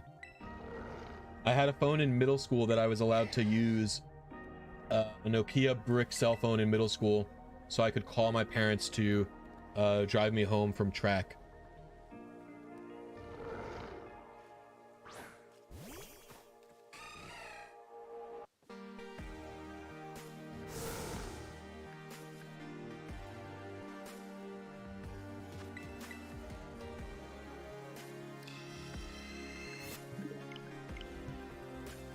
Man, the resets have been brutal. We haven't gotten a run in so long.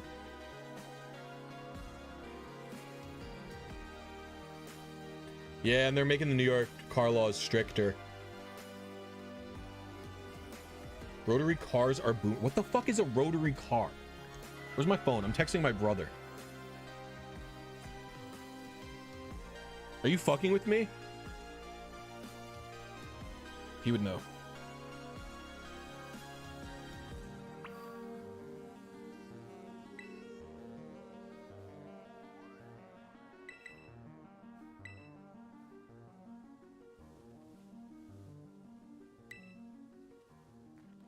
I just texted my brother who's a mechanic. He'll tell me. I said, what is a rotary car? Is it real? And is it illegal? He'll tell me. My brother loves cars. He'll answer me in 5 seconds. Mazda? My brother loves Mazdas, so he definitely knows.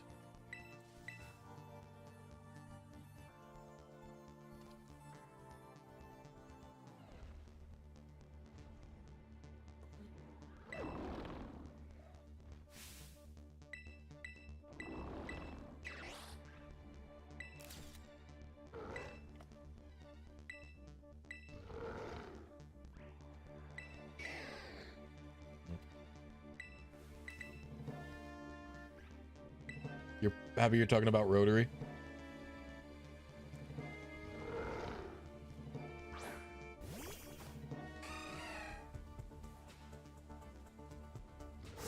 What if you forget where the box is? I have done nothing to help me. I have nothing to help me with forgetting where I put my wallet or anything. If there was a box like that in my apartment, I certainly wouldn't use it. As for doing stuff, like remembering stuff,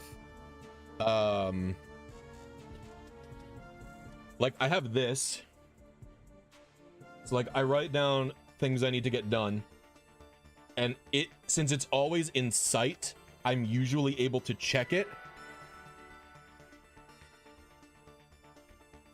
Like I'll look over, I'll see there's something I need to do, like basically putting like the list of stuff that I need to get done, and also having it be, this is just like a whiteboard that I can erase easily and write things down, so it's not permanent. People like say like list making, but like something like a phone list, for example, like people like say like they put lists on their phone and shit, right? Lists on my phone isn't helpful because I have to go through like several sayings to get it. That is always there. I don't have to go through anything to do it, so that has genuinely been helpful for me. Like I'm still not where I would like to be. I'm unmedicated, so it can be difficult. I'm still not where I would like it to be, but it's better than it used to be.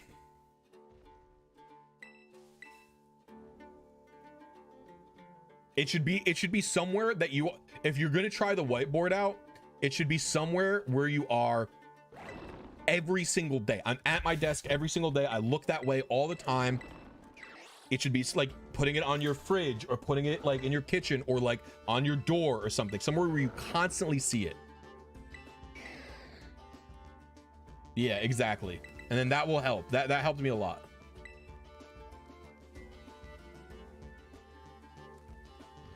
There is no PAL e-reader, Miguel. There's either an English e-reader or a Japanese e-reader.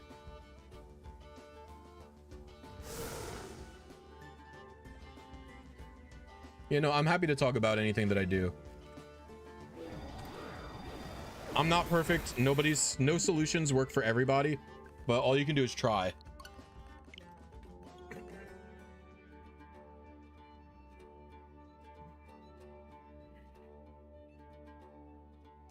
Yeah, I found the whiteboard was the most helpful thing.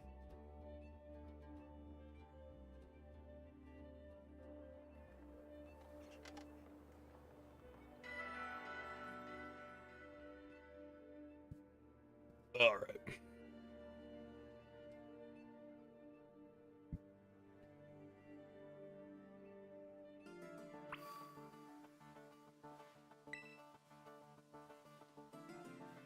Yeah, medication is definitely a good thing for a lot of people. I even want to try medication again. When I first started taking ADHD medicine, I was in a much worse place with my anxiety, and Adderall and anxiety do not go well together. So it just heightened my anxiety a lot and didn't help anything because my anxiety got so much worse. But I'm in a much better place mentally. So I've been wanting to retry going to a psychiatrist and getting meds. Yeah, I haven't been on meds in like maybe 10 years. I'm doing all right, Hamza. How you doing?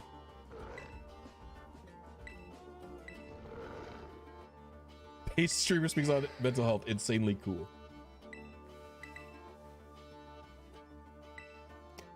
Yeah, I don't think I would need anxiety meds anymore. I'm able to handle my anxiety pretty well. Japanese, my e-cards, only Japanese e-cards will work with the Japanese e-reader. So my Japanese e-cards will work. But my English e-cards will not. It's not that hard to get the English e-cards to work on the Japanese cards, but I'm just not doing it. So yeah, if you want to use English e-cards on an English game, you get an American or Australian e-reader.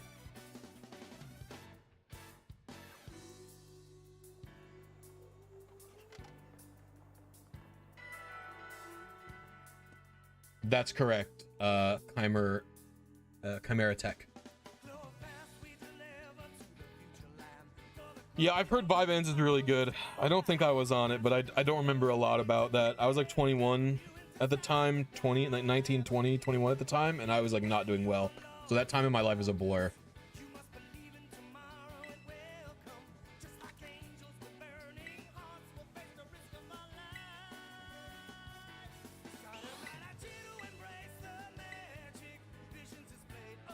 All right. Was it your favorite Pokemon, or is it a joke? It's a joke, pretty much. No, the Ursaluna is nature locked to Hardy.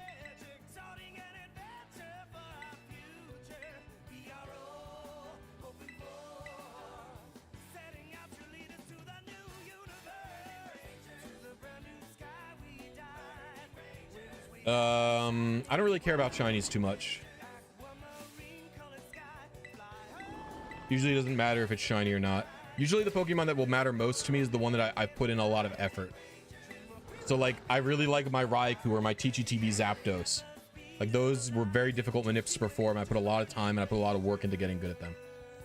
I can speed tie if it has Toon Speed. That's correct. We've got one speed tie so far. Do you think shinies have lost value because of RNG manip? Nope. They were never valuable to me to begin with.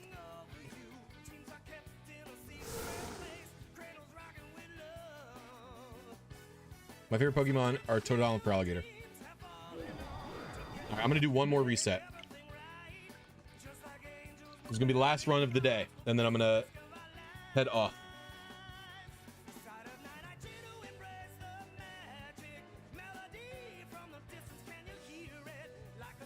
I'll be back tomorrow doing this some more. I'll be doing this tomorrow as well.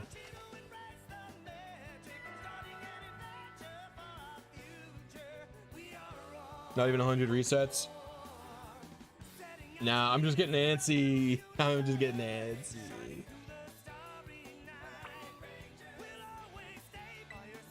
The song is called Angels with Burning Hearts, parentheses, English version, close parentheses.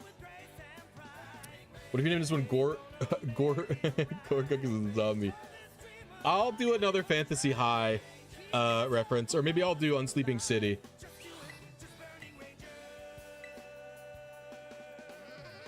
Or maybe I'll do George Judge. from Telemaine.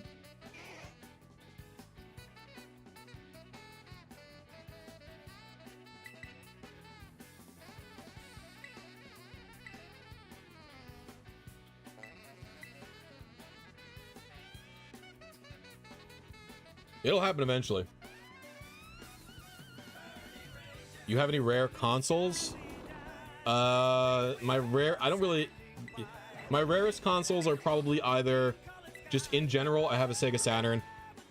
I have a Game Boy Light, which is the backlit Game Boy Pocket. I have a Pikachu N64 with the controller. Probably my only rare consoles.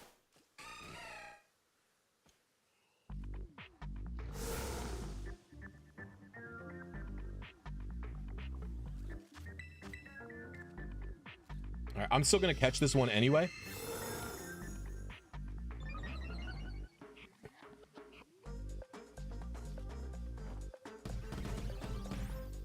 Just for funsies.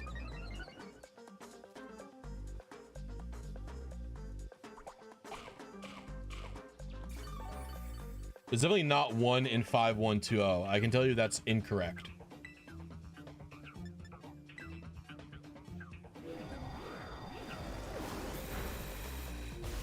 That crit me?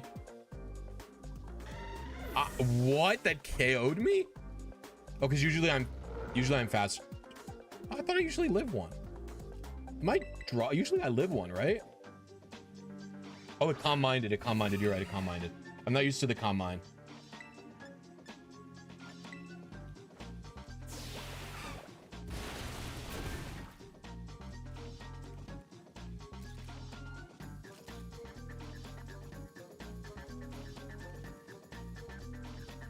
Dude, the fact that there's, like, when it hits the HP thresholds, instead of doing just the most recent trigger, it clearly has 2 HP triggers, probably for quarter health missing and half health missing.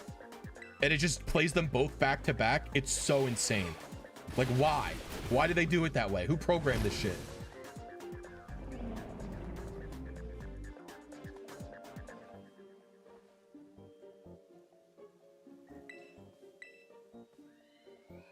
Oi! Oh!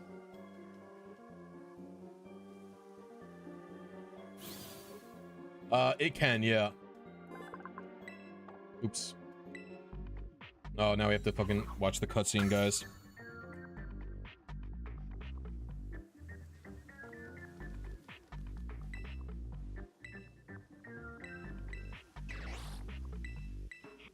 No moonball for the blood moon. I'll probably catch it for real in a premiere ball.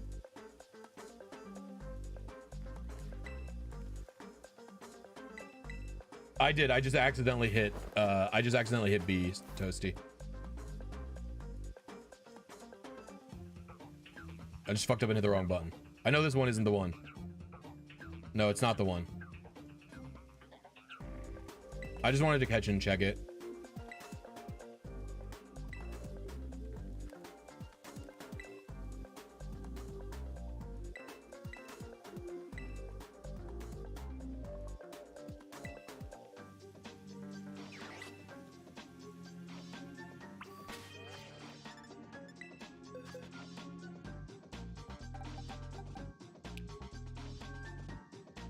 Damn, the stats are right too. Like, it's the right stats to not be perfect, I mean. Oh, brutal.